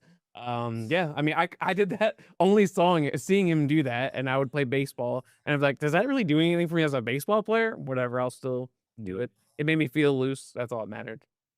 I think as a pitcher for sure, obviously throwing that hard, I think warming up slowly and warming up the joints and ligaments and muscles for sure. Okay. I have a random question. When a hyperextension happens, what can you explain what exactly that is and how that can occur when kids are playing sports? Because growing up, I had several classmates and friends that hyperextension hyperextended their foot or their leg. And can you just explain to our viewers what exactly that is and Sure. how Typically, the two joints that would be prone to hyperextension injury the most would be the knee and the elbow. Because the elbow is more of a true hinge joint than the knee. The knee is not a true hinge joint, but as we know, it goes straight and it flexes. Flexion is when you bend your knee. So straightening your knee out to 0 degrees, a hyperextension would be going plus, 5, 10, 20 degrees. That's hyperextension, where the knee actually goes further than 0 degrees. We usually flex between, let's say, 125 and 145, 125 to 145 degrees, depending on your age and flexibility. So, but you can injure the knee and the elbow in both directions, hyperflexion and hyperextension. The knee hyperflexion injury, you can tear ligaments and tendons. But the hyperextension injuries are pretty common. Those will also in the knee tear your important ligaments and maybe meniscus cartilage and things like that. And actually fractures can occur and cartilage injuries. And in the elbow, that would be more of a fracture, especially in the pediatric population. Hyperextension injury to the elbow, fall from height, things like that. You can get injuries about the elbow. Supracondylar is one that's the most common, right above the elbow joint. So those are pretty nasty sometimes and need surgery. But in sports, the knee being hyperextended, most of the time, especially in the younger, if it's a lower energy, the younger population will just have swelling and sprain strain, as we call it. But obviously, the more it extends or hyperextends and the higher the energy, you can certainly tear your ligaments. Oh, so we have maybe a minute left or so. What's a 30-second takeaway for parents for this episode? I would say that with the kids participating in sports this spring, it's important to have them go back into a slowly, properly warm-ups, conditioning before going full bore into competition and high-level play. That'd be number one. Number two would be proper nutrition, hydration, as always, very paramount. And number three would be watching for signs and symptoms in your kid about injuries that are starting, whether like hyper or overuse injuries and things like that. So we want to just keep an eye on those. And if something looks out of place with your kid after a couple of weeks, then you really should get them evaluated. Thank you so much for your time. That was super educational. Yes. I'm going to replay this episode back for me in about 4 or 5 years. So I appreciate it. Thank you again for your time. And thank you, everybody, for watching Tired Parents Club. We'll be back next time with another episode.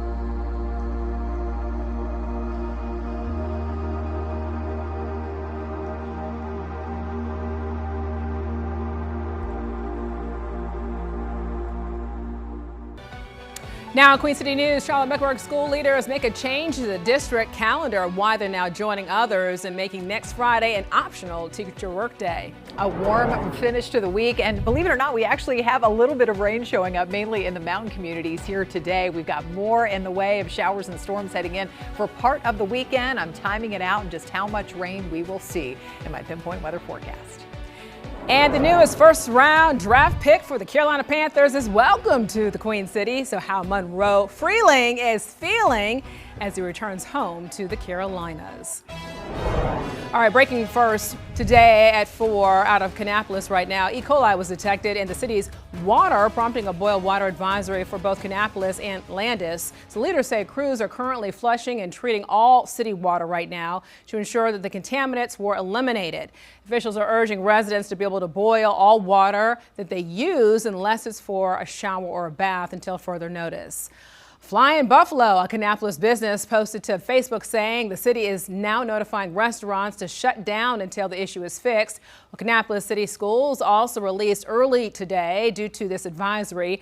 City leaders also believe the advisory will be lifted within 24 hours. And Queen City News, of course, will bring you the latest updates as we learn more information. Well, preparing for mass teacher absences right now. A week from today, educators across North Carolina plan to descend upon the state capitol to demand higher pay. And that will mean a lot of empty classrooms. As Chief Political Correspondent Andy Weber tells us, the area's largest district is the latest to cancel class ahead of the protest. Trust that we didn't make this decision lightly. CMS's Board of Education voting unanimously Friday to cancel classes and make next Friday, May 1st, a teacher workday for the district, as many are expected to be out. There are currently staffing challenges for May 1st, 2026, including increased staff absences without substitutes to currently fill those assignments. The reason, a planned march and rally at the state capitol and General Assembly in Raleigh. The state's largest teacher union, the North Carolina Association of Educators, arguing public schools in the state have gone underfunded for far too long. You could walk into any school right now and with a notebook and fill it up with what the problems are. I mean, I think primary among them is the fact that it is difficult. We have 6,700 teaching vacancies across the state right now. Brian Proffitt with the NCAE arguing it's essential for his membership to call out low funding that has forced schools to cut programs, staffing, and even close in some cases. Advocacy for our profession and advocacy for our students is part of our job description. It is part of what we are evaluated on, right? And so we're not taking the day off. We're taking the day to go do our job in Raleigh. Leadership with CMS says despite one less day of classroom instruction, they remain on track to meet and in fact exceed state-required instructional time. No makeup days will be needed. Andy Weber, Queen City News.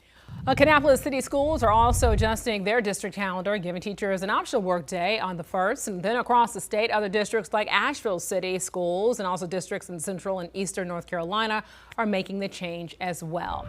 All right, going out live right now as we take a live look here around uptown Charlotte from our Arlington camera. An air quality alert is in effect for parts of our area due to the smoke from the Georgia wildfires.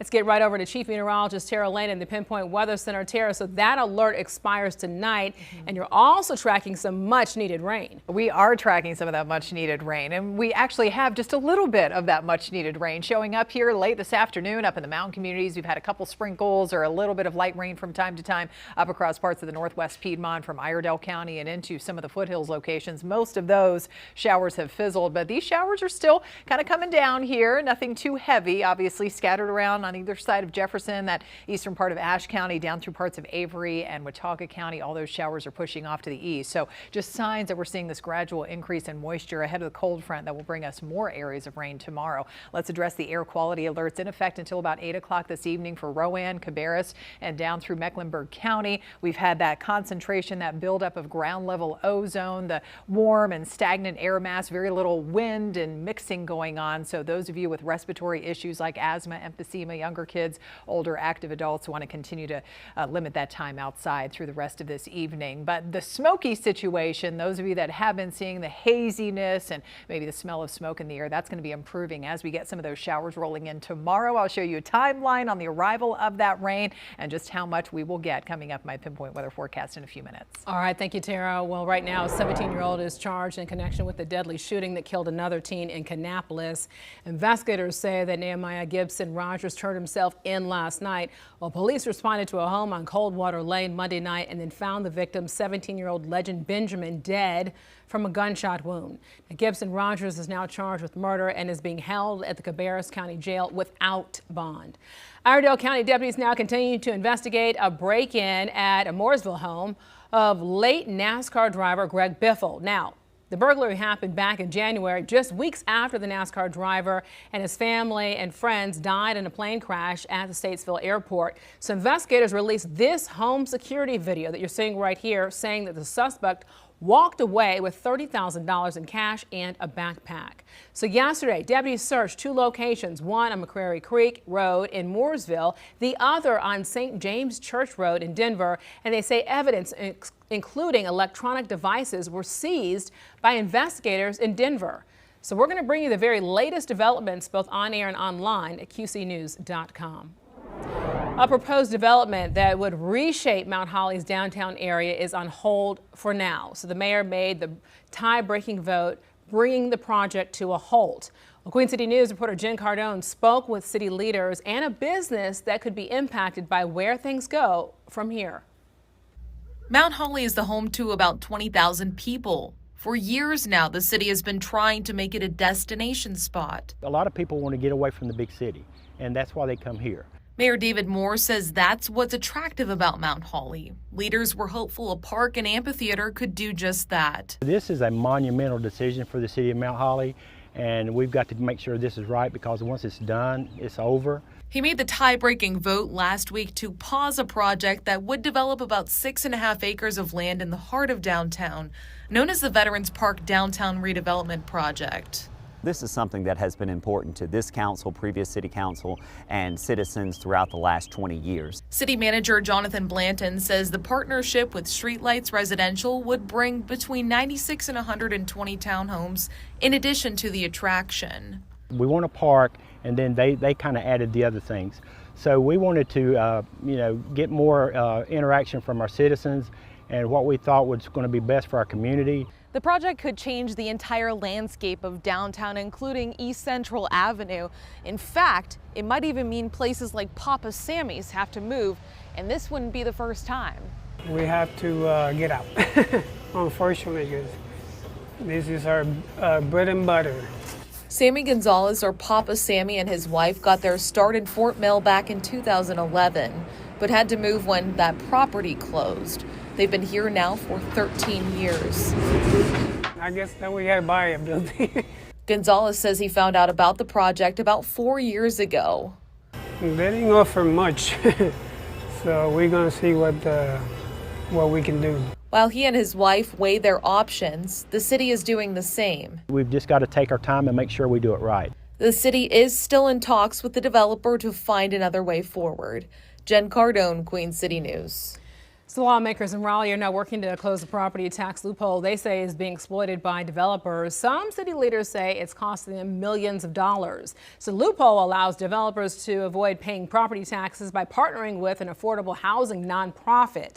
So right now, developers can qualify for full exemptions, even if the nonprofit owns just 1% of the project. So a new proposal would then tighten the rules around who qualifies and link tax breaks to how much affordable housing is actually provided. So lawmakers on both sides of the aisle right now say the surge in exemption is leading to budget shortfalls for local governments.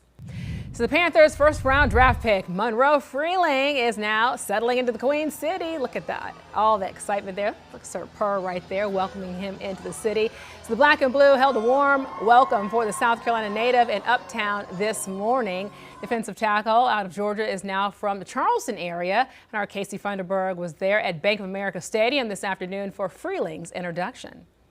Well, the Panthers got their guy. Monroe Freeling is officially a Carolina Panther, and he was greeted with the welcome walk in front of Bank of America Stadium Friday afternoon. He made his way down the blue carpet with his family and also David and Nicole Tepper, and he was able to sign some autographs, interact with fans, and of course, he ended his walk down the blue carpet by beating the Keep Pounding drum.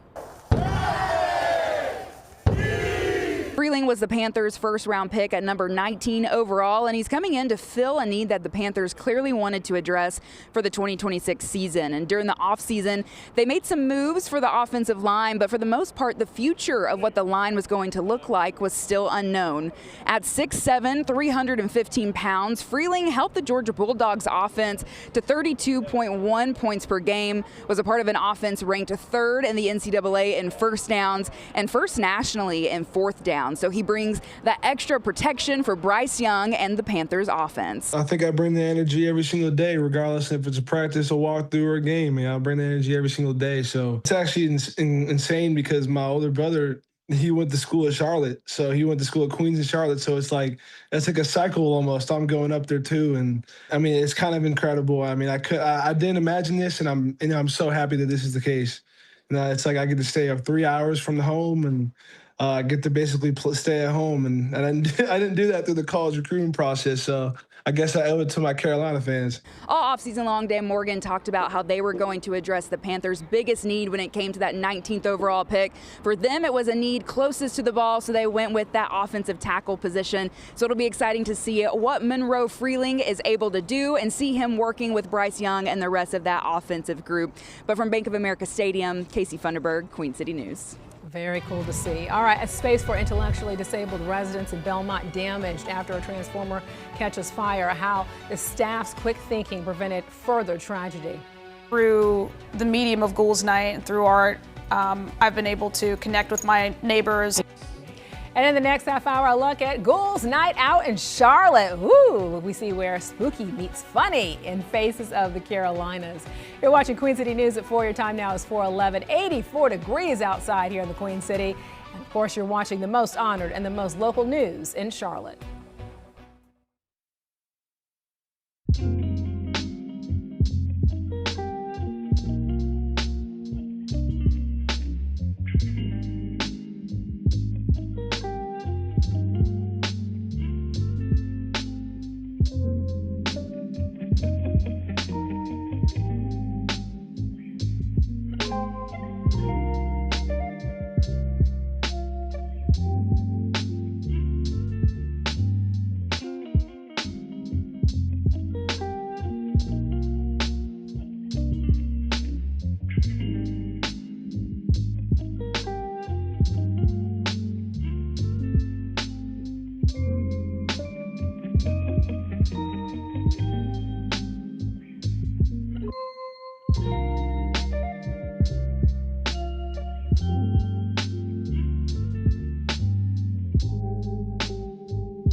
Well, breaking news right now out of West Charlotte. Some investigators say they've arrested a suspect for intentionally setting what became a 2-alarm fire.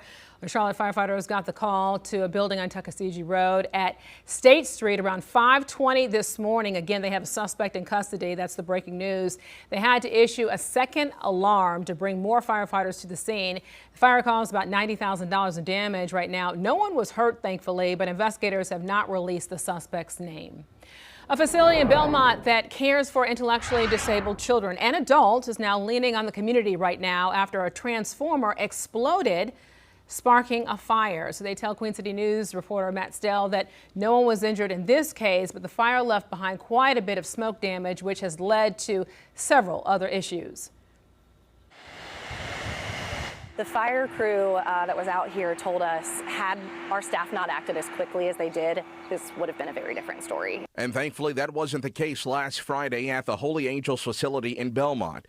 Officials say blown transformers along Wilkinson Boulevard led to a small electrical fire inside the facility's Murrow Center, which is home to 20 intellectually disabled residents, including some that are medically fragile. Our staff had to get them out of bed. They were already asleep, lift them into their wheelchairs, and then get them out of this building. Fire crews were able to contain the fire to an office, but Holy Angel says the smoke damage to the building is significant. We have a healthcare center here that has specialized equipment to support those individuals that now is unusable and inaccessible to us. For the time being, the Murrow Center is closed. Holy Angel says those displaced residents have been moved to other parts of the facility, but they're now depending on the community to help replace items like clothes, toys, and that much-needed medical equipment. The community support has been incredible already. We have felt every prayer, act of kindness, and offer of support. In Belmont, Matt Stell, Queen City News. Well, a North Carolina Special Forces soldier is accused of using classified information on the U.S. raid capturing Venezuela's president to place bets on a prediction market. So Master Sergeant Gannon Van Dyke appeared in front of a North Carolina magistrate today. He was ordered to report to a New York federal court by Tuesday to continue this case. Officials say that Van Dyke, based at Fort Bragg, was involved in the U.S. raid of Venezuela's capital when Nicolas Maduro and his wife were taken into custody. Well, prosecutors say Van Dyke placed $33,000 in bets and won more than $400,000 in profits. We asked Chief Legal Analyst Clive Rhodes about the gray area these prediction markets are in. Talked about this when these type of poly markets first came out, when folks were saying, well, is it betting, is it trading, and who's regulating and who should be regulating. If you're talking about insider trading, traditional insider trading, you're talking about, you know, stocks and bonds and things like this. And where it can be a lot more regulation. This one, folks were saying that it was extremely wide open because if you had a connection to the actual event or some even slight intel, who's stopping it? Who's managing it? And so this was, I mean, the writing was on the wall for something like this to happen. Van Dyke is now facing insider trading related charges. All right, some incredible video to show you right now coming out of Oklahoma.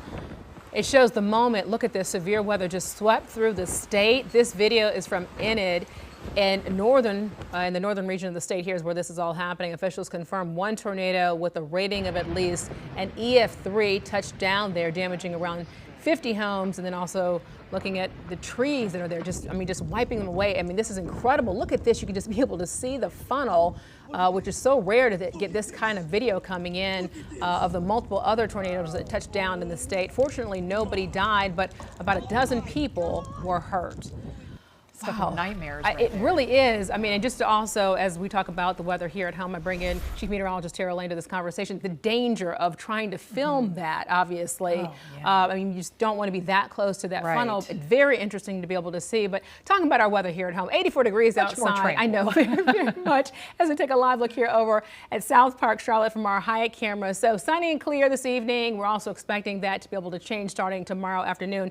Tara, we talk about what we just saw there, though. show the funnel clouds. Yeah. I mean, just the multiple tornadoes that you saw in that area. I'm just amazing. Some of the video that you've been seeing showing at times some of those multiple vortices where you get kind of the skinnier one twisting around the main funnel cloud, the main tornado touching down. So just goes to show how violent of an atmosphere, I mean, it was. Those tornadoes formed right along the dry line, just kind of that battle zone between the moist air coming in from Gulf of Mexico and then the dry desert air to the west. And so that happens oftentimes in that part of the country, obviously. And we're talking about Oklahoma and Tornado Alley there. But thankfully, even though we do have some storms that will be possible into tomorrow, we are not expecting anything like, of course, what we've been seeing off to our west. That severe threat will continue to be more west of us over the next few days. So some needed rain on the way. We'll see how much it's going to add up, though, by the time all is said and done. And we're noticing here from our West Charlotte tower camera, maybe you've been seeing this at times today or even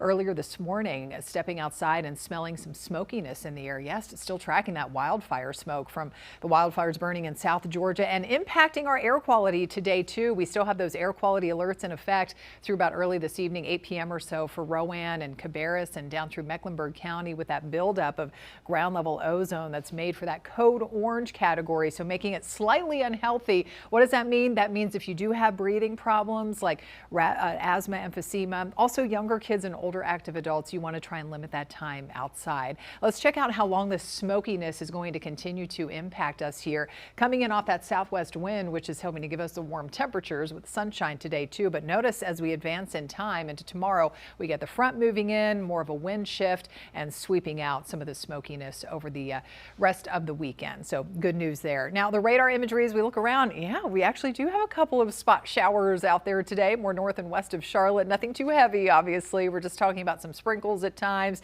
some spotty light rain over parts of, say, northern Ashe County, north and east of you all in Jefferson, and south and west of Boone, and between there and Banner Elk and parts of Avery County, moving in from the west and pushing off to the east. Not expecting much more. Still, most of our areas staying dry for the rest of this evening, but notice we got more scattered showers and storms back off to the west, and that front will be heading in here, a weaker system by the time it moves in here into tomorrow. 84 warm degrees with a south-southwest breezy wind at times, close to 15 miles per hour. And we've got hot 88-degree readings showing up there in Wadesboro and Rockingham, close to 90, 83 from our friends in Rock Hill and Fort Mill. We've got 85 in Morganton and 60s with some of that slightly cooling rain up there in the mountains. If you want to grill out for dinner time this evening, kicking off the weekend over the next few hours, it looks pretty good.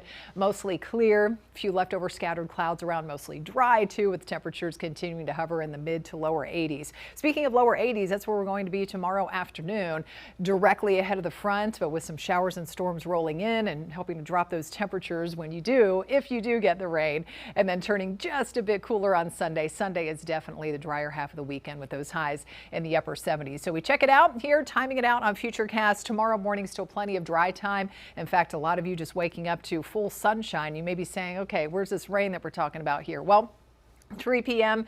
in the afternoon, mid to late afternoon, we could start to see a couple of spotty showers getting going. And then here by 4 or 5 o'clock or so, we could see kind of a broken line of a few scattered showers, maybe a storm or two rolling in and then pushing off to the east. But still, we could get more showers wrapping in into late evening and into the overnight and early Sunday morning. Maybe a leftover shower more north of Charlotte, but Sunday afternoon definitely looking drier, but only adding up to anywhere from 1/10 of an inch of rain to maybe close to 1/2 of an inch or 3/4 of an inch. Slightly higher totals there, more to the east of Charlotte. So not a ton of rain here with this system. Back in the mid and upper 70s early next week. More rain possible by the middle of the week. We'll be right back.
The Gastonia Ghost Peppers kick off their third season this evening. So you're looking live here over at Caremont Health Park, and the team was established in place of the Honey Hunters back in 2024 and have since won more than 130 games in the Atlantic Pro Baseball League. So first pitch against the High Point Rockers is at 7 o'clock.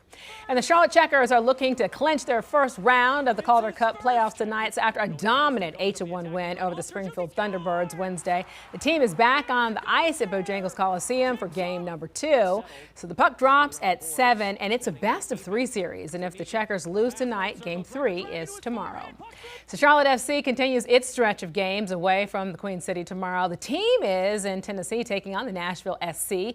Now, historically, the club has struggled away from Bank of America Stadium. They have just won one road win this season, and tomorrow's match begins at 8:30. So what's in the water? The bacteria detected in Kannapolis closing businesses and schools. And a new development in Mount Holly put on pause the back and forth over growth in the small city. We'll talk about it all next. You're watching Queen City News at 4, the most honored and the most local news in Charlotte.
Preparing for mass teacher absences, so a week from today, educators across North Carolina plan to descend upon the state capitol to demand higher pay.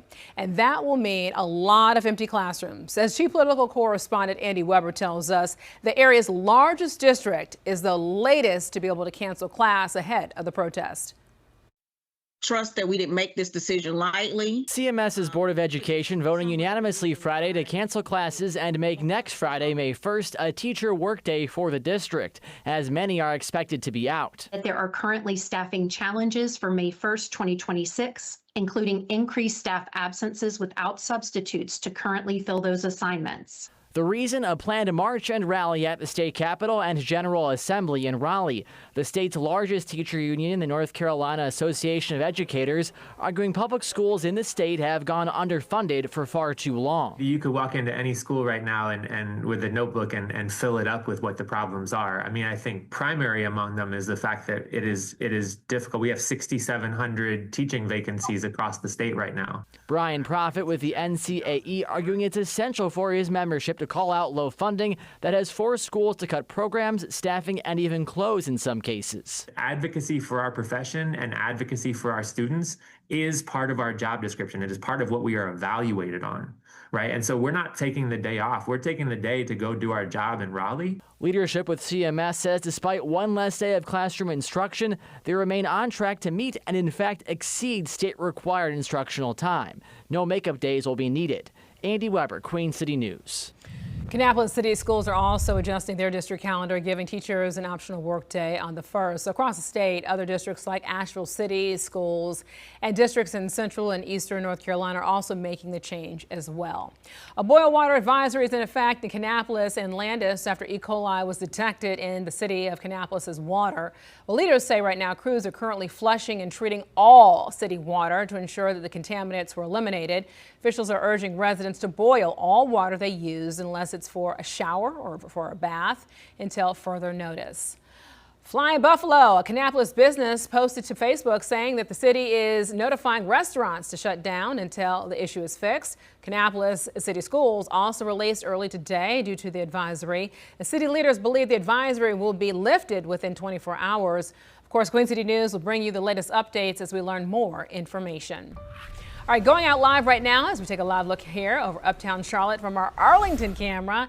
An air quality alert is in effect for parts of our area due to the smoke from the Georgia wildfires. Chief Meteorologist Tara Lane in the Pinpoint Weather Center. Tara, yesterday I was in Columbia, South Carolina, and you could just feel it in your lungs and smell it. That everybody said it was the smoke that was coming from Georgia, and I mean, I guess we're gonna might have some coming our way up here, but you could just really tell, you know, what was in the air. Very alarming. Oh yeah, Alicia, I thought the same thing last night, and a couple of us, after walking out after the Queen City News show at 10, so around 11 o'clock across the Charlotte area, we could smell some of the smokiness out there. And one of our directors, Matt, he was saying, yeah, I wouldn't go out and exercise in this. So you can, like you said, kind of feel it in your lungs at times. And so, yes, indeed, we do have air quality alert in effect from Mecklenburg up through Cabarrus County and into Rowan County. We're in the code orange range, so that means it's slightly unhealthy. And that means especially if you do have breathing problems like asthma, emphysema, also younger kids and older active adults, you just want to try and limit that time outside for the rest of this afternoon, heading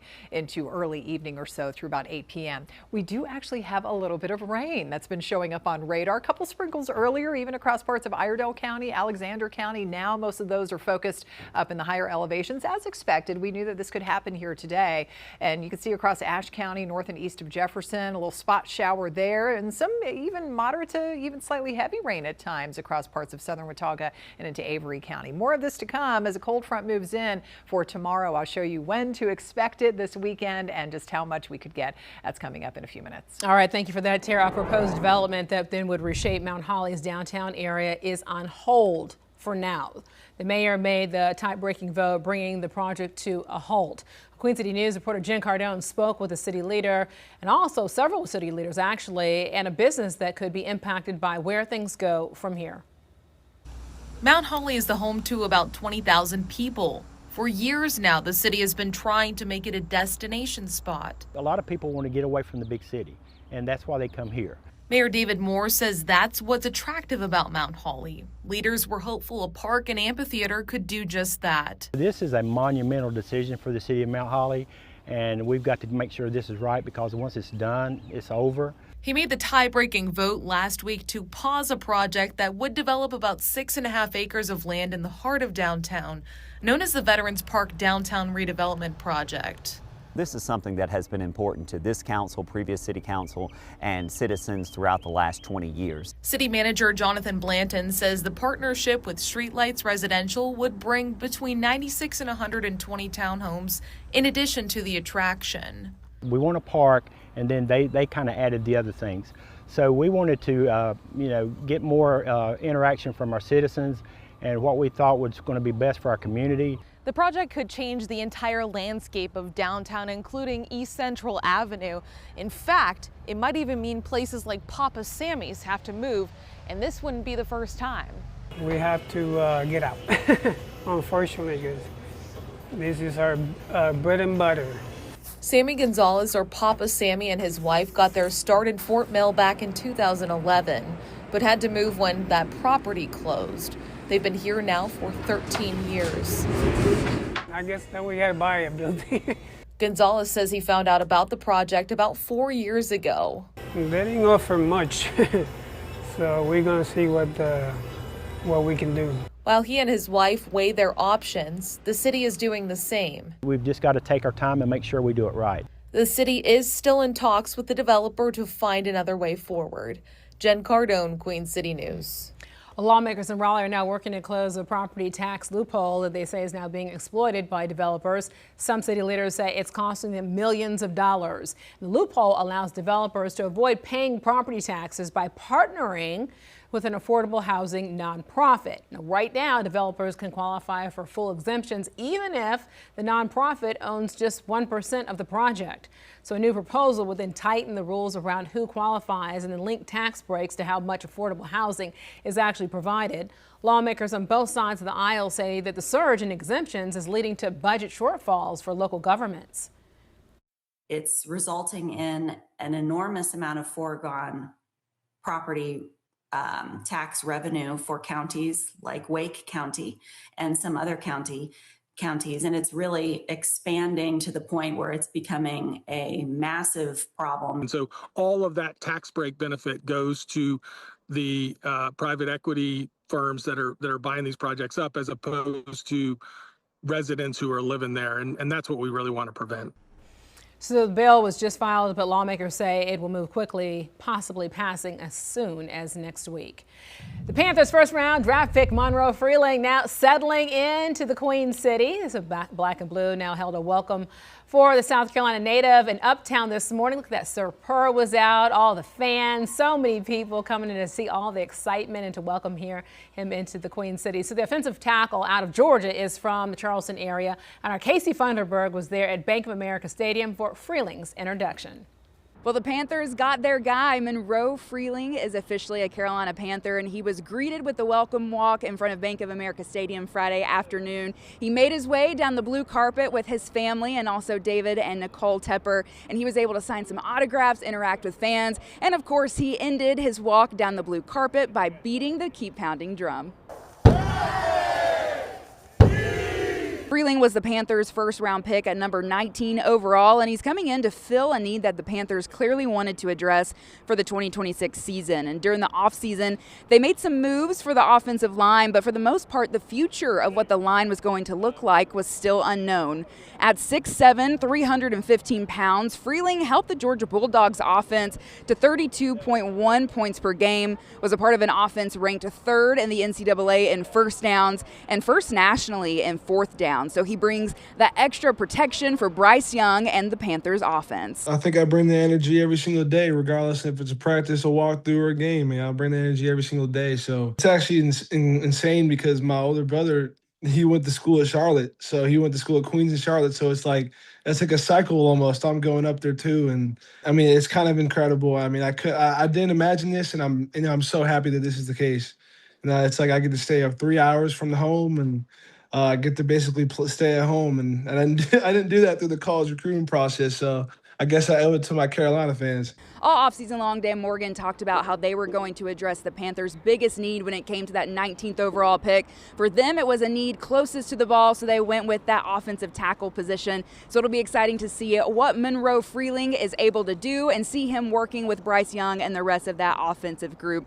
But from Bank of America Stadium, Casey Funderburg, Queen City News. All right, Casey, thanks for that. And thanks to all the fans who came out to be able to welcome him into our city. Also looking at our news now, tomorrow Charlotte area transit system officials are planning to be able to shut down both the blue and gold lines for preventative maintenance. So this is all due to construction for a new station in South End. The work will begin at 2 o'clock in the morning and will be going until Monday morning at 4. Officials say bus bridges will be in place and to look for signs that say connector or at your station just to be able to know where to go. So once the work all wraps up, a bus bridge will be in place for the blue line just between the Scaly Bark and Bland station. Some more changes are also set to go into place next weekend. Well, if you have plans to go out on this Friday night, most of us are dry. We need the rain, of course. We do actually have some showing up on radar behind me. You have to look way out up there toward the northwestern corner of the state and up into the mountains to see some, but that's not going to be the case tomorrow. We're going to have more showers and a few storms covering more of the area. I'll show you where and just how much rain to expect next. All right, and if you need some Friday giggles in your life, where the spooky meets funny, how one local group adds one more plot twist to a night out at the movies in Faces of the Carolinas, it's next. You're watching Queen City News at 4, the most honored and the most local news in Charlotte.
A night at the movies can be predictable, but every month, VisArt Video in Charlotte adds a new plot twist in the form of puppets, so the result can be both scary and hilarious. Queen City News storyteller John Lee now gives us a look in Faces of the Carolinas.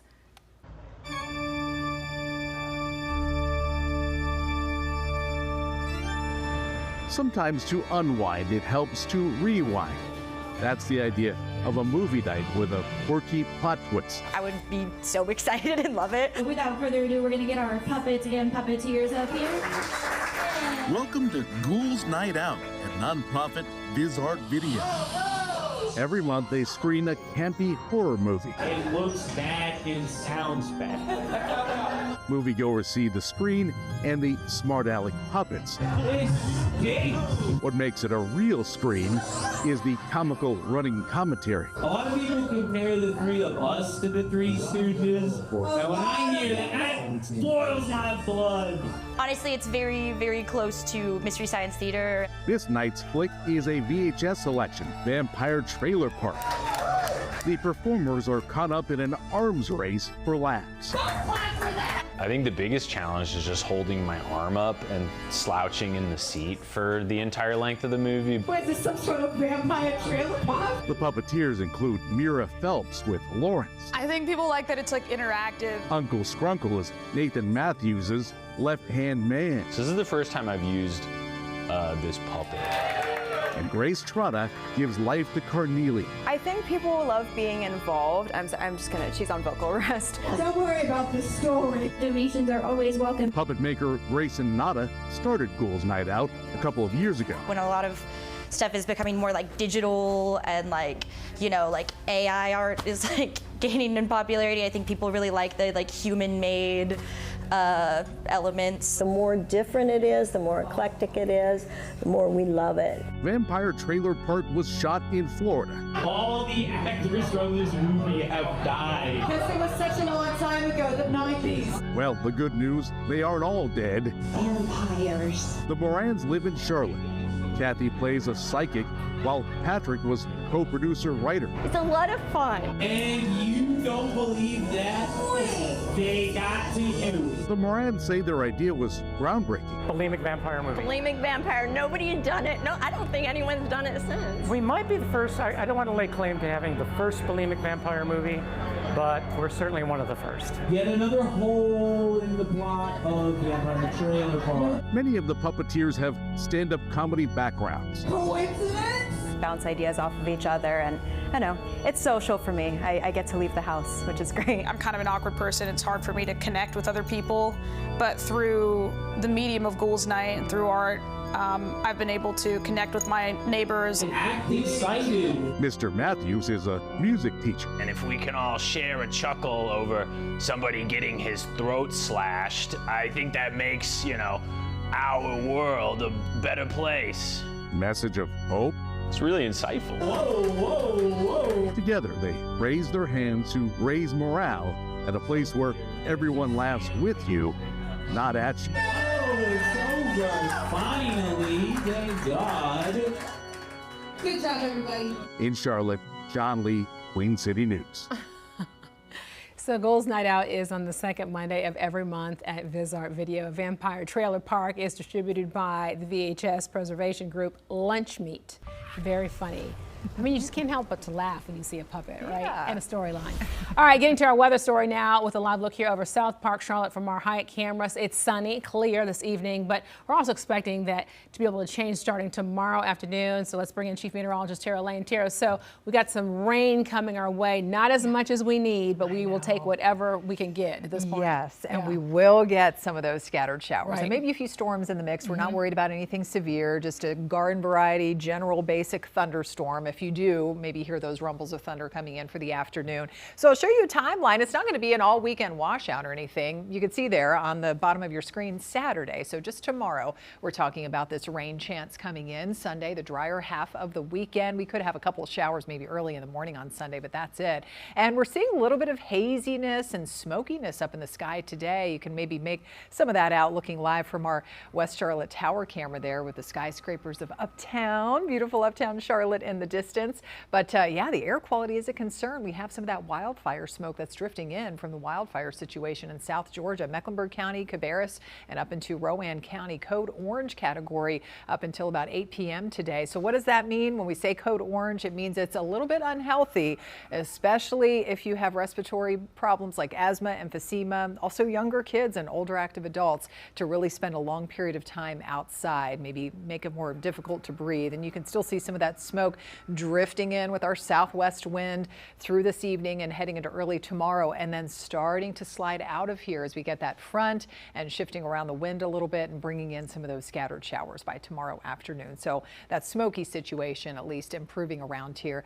And as we look around on radar, we've been tracking a couple of isolated spotty showers north and west of Charlotte today. Most of these showing up in the mountains. Again, nothing too heavy here. Maybe some moderate pockets of rain from time to time, but we just have some of that scattered around parts of northern Ashe County, southern Watauga, and heading down into Avery County. More of this to come, though, as this weakening cold front heads in from the west through tomorrow. So tracking those Saturday showers and storms, and that's going to drop temperatures a little bit too, the passage of that cool front into Sunday. 85, though, kind of hot degrees out there today. 76 is the norm now, so that number continues to increase. So above average. We're just a touch cooler up there in Salisbury at 79, low 80s in Statesville. Nashville after some of the thicker clouds and even a couple of isolated showers up in Iredell County earlier today. 83 in Shelby. We've got 82 in Chester, South Carolina, not far from 90 in Chesterfield County there at Cheraw, and cooler mid and upper 60s with some of those showers and cloud cover around up in the mountains. But most of us stay dry this evening, mostly clear, staying nice and warm through about 7, 8, 9 o'clock or so. It's a pretty good weekend, well, at least for Sunday, to do some gardening if you're doing that. And even tomorrow morning, you'll get some dry time doing some of that yard work. 83 degrees, cooling down to about 78 with a drier Sunday ahead again. So let's check out the timing here on Futurecast. Not too much going on the rest of the overnight, and even through 9 o'clock tomorrow morning, we're still largely dry and waking up to some sunshine before the cloud cover quickly starts to increase after lunchtime or so. We could start to pick up on a couple of isolated showers by 2, 3 o'clock in the afternoon before kind of the main round rolls in with some possible heavier pockets of rain there by 5, 6, 7 o'clock. Pushes off to the east, and we could still have some wraparound scattered showers lingering, especially north of Charlotte into late evening and overnight. So you could still run into some rain if you're in those areas if you're going out tomorrow night. But Sunday, again, besides some leftover cloud cover, definitely the drier half of the weekend. We do have more rain chances on the way going into next week, especially by the middle of next week. And so over the next 7 days, we're going to pile up, it looks like, about 1/2 of an inch to even just over an inch of rain possible up there in the mountains. Rain does not look to be an issue for the race this weekend if you're headed down to Talladega Super Speedway for the Jack Links 500 firing up at 3 p.m. on Sunday. 83 warm degrees under a partly sunny sky. Temperatures behind that front back in the 70s for several days through next week. Again, more rain chances ahead with a pattern change going into next week. All right, thank you, Tara. Charlotte FC looks to be able to bounce back from its midweek loss. What the club needs to do to pull off a rare road win. You're watching Queen City News at 4, the most honored and the most local news right here in the Queen City.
The Gastonia Ghost Peppers kick off their third season this evening. Very exciting stuff out there because you're looking live here over at Caramont Health Park, and the team was established in place of the Honey Hunters back in 2024, and they have won more than 130 games in the Atlantic Pro Baseball League. Well, first pitch against the High Point Rockers is at 7 o'clock. And Charlotte FC continues its stretch of games away from the Queen City tomorrow. So the team is in Tennessee taking on the Nashville SC. Historically, though, the club has struggled away from Bank of America Stadium. So they have just won one road win this season. And we asked Crown commentator Willie P., what does the team need to do to win? I think it's up to a guy like Ashley Westwood to take some leadership on and make sure that that buildup is pitch perfect so that you can get the ball to Pep Biel, so you can get it to Wilfred Zaha, get Edon Toklamati involved early. The problem is that those front three guys have not seen enough of the ball in the last game against Orlando, and in Charlotte FC's losses, they've had a hard time progressing.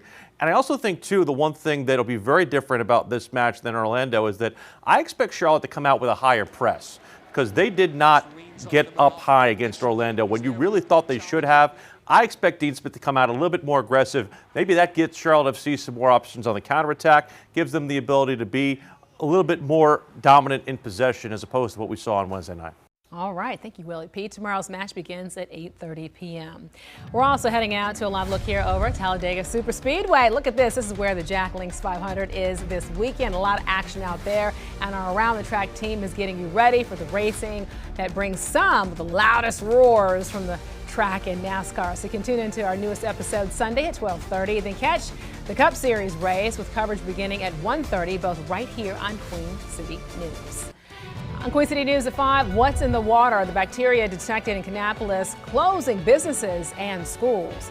And also a new development in Mount Holly put on pause the back and forth over growth in the small city. That's going to do it for me. I'm Alicia Barnes. You're watching Queen City News at 4. The most honored and the most local news in Charlotte. Morgan Francis is up next.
Now on Queen City News, Charlotte-Mecklenburg school leaders make a change to the district calendar, why they're joining others and making next Friday an optional teacher workday. Some of you are actually seeing just a little bit of rain today, mainly up in the mountains, but more of our area expecting some scattered showers and even a few storms as we head into the weekend. I'll show you a timeline and just how much rain we could get. That's coming up. And the newest first-round draft pick for the Carolina Panthers is welcomed to the Queen City. How Monroe Freeling is feeling as he returns home to the Carolinas.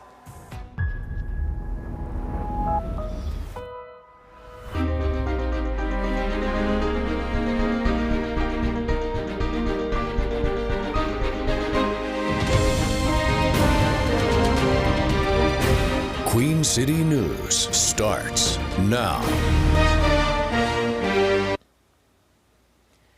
Preparing for mass teacher absences, a week from today, educators across North Carolina plan to descend on the state capitol to demand higher pay. And that will mean a lot of empty classrooms. Good evening to you. I'm Morgan Francis. As Chief Political Correspondent Andy Weber tells us, the area's largest district is the latest to cancel class ahead of the protest. Trust that we didn't make this decision lightly. CMS's Board of Education voting unanimously Friday to cancel classes and make next Friday, May 1st, a teacher workday for the district, as many are expected to be out. There are currently staffing challenges for May 1st, 2026, including increased staff absences without substitutes to currently fill those assignments. The reason, a planned march and rally at the state capitol and General Assembly in Raleigh. The state's largest teacher union, the North Carolina Association of Educators, arguing public schools in the state have gone underfunded for far too long. You could walk into any school right now and with a notebook and fill it up with what the problems are. I mean, I think primary among them is the fact that it is difficult. We have 6,700 teaching vacancies across the state right now. Brian Proffitt with the NCAE arguing it's essential for his membership to call out low funding that has forced schools to cut programs, staffing, and even close in some cases. Advocacy for our profession and advocacy for our students is part of our job description. It is part of what we are evaluated on, right? And so we're not taking the day off. We're taking the day to go do our job in Raleigh. Leadership with CMS says despite one less day of classroom instruction, they remain on track to meet and in fact exceed state-required instructional time. No makeup days will be needed. Andy Weber, Queen City News. Kannapolis City Schools are also adjusting their district calendar, giving teachers an optional workday on the 1st. Across the state, other districts like Asheville City Schools and districts in central and eastern North Carolina are making the change as well. A boil water advisory is in effect in Kannapolis and Landis after E. coli was detected in the city's water. Leaders say crews are currently flushing and treating all city water to ensure the contaminants were eliminated. Officials are urging residents to boil all water they use unless it's for a shower or bath until further notice. Flying Buffalo, a Kannapolis business, posted to Facebook saying the city is notifying restaurants to shut down until the issue is fixed. Kannapolis City Schools also released early today due to the advisory. City leaders believe the advisory will be lifted within 24 hours. Queen City News will bring you updates as we learn more information. Going out to a live look at uptown Charlotte from our Arlington camera. An air quality alert is in effect for parts of our area. You might have noticed it today. A little bit of smoke from the Georgia wildfires. Chief Meteorologist Tara Lane is in the Pinpoint Weather Center. Tara, that alert expires tonight. You're also tracking some much needed rain. Yes, much needed rain on the way for tomorrow, especially and mainly in the afternoon and evening. We even have a couple showers out there today too in parts of the area. But we talk about that air quality. Yes, it has been deteriorating since yesterday, really, with more of that smoke that's pushing in with that southwest wind from that Georgia wildfire smoke. And so Mecklenburg County, Charlotte Metro with the city and the buildup of the higher concentration of ground level ozone, Cabarrus County, Rowan County, all under that code orange alert until about 8 o'clock this evening. Code orange, so what does that mean? It means it's slightly unhealthy. So this is mainly for sensitive groups, like if you have breathing problems like asthma, emphysema, younger kids, older active adults, you just want to try and limit that time outside for the rest of this evening here coming up. Meanwhile, as we scan around on radar, still mostly dry, but a couple of little tiny isolated showers continue to get going up into the mountain communities. We saw a little bit over parts of Iredell County and Alexander County, a couple sprinkles earlier today, but yeah, not much left out there right now. For you all in Ashe County, we have another little light shower approaching Boone and some scattered sprinkles over parts of Avery County as well. More of this to come as a cold front moves in from the west this weekend. Check it out in my Pinpoint weather forecast in a few minutes. Investigators say they've arrested a suspect for intentionally setting what became a 2-alarm fire this morning in West Charlotte. Charlotte firefighters got the call to a building on Tuckasegee Road at State Street around 5:20 this morning. They had to issue a second alarm to bring in more firefighters to the scene. The fire caused about $90,000 in damage. Thankfully, no one was hurt. Investigators have not released the suspect's name. Iredell County deputies continue to investigate a break-in at the Mooresville home of late NASCAR driver Greg Biffle.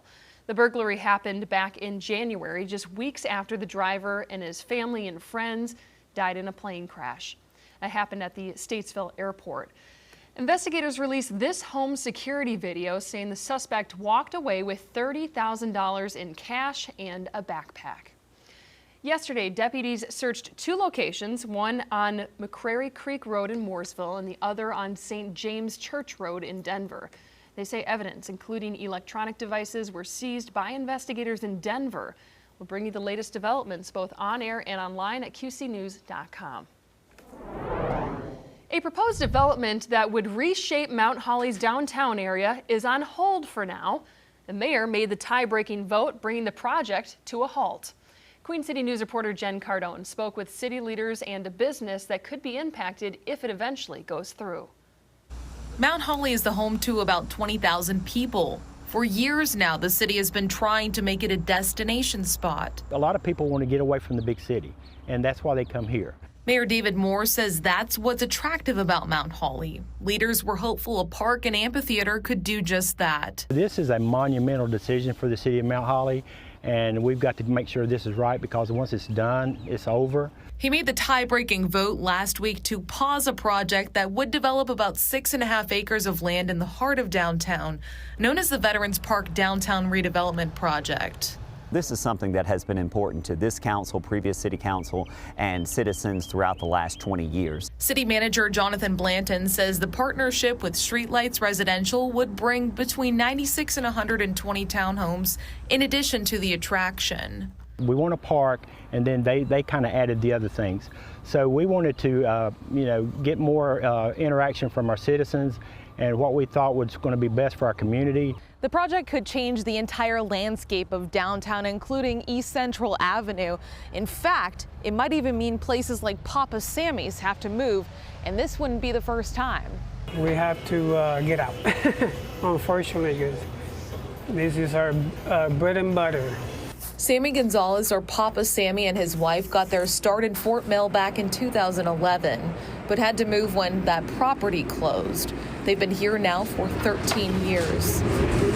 I guess that we had to buy a building. Gonzalez says he found out about the project about 4 years ago. They didn't offer much, so we're going to see what we can do. While he and his wife weigh their options, the city is doing the same. We've just got to take our time and make sure we do it right. The city is still in talks with the developer to find another way forward. Jen Cardone, Queen City News. Lawmakers in Raleigh are working to close a property tax loophole they say is being exploited by developers. Some city leaders say it's costing them millions of dollars. The loophole allows developers to avoid paying property taxes by partnering with an affordable housing nonprofit. Right now, developers can qualify for full exemptions even if the nonprofit owns just 1% of the project. The new proposal would tighten the rules around who qualifies and link tax breaks to how much affordable housing is actually provided. Lawmakers on both sides of the aisle say the surge in exemptions is leading to budget shortfalls for local governments. The Panthers' first-round draft pick, Monroe Freeling, is settling into the Queen City. The Black and Blue held a warm welcome for the South Carolina native in Uptown this morning.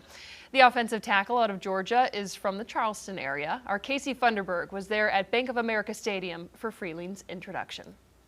Well, the Panthers got their guy. Monroe Freeling is officially a Carolina Panther, and he was greeted with the welcome walk in front of Bank of America Stadium Friday afternoon. He made his way down the blue carpet with his family and also David and Nicole Tepper, and he was able to sign some autographs, interact with fans, and of course, he ended his walk down the blue carpet by beating the Keep Pounding drum. Freeling was the Panthers' first-round pick at number 19 overall, and he's coming in to fill a need that the Panthers clearly wanted to address for the 2026 season. And during the offseason, they made some moves for the offensive line, but for the most part, the future of what the line was going to look like was still unknown. At 6'7", 315 pounds, Freeling helped the Georgia Bulldogs offense to 32.1 points per game, was a part of an offense ranked third in the NCAA in first downs and first nationally in fourth down. So he brings that extra protection for Bryce Young and the Panthers offense. I think I bring the energy every single day, regardless if it's a practice, a walkthrough, or a game. I bring the energy every single day. So it's actually insane because my older brother, he went to school at Charlotte. So he went to school at Queens in Charlotte. So it's like, it's like a cycle almost. I'm going up there too. And I mean, it's kind of incredible. I mean, I didn't imagine this, and I'm so happy that this is the case. It's like I get to stay up 3 hours from the home, and I get to basically stay at home. And I didn't do that through the college recruiting process. So I guess I owe it to my Carolina fans. All offseason long, Dan Morgan talked about how they were going to address the Panthers' biggest need when it came to that 19th overall pick. For them, it was a need closest to the ball, so they went with that offensive tackle position. So it'll be exciting to see what Monroe Freeling is able to do and see him working with Bryce Young and the rest of that offensive group. But from Bank of America Stadium, Casey Funderburg, Queen City News. A space for intellectually disabled residents in Belmont was damaged after a transformer catches fire. How the staff's quick thinking prevented further tragedy. Through the medium of Ghouls Night and through art, I've been able to connect with my neighbors. In the next half hour, a look at Ghouls Night out in Charlotte. We see where spooky meets funny in Faces of the Carolinas. You're watching Queen City News, the most honored and most local news in Charlotte.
We have some breaking news just into the newsroom. Camp North End is implementing a curfew for juveniles.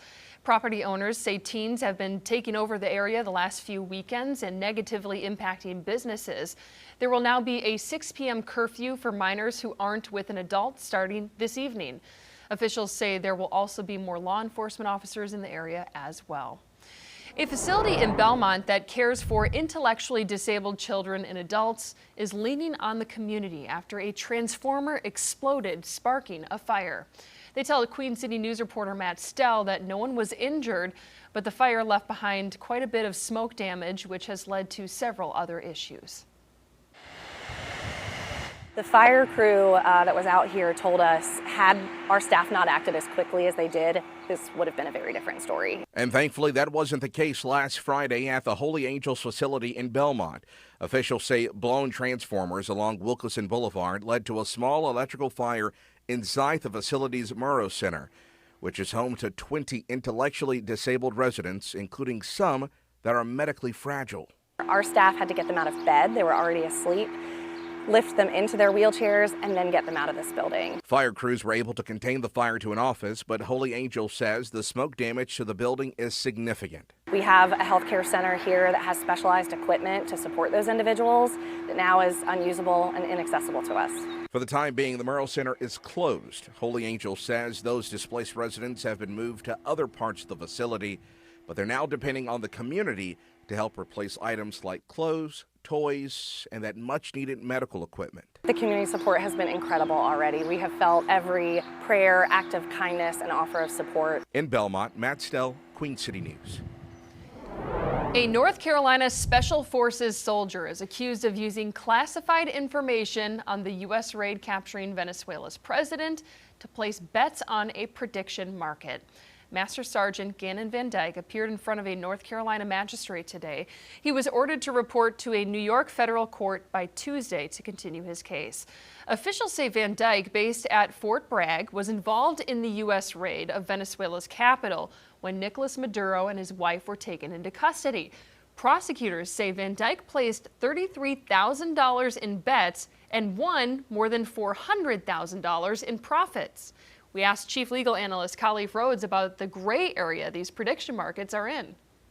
We talked about this when these type of poly markets first came out, when folks were saying, well, is it betting, is it trading, and who's regulating and who should be regulating. If you're talking about insider trading, traditional insider trading, you're talking about, you know, stocks and bonds and things like this. And where it can be a lot more regulation, this one, folks were saying that it was extremely wide open, because if you had a connection to the actual event or some even slight intel, who's stopping it? Who's managing it? And so this was, I mean, the writing was on the wall for something like this to happen. Van Dyke is facing insider trading related charges. Some incredible video coming in from Oklahoma shows the moment severe weather swept through the state. Take a look at this. This is a video from Enid in the northern region of the state. Officials confirm one tornado with a rating of at least an EF3 touched down there, damaging around 40 homes and stripping bark off of trees. Multiple other tornadoes touched down in the state. Fortunately, nobody died, but about a dozen people were hurt. Incredible images coming out of Oklahoma there. Getting to our weather with a live look over South Park, Charlotte from our Hyatt camera. Very different picture. It is sunny and clear this evening, but we are expecting that to change starting tomorrow afternoon.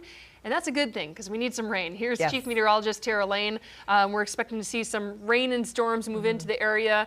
Is it going to be enough, though, to do anything to our drought situation? No, it's not. I mean, maybe a couple tenths of an inch, around half of an inch or so in some areas. But the thing is, we are looking at a bit of a pattern change going into next week. And so we do have more rain chances on the way. So more opportunities to get some. At least a good sign in the forecast. Exactly. And even though we're talking about the chance of storms, too, and you may be wondering, okay, are we going to see any severe weather? You start to hear the rumbles of thunder. And that answer is no. So just garden variety storms, a possibility, basic thunderstorms. But remember, when thunder roars, go indoors. That could mean lightning isn't too far away if you do start to hear those rumbles if you're out and about tomorrow afternoon and evening, because that is when we could maybe start to hear some of those rumbles moving into the area. Scattered showers and storms. But yes, nice and dry out there right now. Maybe noticing a little bit of a hazy or smoky look to the sky, and maybe you've smelled that in parts of the area, smelled the smoke heading outside today. And we do have those air quality alerts in effect due to the Georgia wildfires. That southwest wind is pushing in some of that smoke and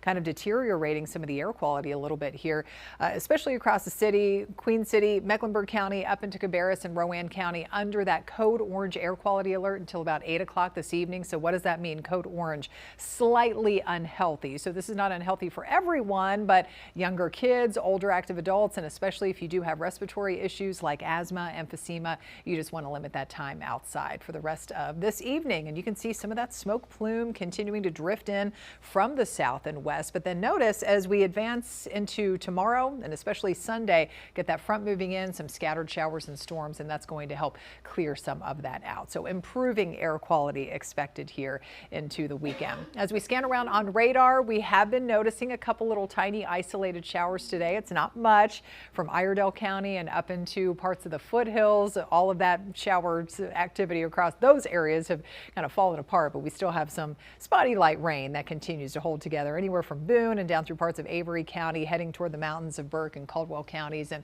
pushing away from Ashe County. But notice more showers, thunderstorms back off to the west ahead of that cold front, and that's the system that will move in here tomorrow and bring us a little bit at least of that much needed rain. But the dry weather here this evening, lingering sunshine. We are warm out there. We've got 84 degrees in Charlotte, just a touch cooler in Salisbury, not far from 90 in Richmond County, and friends down in Chesterfield County, 88 hot degrees there. It's 84 in Lincolnton and upper 60s right now in the mountains. Staying warm this evening, 4 o'clock in the morning. Temps only backing off into the lower 60s. We'll start briefly at 59, warming back up into the low 80s tomorrow, but with some rainy weather moving in. Sunday, the drier half of the weekend, and just a bit cooler, those highs in the upper 70s. So we check out Futurecast, not much more rain, just a small chance of that spot shower in the mountains for the rest of this evening. And even early tomorrow morning, good part of the morning, really, we stay dry, so you'll still be able to maybe work on the yard, mow the lawn if you're thinking of doing that before the afternoon. It starts to get wetter in spots. By 3, 4 o'clock, starting to see some of those scattered showers and maybe a storm or two moving in through about 6, 7, 8 o'clock or so. And we could still be tracking some of those wraparound showers up until midnight and even into the overnight, especially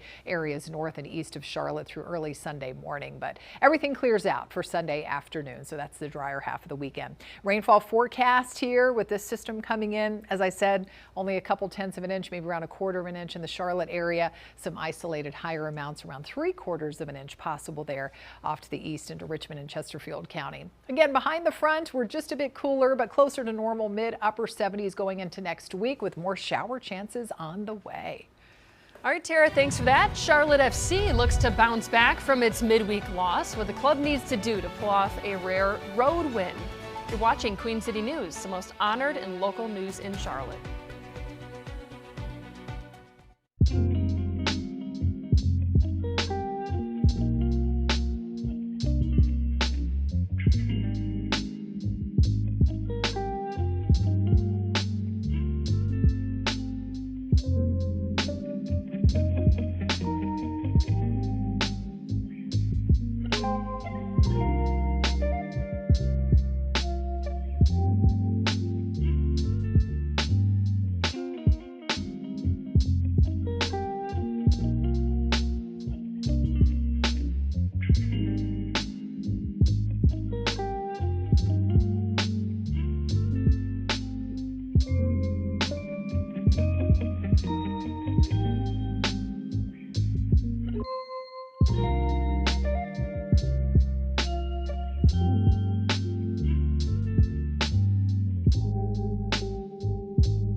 following breaking news out of NASCAR. Jim France, the racing organization's majority owner, is stepping down as the chief executive, according to multiple reports.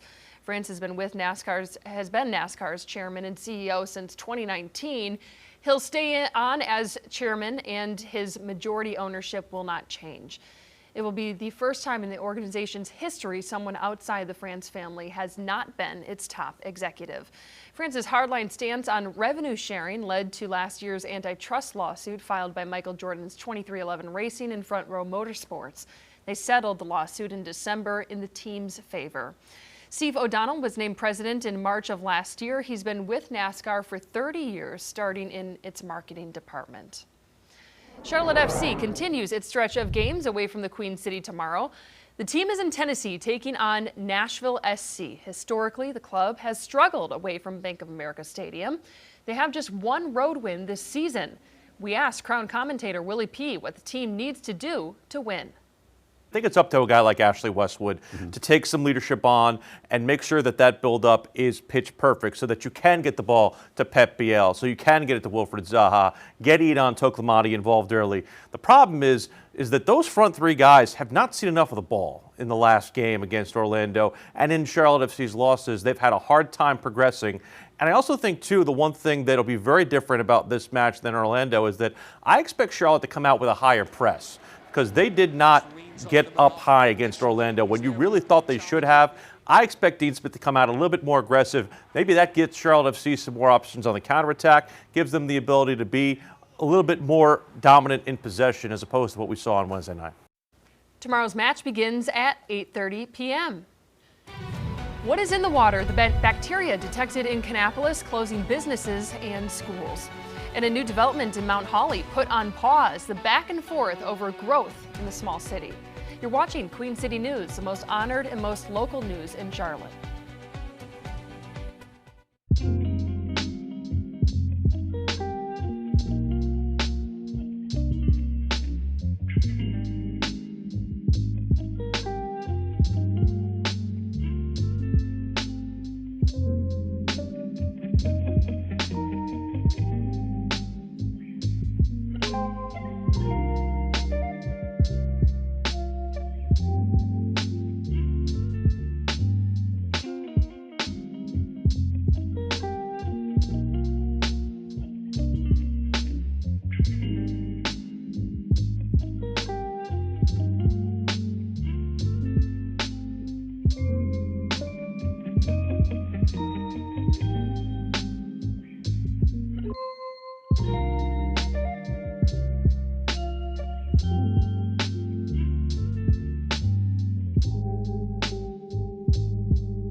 Preparing for mass teacher absences. A week from today, educators across North Carolina plan to descend upon the state capitol to demand higher pay.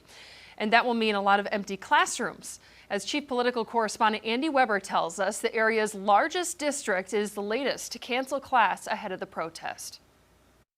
Trust that we didn't make this decision lightly. CMS's Board of Education voting unanimously Friday to cancel classes and make next Friday, May 1st, a teacher workday for the district, as many are expected to be out. There are currently staffing challenges for May 1st, 2026, including increased staff absences without substitutes to currently fill those assignments. The reason, a planned march and rally at the state capitol and General Assembly in Raleigh. The state's largest teacher union, the North Carolina Association of Educators, arguing public schools in the state have gone underfunded for far too long. You could walk into any school right now and with a notebook and fill it up with what the problems are. I mean, I think primary among them is the fact that it is difficult. We have 6,700 teaching vacancies across the state right now. Brian Proffitt with the NCAE arguing it's essential for his membership to call out low funding that has forced schools to cut programs, staffing, and even close in some cases. Advocacy for our profession and advocacy for our students is part of our job description. It is part of what we are evaluated on, right? And so we're not taking the day off. We're taking the day to go do our job in Raleigh. Leadership with CMS says despite one less day of classroom instruction, they remain on track to meet and in fact exceed state-required instructional time. No makeup days will be needed. Andy Weber, Queen City News. Kannapolis City Schools are also adjusting their district calendar in Kannapolis, giving teachers an optional workday on the 1st. Across the state, other districts like Asheville City Schools and districts in central and eastern North Carolina are making the change as well. A boil water advisory is in effect in Kannapolis and Landis after E. coli was detected in the city's water. Leaders say crews are currently flushing and treating all city water to ensure the contaminants were eliminated. Officials are urging residents to boil all water that they use unless it's for a shower or bath until further notice. Flying Buffalo, a Kannapolis business, posted to Facebook saying the city is notifying restaurants to shut down until the issue's fixed. Kannapolis City Schools also released early today due to the advisory. City leaders believe the advisory will be lifted within 24 hours. Queen City News will bring you the updates as we learn more information. Investigators say they've arrested a suspect for intentionally setting what became a 2-alarm fire this morning in West Charlotte. Charlotte firefighters got the call to a building on Tuckasegee Road at State Street around 5:20 this morning. They had to issue a second alarm to bring more firefighters to the scene. The fire caused about $90,000 in damage. No one was hurt. Investigators have not released the suspect's name. One person is dead and another injured after a shooting in Concord. This happened yesterday afternoon in the parking lot of Hartzell Park off of Sutherland Road Southwest. Police believe the shooting is an isolated incident. They closed the park for the night to conduct their investigation. A proposed development that would reshape Mount Holly's downtown area is now on hold. The mayor made the tie-breaking vote, bringing that project to a halt. Queen City News reporter Jen Cardone spoke with city leaders and a business that could be impacted if it eventually goes through. Mount Holly is the home to about 20,000 people. For years now, the city has been trying to make it a destination spot. A lot of people want to get away from the big city, and that's why they come here.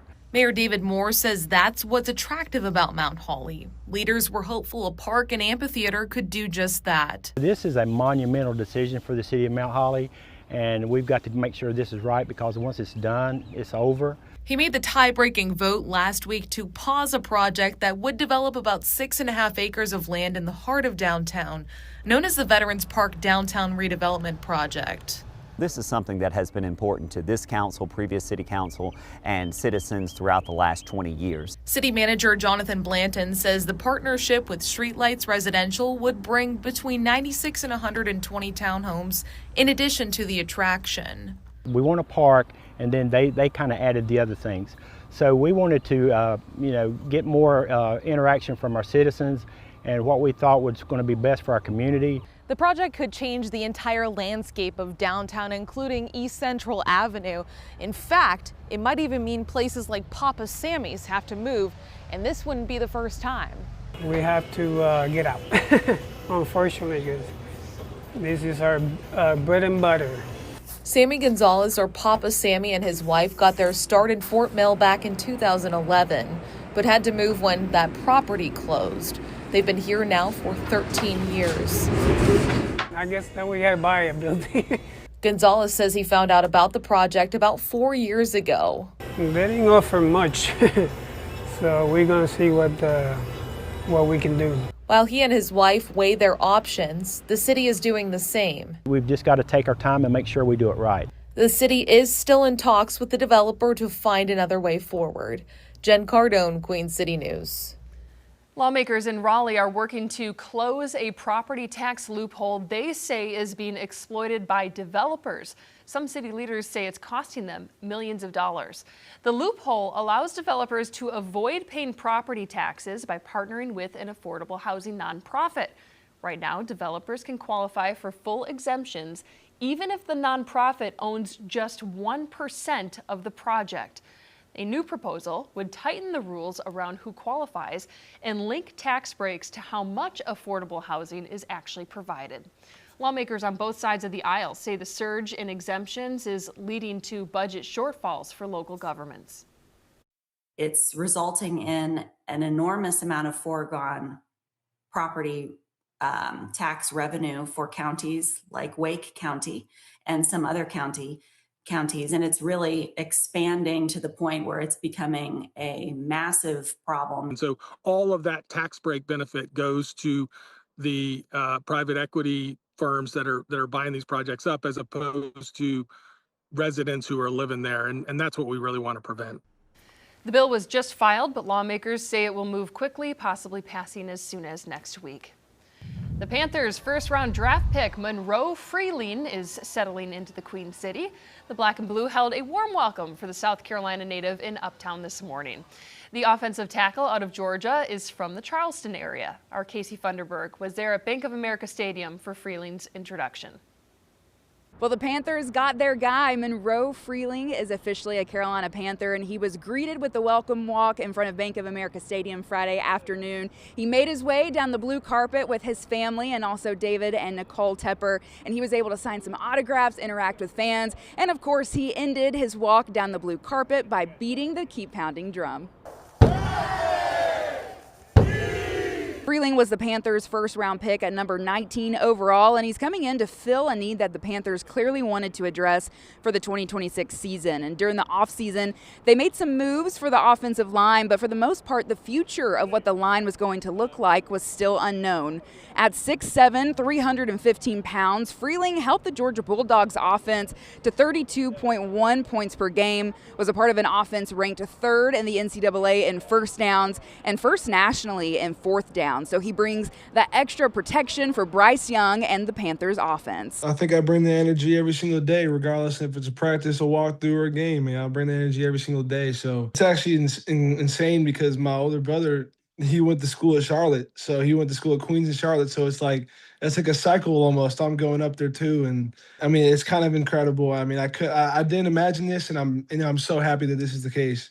And it's like I get to stay up 3 hours from the home, and I get to basically stay at home, and I didn't do that through the college recruiting process, so I guess I owe it to my Carolina fans. All offseason long, Dan Morgan talked about how they were going to address the Panthers' biggest need when it came to that 19th overall pick. For them, it was a need closest to the ball, so they went with that offensive tackle position. So it'll be exciting to see what Monroe Freeling is able to do and see him working with Bryce Young and the rest of that offensive group. But from Bank of America Stadium, Casey Funderburg, Queen City News.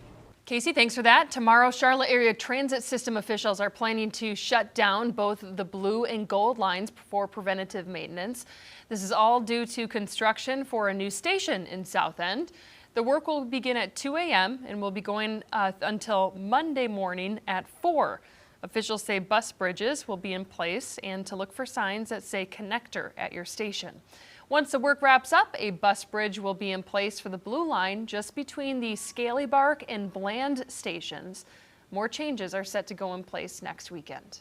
If you have any plans to go out tonight, well, most of the region is dry, but we have actually been seeing some spotty, light to moderate showers up in mainly the mountain communities, but that will change tomorrow. More of us getting in on some of that much needed rain. I'll show you a timeline of just how much of it to expect. That's next. Where the spooky meets the funny, how one local group adds one more plot twist to a night out at the movies in Faces of the Carolinas. You're watching Queen City News, the most honored and local news in Charlotte.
A night at the movies can be predictable, but every month, Vizart Video in Charlotte adds a plot twist in the form of puppets. The result can be both scary and hilarious.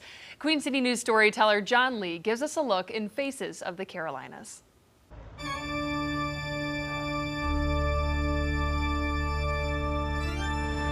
Sometimes to unwind, it helps to rewind. That's the idea of a movie night with a quirky plot twist. I would be so excited and love it. Without further ado, we're going to get our puppets and puppeteers up here. Welcome to Ghouls Night Out at nonprofit Vizart Video. Every month they screen a campy horror movie. It looks bad and sounds bad. Moviegoers see the screen and the smart aleck puppets. What makes it a real screen is the comical running commentary. A lot of people compare the three of us to the Three Stooges. And when I hear that, it boils my blood. Honestly, it's very, very close to Mystery Science Theater. This night's flick is a VHS selection, Vampire Trailer Park. The performers are caught up in an arms race for laughs. I think the biggest challenge is just holding my arm up and slouching in the seat for the entire length of the movie. Was this some sort of vampire trailer park? The puppeteers include Mira Phelps with Lawrence. I think people like that it's like interactive. Uncle Scrunkle is Nathan Matthews' left-hand man. So this is the first time I've used this puppet. And Grace Trotta gives life to Carnelie. I think people love being involved. She's on vocal rest. Don't worry about the story. Donations are always welcome. Puppet maker Grayson Nada started Ghouls Night Out a couple of years ago. When a lot of stuff is becoming more like digital and like AI art is like gaining in popularity, I think people really like the like human-made elements. The more different it is, the more eclectic it is, the more we love it. Vampire Trailer Park was shot in Florida. All the actors from this movie have died. Because it was such a long time ago, the 90s. Well, the good news, they aren't all dead. Vampires. The Morans live in Charlotte. Kathy plays a psychic, while Patrick was co-producer writer. It's a lot of fun. And you don't believe that? They got to you. The Morans say their idea was groundbreaking. Bulimic vampire movie. Bulimic vampire. Nobody had done it. No, I don't think anyone's done it since. We might be the first. I don't want to lay claim to having the first bulimic vampire movie, but we're certainly one of the first. Yet another hole in the plot of Vampire Trailer Park. Many of the puppeteers have stand-up comedy backgrounds. Coincidence? Bounce ideas off of each other, and I know, it's social for me. I get to leave the house, which is great. I'm kind of an awkward person. It's hard for me to connect with other people, but through the medium of Ghouls Night and through art, I've been able to connect with my neighbors. Act excited. Mr. Matthews is a music teacher. And if we can all share a chuckle over somebody getting his throat slashed, I think that makes, our world a better place. Message of hope. It's really insightful. Whoa, whoa, whoa. Together, they raise their hands to raise morale at a place where everyone laughs with you, not at you. Oh, it's over. Finally, thank God. Good job, everybody. In Charlotte, John Lee, Queen City News. What a interesting performance. Ghouls Night Out is on the second Monday of every month at VisArt Video. Vampire Trailer Park is distributed by the VHS preservation group called Lunch Meat. There's an interesting sentence I never thought I'd read. All right, let's get to the weather with a live look over South Park, Charlotte from our Hyatt camera. I'm not sure if Tara's going to be able to top that last story, but the weather definitely will. I mean, just sunny and clear this evening. It's beautiful out there. We are getting what, we're expecting to get. What we really need is a little bit of rain. Maybe I can make some people happy by saying that. We do have some showers on the way. Yeah, not going to be probably enough, but as you mentioned earlier, it's the pattern that you're looking for that's giving us kind of a glimmer of hope when it comes to the drought situation. Yeah, because we do have more chances going into next week too. It doesn't look like it's really going to pile up much, and even over the course still of the next 7 days going into next week. But as we say, we will take what we can get, and we will get some rain and possible thunderstorms as we head into the weekend. A little plane flying by there as we look live from our West Charlotte Tower camera. And another part of the weather story today, at least, is the worsening air quality that's been happening really since yesterday. We have that code orange air quality alert in effect for Mecklenburg County, Charlotte, heading up into Cabarrus County and Rowan County up until 8 o'clock this evening. So what does that mean? Code orange, slightly unhealthy, so affecting mainly sensitive groups like younger kids, older active adults. And if you have respiratory issues like asthma, emphysema, you just want to continue to try and limit that time outside. Could be getting a little more difficult to breathe. And you can see the forecast smoke product continues to show off that southwest warm wind that we've been feeling over the past couple of days. That smoke pushing in from those South Georgia wildfires. But notice at the same time as we advance into the weekend how it will continue to kind of slide on off to the east and lightening up a little bit here. So we've had the front moving in, a little bit of a wind shift, and of course with the help of some of that rain helping to clear things out, a little more mixing happening in the atmosphere next couple of days. And we have a little bit of rain helping things out. The dry situation up in the mountains, not much here today, and even Iredell County, parts of the foothills earlier had some spotty areas of rain, but just some light, occasionally moderate showers breaking out across the higher elevations. Friends in Newland up toward Banner Elk, western parts of Avery County, seeing some of that rain, some of that trickling in toward the mountains of Caldwell County, maybe Burt County there. And yeah, we could see a few more of those later on this evening, but most of us stay dry. Notice we've got more areas of rain, thunderstorms back off to the west, and that's directly ahead of that front, that cold front coming in for tomorrow. So Saturday, showers and storms, that's what we're looking ahead to. 85 degrees though today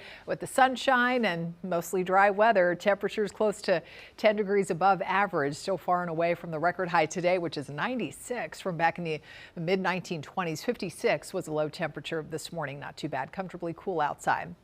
Closer to 90 there in Chesterfield County. Otherwise, most of us sitting in the low and mid 80s with those cooler upper 60s up in the mountains. And so as we look ahead through this evening, again, temperatures stay on the warm side, 9, 10 o'clock, only cooling down into the mid to lower 70s under that mostly clear sky. If you're thinking of doing maybe some yard work or spring planting this weekend, you will have some dry time early in the day tomorrow. Best chance of those showers and storms doesn't really come in till the afternoon and evening. We're up to 83 warm degrees. Sunday is definitely the drier half of the weekend. That 20% chance is just for maybe a leftover shower early in the morning.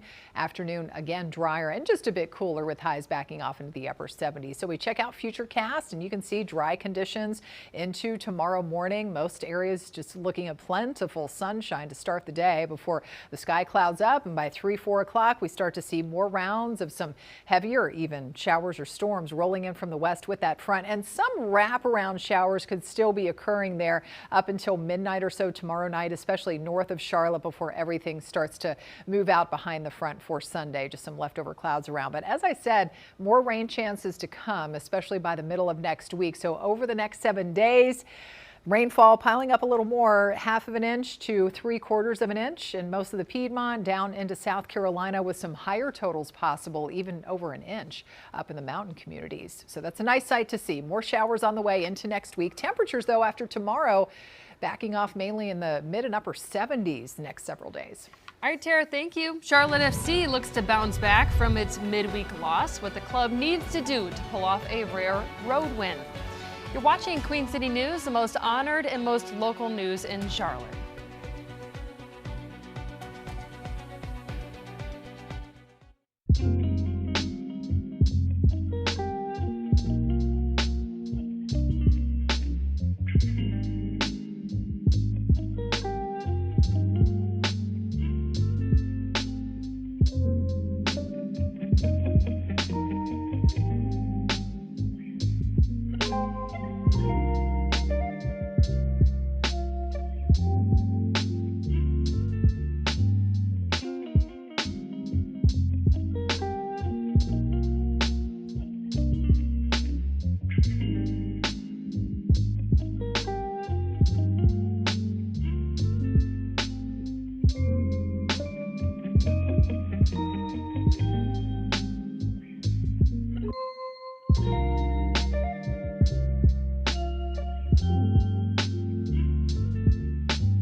The Gastonia Ghost Peppers kick off their 3rd season this evening. You're looking live over Caramount Health Park. The team was established in place of the Honey Hunters back in 2024 and have since won more than 130 games in the Atlantic Pro Baseball League.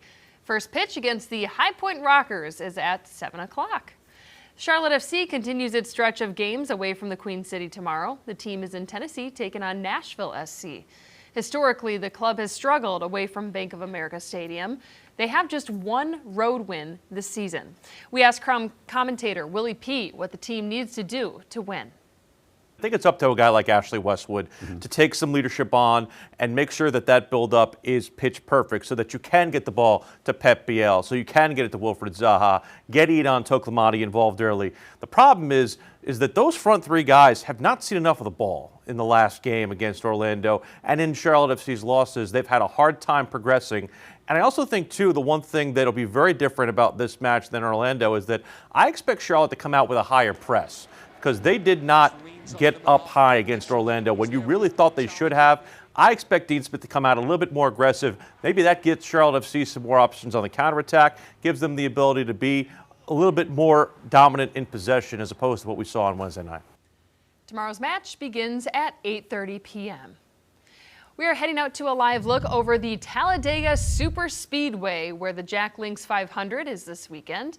Our Around the Track team is getting you ready for the racing that brings some of the loudest roars from the track in NASCAR. Tune into our newest episode Sunday at 12:30, then catch the Cup Series race with coverage beginning at 1:30. Both of them you can find right here on Queen City News. Only on Queen City News Plus, life sometimes is about making a little extra money on the side. That's why this week, Chief Business Correspondent Taylor Young sat down with a young woman in Charlotte who drew up her own way of making extra income on the newest episode of Side Hustle. So you posted a TikTok kind of saying, hey, I'm a live doodle artist. Yeah. If you want me at an event, what got you to that point where you were like, hey, maybe I should put this on social media to see what people think? Yeah. So I hadn't actually done it live yet, but I was like, I'm going to call myself a live doodle artist, and that's my manifestation. And you know, if you claim that you are it, then people will believe you are. So yeah, I've posted TikToks like here and there, nothing crazy, mainly just like my crafts and hobbies that I do. And then I was like, you know, this works for a lot of people. Like TikTok really gets the word out there and spreads fast. I was like, whatever, I'll make a video. If it gets traction, it gets traction. If it doesn't, no harm done, like whatever. And then it got a lot more likes and comments than I've ever gotten before. Pretty cool stuff. You can watch the full episode of Side Hustle right now for free. Just download the Queen City News Plus app on either your Roku, Apple TV, or Amazon Fire Stick. On Queen City News at 6, what's in the water? The bacteria detected in Kannapolis closing businesses and schools. And a new development in Mount Holly put on pause the back and forth over growth in the small city. You're watching Queen City News, the most honored and most local news in Charlotte.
On Queen City News, Charlotte-Mecklenburg schools leaders make a change to the district calendar. Why they're joining others in making next Friday an optional teacher workday.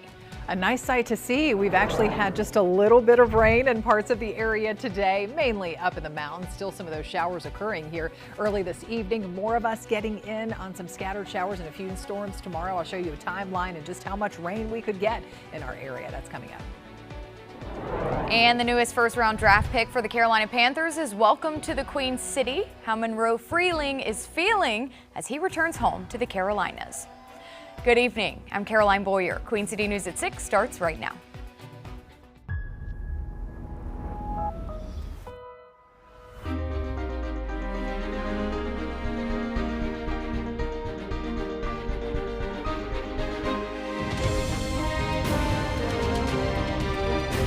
Queen City News starts now. Preparing for mass teacher absences. A week from today, educators across North Carolina plan to descend upon the state capitol to demand higher pay. That'll mean a lot of empty classrooms. As Chief Political Correspondent Andy Weber tells us, the area's largest district is the latest to cancel class ahead of that protest.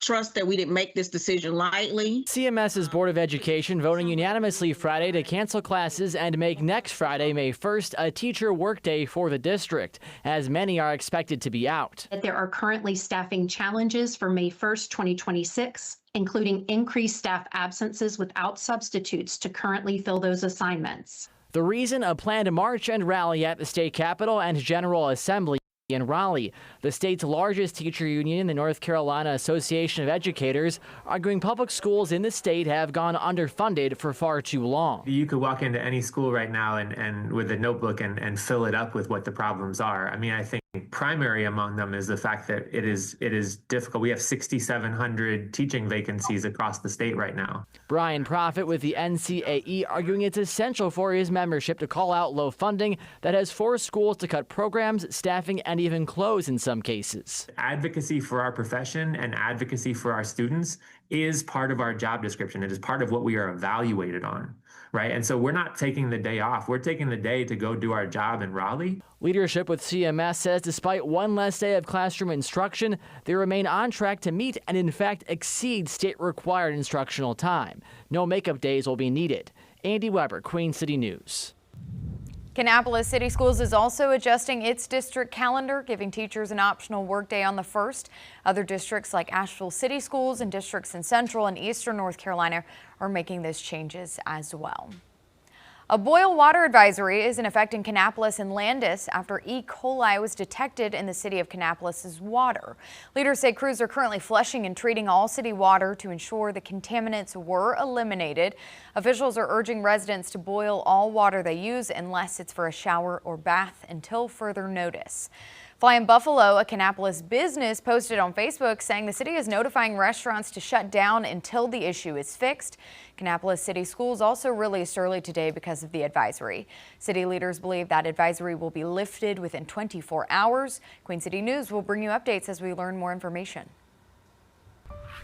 Going out to a live look at Uptown Charlotte now from our Arlington camera. An air quality alert is in effect for parts of our area because of smoke from the Georgia wildfires. Chief Meteorologist Tara Lane is in the Pinpoint Weather Center. Tara, that alert expires tonight, and you're also tracking some much needed rain coming our way. Yes, and that's going to help sweep out some of the smokiness and the hazy skies that maybe some of you have been noticing stepping outside really since yesterday. But yes, the air quality alerts lasting until about 8 p.m. for Mecklenburg, Cabarrus, and Rowan County. Worsening air quality with that buildup of ground level ozone and some of the smokiness drifting in. So when I say code orange, what exactly does that mean? It means slightly unhealthy. This is mainly impacting sensitive groups. If you have respiratory issues like asthma, emphysema, but also younger kids and older active adults, you just want to try and limit that time outside. Now, we do have some rain to talk about. Look at this up there in the mountains. We even had a couple of little tiny isolated showers over parts of Iredell County, Alexander County, and Wilkes County earlier today. Those have fizzled, but now we're still tracking some areas of rain right over the heart of Banner Elk right now and drifting toward Newland, that part of Avery County, and maybe impacting some of the mountains of Burke and Caldwell counties too. More of this to come as a cold front moves in tomorrow. How much rain we could see and exactly when, that's ahead in a few minutes. A suspect is facing charges accused of intentionally setting what became a 2-alarm fire this morning in West Charlotte. Charlotte firefighters responded to a building on Tuckasegee Road at State Street at about 5:20 this morning. They had to issue a second alarm to bring more firefighters to the scene. The fire caused about $90,000 in damage. No one was hurt. Investigators have not released the suspect's name. A 17-year-old is facing charges in connection with a deadly shooting that killed another teen in Kannapolis. Investigators say Nehemiah Gibson Rogers turned himself in last night. Officers responded to a home on Coldwater Lane Monday night and found the victim, 17-year-old Legend Benjamin, dead from a gunshot wound. Gibson Rogers is now charged with murder and is being held at the Cabarrus County Jail without bond. Breaking news out of Charlotte, Camp North End is implementing a curfew for juveniles. Property owners say teens have been taking over the area the past few weekends and negatively affecting businesses. There will now be a 6 p.m. curfew for minors who are not with an adult starting this evening. Officials say there will also be more law enforcement officers in the area. A proposed development which would reshape Mount Holly's downtown area is on hold for now. The mayor made the tie-breaking vote, bringing that project to a halt. Queen City News reporter Jen Cardone talked with city leaders and a business that could be affected by where things go from here. Mount Holly is the home to about 20,000 people. For years now, the city has been trying to make it a destination spot. A lot of people want to get away from the big city, and that's why they come here. Mayor David Moore says that's what's attractive about Mount Holly. Leaders were hopeful a park and amphitheater could do just that. This is a monumental decision for the city of Mount Holly, and we've got to make sure this is right because once it's done, it's over. He made the tie-breaking vote last week to pause a project that would develop about 6.5 acres of land in the heart of downtown, known as the Veterans Park Downtown Redevelopment Project. This is something that has been important to this council, previous city council, and citizens throughout the last 20 years. City manager Jonathan Blanton says the partnership with Streetlights Residential would bring between 96 and 120 townhomes in addition to the attraction. We want a park, and then they kind of added the other things. So we wanted to get more interaction from our citizens and what we thought was going to be best for our community. The project could change the entire landscape of downtown, including East Central Avenue. In fact, it might even mean places like Papa Sammy's have to move, and this wouldn't be the first time. We have to get out, unfortunately, because this is our bread and butter. Sammy Gonzalez, or Papa Sammy, and his wife got their start in Fort Mill back in 2011, but had to move when that property closed. They've been here now for 13 years. I guess then we had to buy a building. Gonzalez says he found out about the project about 4 years ago. They didn't offer much, so we're going to see what we can do. While he and his wife weigh their options, the city is doing the same. We've just got to take our time and make sure we do it right. The city is still in talks with the developer to find another way forward. Jen Cardone, Queen City News. Getting to some more breaking news, this time out of NASCAR. Jim France, the racing organization's majority owner, is stepping down as its chief executive, according to multiple reports. France has been NASCAR's chairman and CEO since 2019. He will stay on as chairman, and his majority ownership take will not change. It'll be the first time in the organization's history someone outside of the France family has not been its top executive. France's hardline stance on revenue sharing led to last year's antitrust lawsuit filed by Michael Jordan's 23XI Racing and Front Row Motorsports.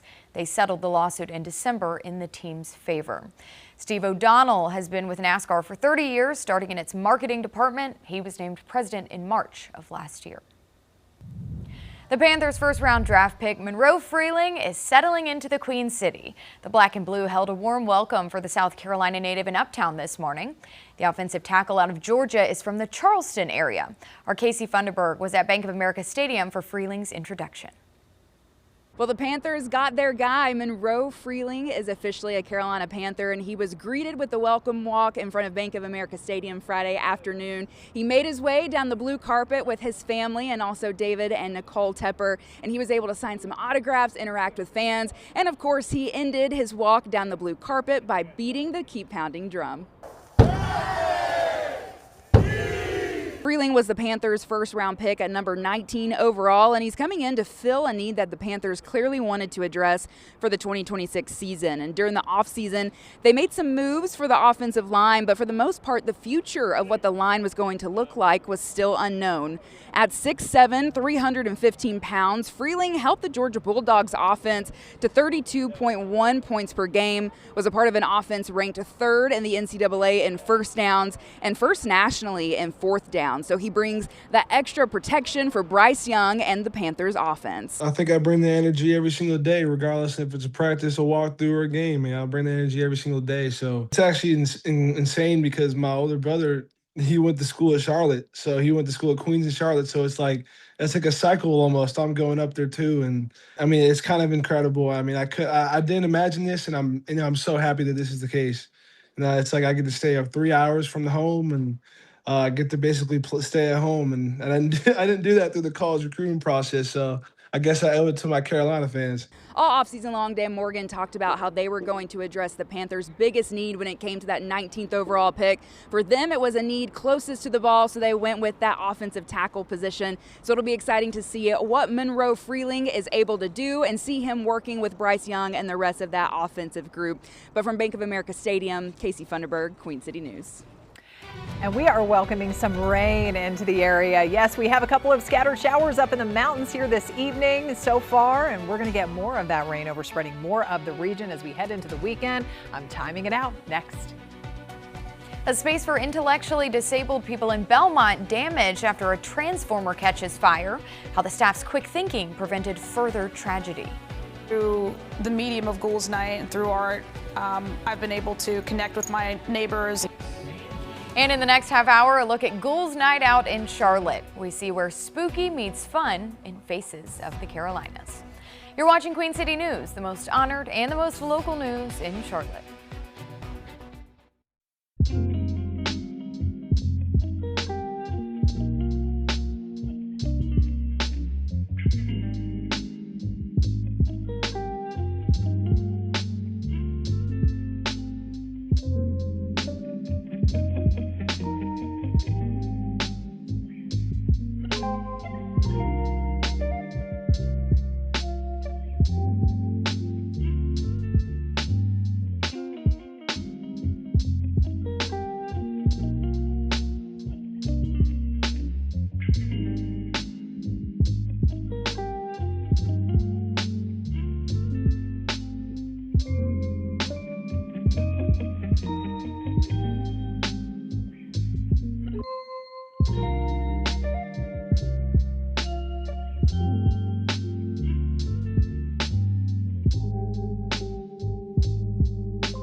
Caretakers at a facility in Belmont that houses intellectually disabled children and adults are leaning on the community after a transformer exploded and sparked a fire. They tell Queen City News reporter Matt Stell no one was injured, but the fire left behind quite a bit of smoke damage, which has led to several other issues.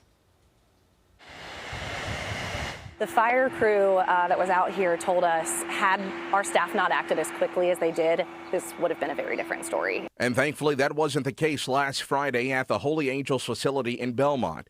Officials say blown transformers along Wilkeson Boulevard led to a small electrical fire inside the facility's Murrow Center, which is home to 20 intellectually disabled residents, including some that are medically fragile. Our staff had to get them out of bed. They were already asleep, lift them into their wheelchairs, and then get them out of this building. Fire crews were able to contain the fire to an office, but Holy Angel says the smoke damage to the building is significant. We have a healthcare center here that has specialized equipment to support those individuals that now is unusable and inaccessible to us. For the time being, the Murrow Center is closed. Holy Angel says those displaced residents have been moved to other parts of the facility, but they're now depending on the community to help replace items like clothes, toys, and that much-needed medical equipment. The community support has been incredible already. We have felt every prayer, act of kindness, and offer of support. In Belmont, Matt Stell, Queen City News.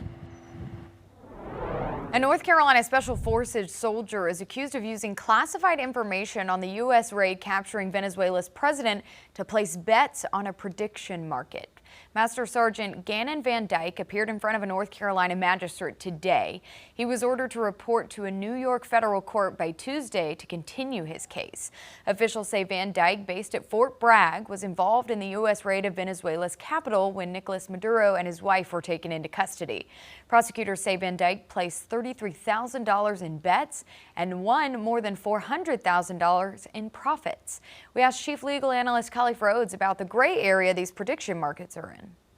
Talked about this when these type of poly markets first came out, when folks were saying, well, is it betting, is it trading, and who's regulating and who should be regulating. If you're talking about insider trading, traditional insider trading, you're talking about, you know, stocks and bonds and things like this, and where it can be a lot more regulation. This one, folks were saying that it was extremely wide open, because if you had a connection to the actual event or some even slight intel, who's stopping it? Who's managing it? And so this was, I mean, the writing was on the wall for something like this to happen. Van Dyke is facing insider trading related charges. Getting to some incredible video from Oklahoma. It shows the moment severe weather swept through the state. This video is from Enid in the northern region of the state. Officials confirm one tornado with a rating of at least EF3 touched down there, damaging about 50 homes and stripping bark off trees. Several other tornadoes touched down in the state. Fortunately, nobody died, but about a dozen people were hurt. Getting to our weather closer to home with a live look at South Park, Charlotte from our Hyatt camera. It is sunny and clear this evening, but we are expecting that to change starting tomorrow afternoon. Chief Meteorologist Tara Lane is with me now. Tara, we are expecting that much needed rain to finally be here. By 24 hours from now, a lot of you are going to be maybe happy to see that rain. Maybe not so great for some of the outside events or activities happening, but we do get some dry time first part of the day. And then Sunday is looking like the drier half of the weekend. But yes, indeed, some scattered showers and storms will be on the way for our Saturday coming up. Today, though, most of the rain is staying away. Now, I say most because we have been picking up on a couple of little isolated spot showers in the mountains, and that will help to clear out the atmosphere and the air a little more. Some of that rain coming in tomorrow, because we have had that South Georgia wildfire smoke drifting in and really affecting parts of the Charlotte metro here with the city, and that buildup of ground level ozone that's making for poor air quality basically this afternoon and here this evening. Mecklenburg County, Cabarrus County, and up into Rowan County under that code orange air quality alert. So when we say that, what does that mean exactly? It means it's not unhealthy for everyone to spend a lot of time outside, but just if you're especially sensitive to that sort of thing, if you have respiratory issues like asthma, emphysema, younger kids and older active adults, you just want to try and limit that time outside. Yeah, maybe some of you smelling that smoke since last night, drifting in off our southwest wind. But notice as we take it out in time and advance the timeline into tomorrow, you can see how that smoke starts to push away here and lightens up across the region with the front moving in,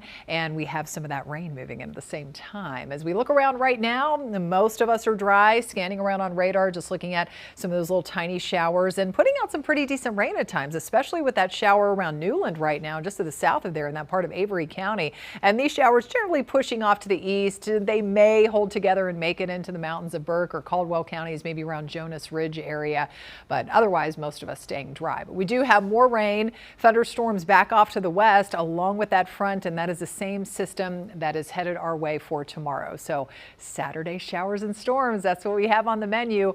Right now, though, warm 84 degrees, west wind at 10 miles per hour. Dew points are still pretty dry. We've got mid 80s. We had some upper 80s earlier in Richmond County and Chesterfield County. Most areas low mid 80s all around here, and we're kind of right around 70 degrees up in the mountains. Temperatures later this evening staying on the warmer side, only cooling down to around 60 to kick off the day tomorrow. About 59 for that official low, 83 tomorrow afternoon. Front moves through with showers and storms. We're back in the upper 70s for Sunday. That 20% chance of rain, that's mainly early in the morning, even before a lot of you wake up. So again, most of Sunday is dry. Let's check out Futurecast. So not too much going on for the rest of tonight. And as I said, waking up to some sunshine, plenty of dry time through about lunchtime tomorrow before the scattered showers get going here and gathering up more moisture by 3, 4 o'clock. We see just kind of a broken line of some even heavier showers. Can't be ruled out. A few embedded thunderstorms possible. That's going to be moving through and starting to move out in the evening, but we could still have some of these wraparound showers, mainly north of Charlotte and up toward the Triad up until say 6 o'clock in the morning or so on Sunday. But then everything clears out. Just some leftover clouds into Sunday afternoon. How much rain are we expecting out of this, though? It's not as much as we would like to see, but we'll take what we can get. A couple tenths of an inch, around a quarter, half of an inch or so. Some of those higher totals possible more east of Charlotte. And then down in Alabama this weekend, well, they're going to be clearing out too for the Jack Links 500. Talladega Super Speedway firing up at 3 p.m. Warm 83 degrees under that mix of clouds and sun and a north wind. So with that wind shifting out of that cooler direction starting Sunday, we get rid of the 80s for a little while. For the most part, we're back to near normal, highs in the mid and upper 70s, but with more rain chances next week. Charlotte FC is looking to bounce back from a midweek loss. What the club needs to do to pull off a rare road win. You're watching Queen City News, the most honored and the most local news in Charlotte.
The Gastonia Ghost Peppers kick off their third season this evening. You're looking live at Caramont Health Park.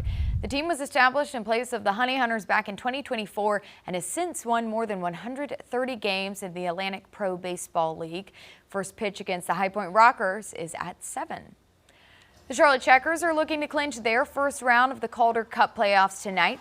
After a dominant 8-1 win against the Springfield Thunderbirds Wednesday, the team is back on the ice at Bojangles Coliseum for Game 2. Puck drops at 7. It's a best-of-3 series. If the Checkers lose tonight, Game 3 is tomorrow. Charlotte FC is in the midst of an away game stretch. The team is in Tennessee taking on Nashville SC tomorrow. Historically, the club has struggled away from Bank of America Stadium. The team has only one road win this season. We asked Crown commentator Willie P. what Charlotte FC needs to do to win. I think it's up to a guy like Ashley Westwood to take some leadership on and make sure that that buildup is pitch perfect so that you can get the ball to Pep Biel, so you can get it to Wilfred Zaha, get Edon Toklamati involved early. The problem is that those front three guys have not seen enough of the ball in the last game against Orlando, and in Charlotte FC's losses, they've had a hard time progressing. And I also think, too, the one thing that'll be very different about this match than Orlando is that I expect Charlotte to come out with a higher press, because they did not get up high against Orlando when you really thought they should have. I expect Dean Smith to come out a little bit more aggressive. Maybe that gets Charlotte FC some more options on the counterattack, gives them the ability to be a little bit more dominant in possession as opposed to what we saw on Wednesday night. Tomorrow night's match starts at 8:30. A popular festival kicks off at the Whitewater Center today. Tuck Fest runs through this weekend and highlights all of the outdoor events visitors can take part in. There will also be live music, food, and drinks. The event begins this evening and picks back up at 6:30 in the morning tomorrow and Sunday. We're heading out to a live look at the Talladega Super Speedway, where the Jack Links 500 is taking place this weekend. Our Around the Track team is getting you ready for the racing that brings some of the loudest roars from the track in NASCAR. Tune into our newest episode Sunday at 12:30. Then catch the Cup Series race with coverage beginning at 1:30, both right here on Queen City News. What's in the water? The bacteria detected in Kannapolis forcing businesses and schools to close. And a new development in Mount Holly put on pause, the back and forth about growth in the small city. You're watching Queen City News, the most honored and the most local news in Charlotte.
Preparing for mass teacher absences. A week from today, educators across North Carolina plan to descend upon the state capitol to demand higher pay. That'll mean a lot of empty classrooms. As Chief Political Correspondent Andy Weber tells us, the area's largest district is the latest to cancel class ahead of that protest. Trust that we didn't make this decision lightly. CMS's Board of Education voting unanimously Friday to cancel classes and make next Friday, May 1st, a teacher workday for the district, as many are expected to be out. There are currently staffing challenges for May 1st, 2026, including increased staff absences without substitutes to currently fill those assignments. The reason, a planned march and rally at the state capitol and General Assembly in Raleigh. The state's largest teacher union, the North Carolina Association of Educators, arguing public schools in the state have gone underfunded for far too long. You could walk into any school right now and with a notebook and fill it up with what the problems are. I mean, I think primary among them is the fact that it is difficult. We have 6,700 teaching vacancies across the state right now. Brian Proffitt with the NCAE arguing it's essential for his membership to call out low funding that has forced schools to cut programs, staffing, and even close in some cases. Advocacy for our profession and advocacy for our students is part of our job description. It is part of what we are evaluated on, right? And so we're not taking the day off. We're taking the day to go do our job in Raleigh. Leadership with CMS says despite one less day of classroom instruction, they remain on track to meet and in fact exceed state-required instructional time. No makeup days will be needed. Andy Weber, Queen City News. Kannapolis City Schools is also adjusting its district calendar, giving teachers an optional workday on the 1st. Other districts like Asheville City Schools and districts in Central and Eastern North Carolina are making that change as well. A boil water advisory is in effect in Kannapolis and Landis after E. coli was detected in the city of Kannapolis' water. Leaders say crews are currently flushing and treating all city water to ensure the contaminants were eliminated. Officials are urging people to boil all water they use unless it's for a shower or bath until further notice. Flying Buffalo, a Kannapolis business posted on Facebook saying the city is notifying restaurants to shut down until the issue is fixed. Kannapolis City Schools also released early today because of this advisory. City leaders believe it'll be lifted within 24 hours. Queen City News will bring you updates as we learn more. One person is dead and another injured after a shooting in Concord. It happened yesterday afternoon in the parking lot of Hartzell Park off Sunderland Road Southwest. Police believe the shooting is an isolated incident. Officers closed the park for the night to conduct an investigation. Iredell County deputies are investigating a break-in at the Mooresville home of late NASCAR driver Greg Biffle. The burglary happened back in January, only weeks after the NASCAR driver, his family, and friends died in a plane crash at the Statesville airport. Investigators released this home security video saying the suspect walked away with $30,000 in cash and a backpack. Deputies searched 2 locations yesterday, one on McCrary Creek Road in Mooresville and the other on St. James Church Road in Denver. They say evidence, including electronic devices, was seized by investigators in Denver. Bringing you the latest developments both on air and online at QCnews.com. A proposed development which would reshape Mount Holly's downtown area is on hold for now. The mayor made the tie-breaking vote, bringing that project to a halt. Queen City News reporter Jen Cardone talked with city leaders and a business that could be affected by where things go from here. Mount Holly is the home to about 20,000 people. For years now, the city has been trying to make it a destination spot. A lot of people want to get away from the big city, and that's why they come here. Mayor David Moore says that's what's attractive about Mount Holly. Leaders were hopeful a park and amphitheater could do just that. This is a monumental decision for the city of Mount Holly, and we've got to make sure this is right because once it's done, it's over. He made the tie-breaking vote last week to pause a project that would develop about 6.5 acres of land in the heart of downtown, known as the Veterans Park Downtown Redevelopment Project. This is something that has been important to this council, previous city council, and citizens throughout the last 20 years. City manager Jonathan Blanton says the partnership with Streetlights Residential would bring between 96 and 120 townhomes in addition to the attraction. We want a park, and then they kind of added the other things. So we wanted to get more interaction from our citizens and what we thought was going to be best for our community. The project could change the entire landscape of downtown, including East Central Avenue. In fact, it might even mean places like Papa Sammy's have to move, and this wouldn't be the first time. We have to get out, unfortunately, because this is our bread and butter. Sammy Gonzalez, or Papa Sammy, and his wife got their start in Fort Mill back in 2011, but had to move when that property closed. They've been here now for 13 years. I guess that we had to buy a building. Gonzalez says he found out about the project about 4 years ago. They didn't offer much, so we're going to see what we can do. While he and his wife weigh their options, the city is doing the same. We've just got to take our time and make sure we do it right. The city is still in talks with the developer to find another way forward. Jen Cardone, Queen City News. Lawmakers in Raleigh are working to close a property tax loophole they say developers are exploiting. Some city leaders say it's costing them millions of dollars. The loophole allows developers to avoid paying property taxes by partnering with an affordable housing nonprofit. Right now, developers can qualify for full exemptions even if the nonprofit owns just 1% of the project. A new proposal would tighten the rules involving who qualifies and link tax breaks to how much affordable housing is provided. Lawmakers on both sides of the aisle say the surge in exemptions is leading to budget shortfalls for local governments. It's resulting in an enormous amount of foregone property tax revenue for counties like Wake County and some other counties, and it's really expanding to the point where it's becoming a massive problem. And so all of that tax break benefit goes to the private equity firms that are buying these projects up, as opposed to residents who are living there, and that's what we really want to prevent. Lawmakers just filed this bill and say it'll move quickly, possibly passing as soon as next week. The Panthers' first-round draft pick, Monroe Freeling, is settling into the Queen City. The Black and Blue held a warm welcome for the South Carolina native in Uptown this morning. The offensive tackle out of Georgia is from the Charleston area. Our Casey Funderburg was at Bank of America Stadium for Freeling's introduction.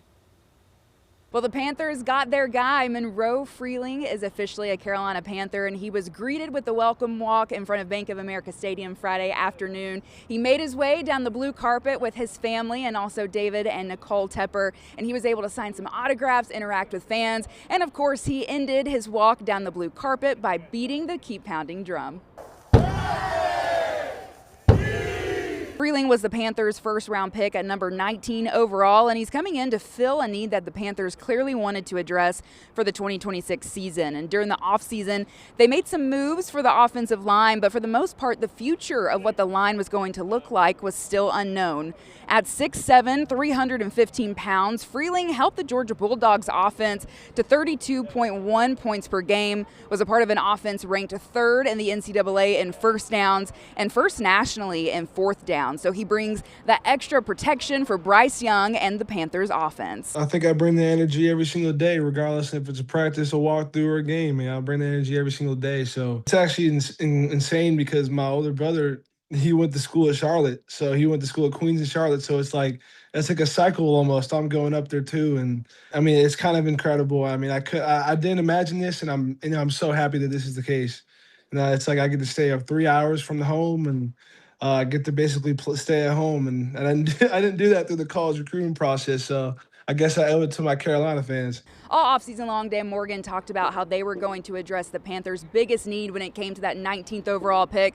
For them, it was a need closest to the ball, so they went with that offensive tackle position. So it'll be exciting to see what Monroe Freeling is able to do and see him working with Bryce Young and the rest of that offensive group.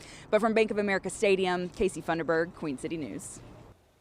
Tomorrow, Charlotte area transit system officials are planning to shut down both the blue and gold lines for preventive maintenance. This is in connection with ongoing construction for a new station in South End. That work will begin at 2 tomorrow morning and run until Monday morning at 4. Officials say bus bridges will be in place, and they're asking people to look for signs that say connector at their station. Once the work wraps up, a bus bridge will be in place for the blue line between the Scaly, Bark, and Bland stations.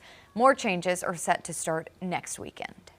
If you happen to be going out on this Friday night, most areas are still dry, except for the mountains. The mountains seeing still some spotty rain in parts of the higher elevations there, and more of us will get in on some of those rain chances heading into the weekend. Pinpoint weather forecast is next.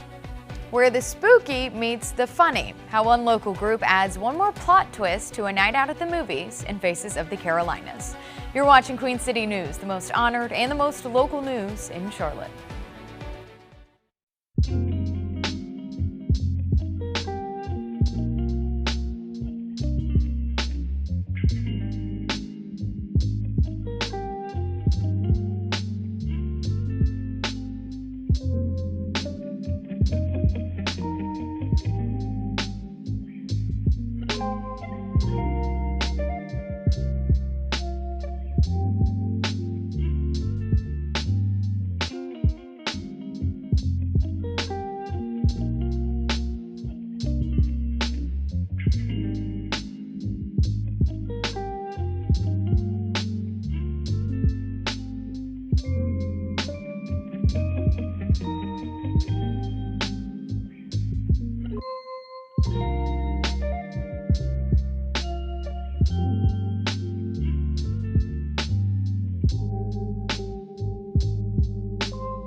A night at the movies can be predictable, but every month, Viz Art Video in Charlotte adds a plot twist in the form of puppets.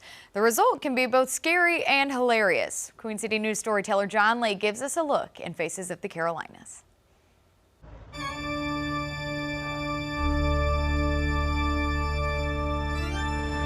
Sometimes to unwind, it helps to rewind. That's the idea of a movie night with a quirky plot twist. I would be so excited and love it. Without further ado, we're going to get our puppets and puppeteers up here. Welcome to Ghouls Night Out, a nonprofit Viz Art Video. Every month they screen a campy horror movie. It looks bad and sounds bad. Moviegoers see the screen and the smart aleck puppets. What makes it a real screen is the comical running commentary. A lot of people compare the three of us to the Three Stooges. And when I hear that boils my blood. Honestly, it's very, very close to Mystery Science Theater. This night's flick is a VHS selection, Vampire Trailer Park. The performers are caught up in an arms race for laughs. I think the biggest challenge is just holding my arm up and slouching in the seat for the entire length of the movie. Was this some sort of vampire trailer park? The puppeteers include Mira Phelps with Lawrence. I think people like that it's like interactive. Uncle Scrunkle is Nathan Matthews' left-hand man. So this is the first time I've used this puppet.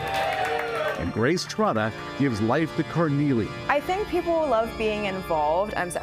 She's on vocal rest. Don't worry about the story. Donations are always welcome. Puppet maker Grayson Nada started Ghouls Night Out a couple of years ago. When a lot of stuff is becoming more like digital and like AI art is like gaining in popularity, I think people really like the human-made elements. The more different it is, the more eclectic it is, the more we love it. Vampire Trailer Park was shot in Florida. All the actors from this movie have died. Because it was such a long time ago, the 90s. Well, the good news, they aren't all dead. Vampires. The Morans live in Charlotte.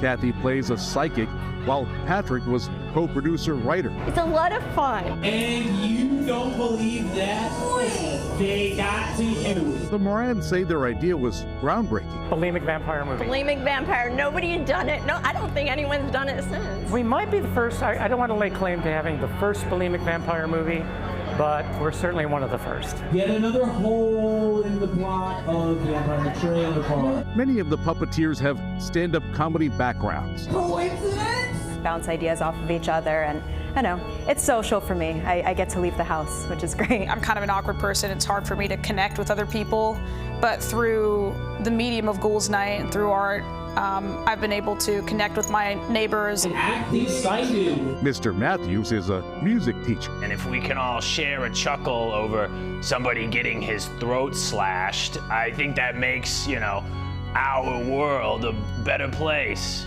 Message of hope.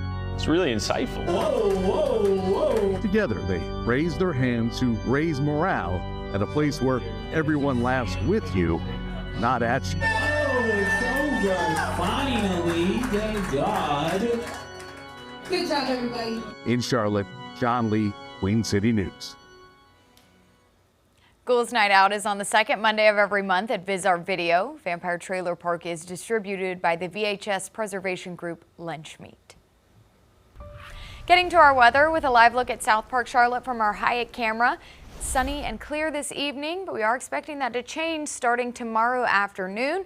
Chief Meteorologist Tara Lane is with me. Tara, when can we expect to see those showers move in? Tomorrow afternoon, really. So we'll still get some dry time in the morning if you have some plans. If you want to maybe get out there and mow the lawn or do some spring planting or something like that, do it early in the day because, as we get into the afternoon and evening, that's when we have that increasing chance, along with increasing clouds, of those scattered showers and a few thunderstorms out there. Not expecting anything severe, just your typical basic good old thunderstorms out there. It might be nice to hear some rumbles of thunder here. It's been a little while, but remember, when thunder roars, you need to bring it indoors. That means lightning isn't too far away. Now, the one alert that we have been tracking today is with the air quality, associated with the air quality. So code orange category, and that was in effect and still continues until about 8 o'clock this evening for Mecklenburg and Cabarrus and up into Rowan County, because some of that Georgia wildfire smoke is really just making it difficult at times to breathe out there, especially if you're sensitive to that worsening air quality. That's why it's the code orange category. It's not unhealthy for everyone to spend a long period of time outside, but mainly for the younger kids, older active adults, and if you do have respiratory issues like asthma, emphysema, just limiting that time outside during the day today and heading into this evening. Mostly dry scan as we look around on radar. The only area of rain we have out there right now is up there in Avery County, and we have maybe a little bit of that light rain, some sprinkles trickling into the mountains of Burke or Caldwell counties. And we did have a few more of these showers earlier today across sections of Watauga and Ashe County and even around Iredell County. A few sprinkles there around the lake and parts of Alexander County earlier, but that has since fizzled. A lot more in the way of showers and storms back off to the west, and that front is the one that's coming through here tomorrow and bringing us that much needed and welcome chance of rain.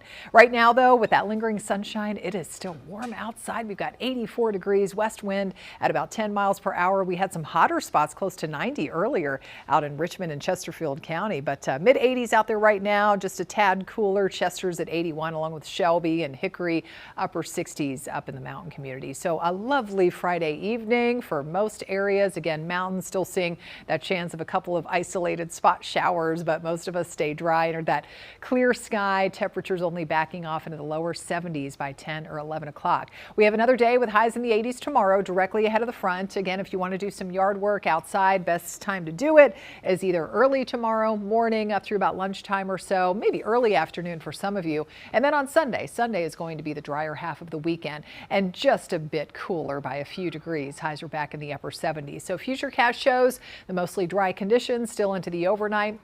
And to kick off the day tomorrow, all of us waking up to abundant sunshine before the clouds start to develop. And by 1, 2, 3 o'clock, we could get some of those spotty, isolated showers. A little more coverage of the activity along the I-77 corridor, I-85, and heading east and west along I-40 as well, going into the afternoon and evening. Most of it clears out by 7 to 8 o'clock, but we could still have some showers wrapping back into the overnight and early Sunday morning. So that rain chance that you saw for Sunday, that's even even before sunrise for most of us. Again, most of the morning and afternoon is drier. However, the rain chances do return. This is a nice sight to see going into next week, especially next Wednesday. Some showers and a few storms will again be possible. So over the next 7 days, in total, we are expecting upwards of ½ of an inch to even just over an inch of rain possible, with some of those showers and storms developing up in the mountains through about the middle or so of next week. And so Sunday and Monday, just a little bit drier for the high country communities. Temperatures will continue to hover in the high 60s and lower 70s. And most days next week, highs are kind of closer to normal, back down to near average, mid upper 70s, but with more showers possible. Charlotte FC looks to bounce back from a midweek loss. What the club needs to do to pull off a rare road win. You're watching Queen City News, the most honored and the most local news in Charlotte.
The Gastonia Ghost Peppers kick off their third season this evening. As we take a live look now at Caramont Health Park, the team was established in place of the Honey Hunters back in 2024 and has since won more than 130 games in the Atlantic Pro Baseball League.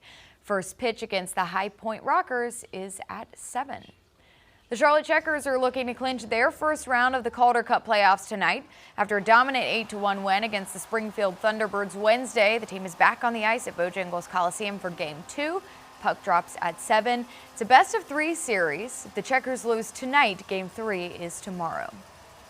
Charlotte FC is in the midst of a stretch of away games. The team is in Tennessee taking on Nashville SC tomorrow.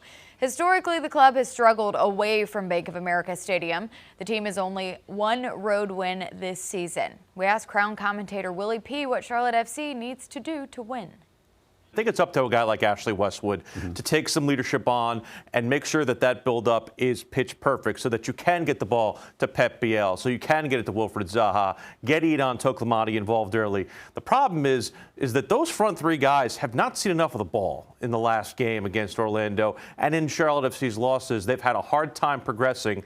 And I also think, too, the one thing that'll be very different about this match than Orlando is that I expect Charlotte to come out with a higher press, because they did not get up high against Orlando when you really thought they should have. I expect Dean Smith to come out a little bit more aggressive. Maybe that gets Charlotte FC some more options on the counterattack, gives them the ability to be a little bit more dominant in possession as opposed to what we saw on Wednesday night. Tomorrow night's match starts at 8:30. A popular festival kicks off at the Whitewater Center today. Tuckfest runs through this weekend and will highlight all the outdoor events visitors can take part in. There will also be live music, food, and drinks. The events begin this evening and then at 6:30 in the morning tomorrow and Sunday. Only on Queen City News Plus, life is sometimes about making a little extra money on the side. That's why this week, Chief Business Correspondent Taylor Young sat down with a young woman in Charlotte who drew up her own way of making extra income on the new episode of Side Hustle. So you posted a TikTok kind of saying, hey, I'm a live doodle artist.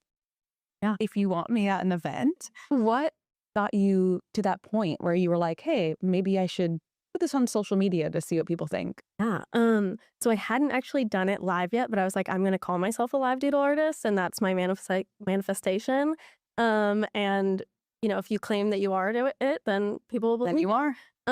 So yeah, I've posted TikToks like here and there, nothing crazy, mainly just like my crafts and hobbies that I do.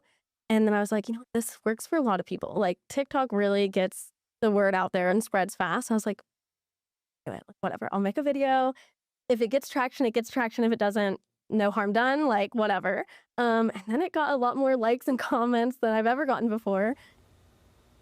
You can watch the full episode of Side Hustle right now for free. Just download the Queen City News Plus app on your Roku, Apple TV, or Amazon Fire Stick.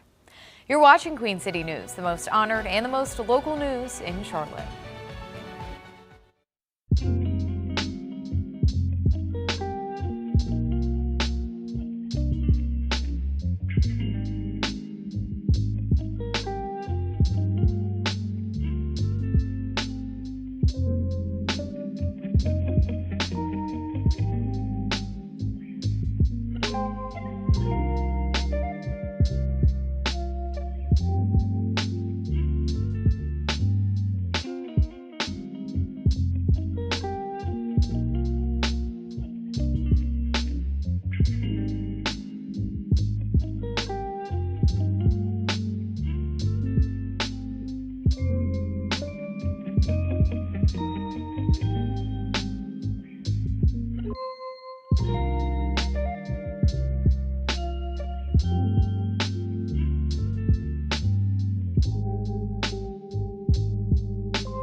Turning now to a News Nation exclusive. Elizabeth Vargas, part of America's new primetime. Diverse voices, fresh perspectives, with respect for all of us. Only on News Nation.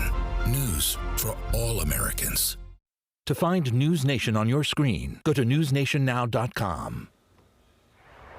Queen City News has an all-new way to stay connected to you when we're not live on air. Download the Queen City News Plus app on your smart TV using a Roku, Apple TV, or Amazon Fire device. Here's a look at today's lineup on the app. First at 7, Around the Track, then at 7:30, Behind the Lens, followed by Local Roots at 8. Watch it all on our new Queen City News Plus app. We've been tracking a couple of isolated showers up in the mountains here this evening. Otherwise, most of us stay dry for the rest of tonight. Not going to be the case tomorrow afternoon and evening. We had some dry time in the morning, but watching for some of that much needed rain to move in later in the day, and then Sunday, drier half of the weekend. All right, we'll enjoy that sunshine. Yeah. Thanks for joining us. See you after football tonight.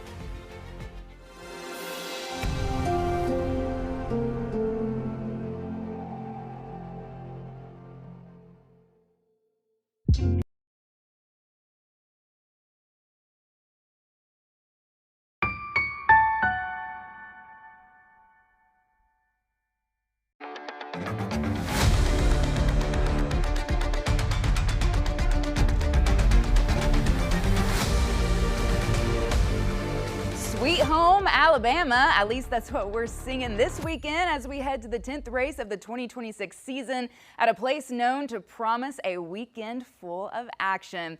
We're headed to Talladega, which means things are getting supersized. We are back to super speedway racing down in Dega. Welcome into Around the Track. I'm Casey Funderburg, and we're about to get you ready for one of the biggest races of the year, the Jack Links 500 at Talladega Superspeedway. We have a past winner here joining us in Garage Confidential. Hayek Motorsports' Ricky Stenhouse Jr. gets us ready for what it's like to win at Dega. Plus, we haven't seen the last of Cletus McFarland this season. He's getting back in the saddle for the O'Reilly Series. And as the great Charlie Day would say, wild card, this track is known for a combination of speed, skill, and luck. It's pretty well known that at a super speedway, anyone has a chance to win. That is, of course, if you can avoid the big one, a crash that will take out multiple cars. It happens every time we race here with speeds reaching more than 200 miles per hour. We're going to get 3, maybe even 4 wide action that Dega delivers, but it requires some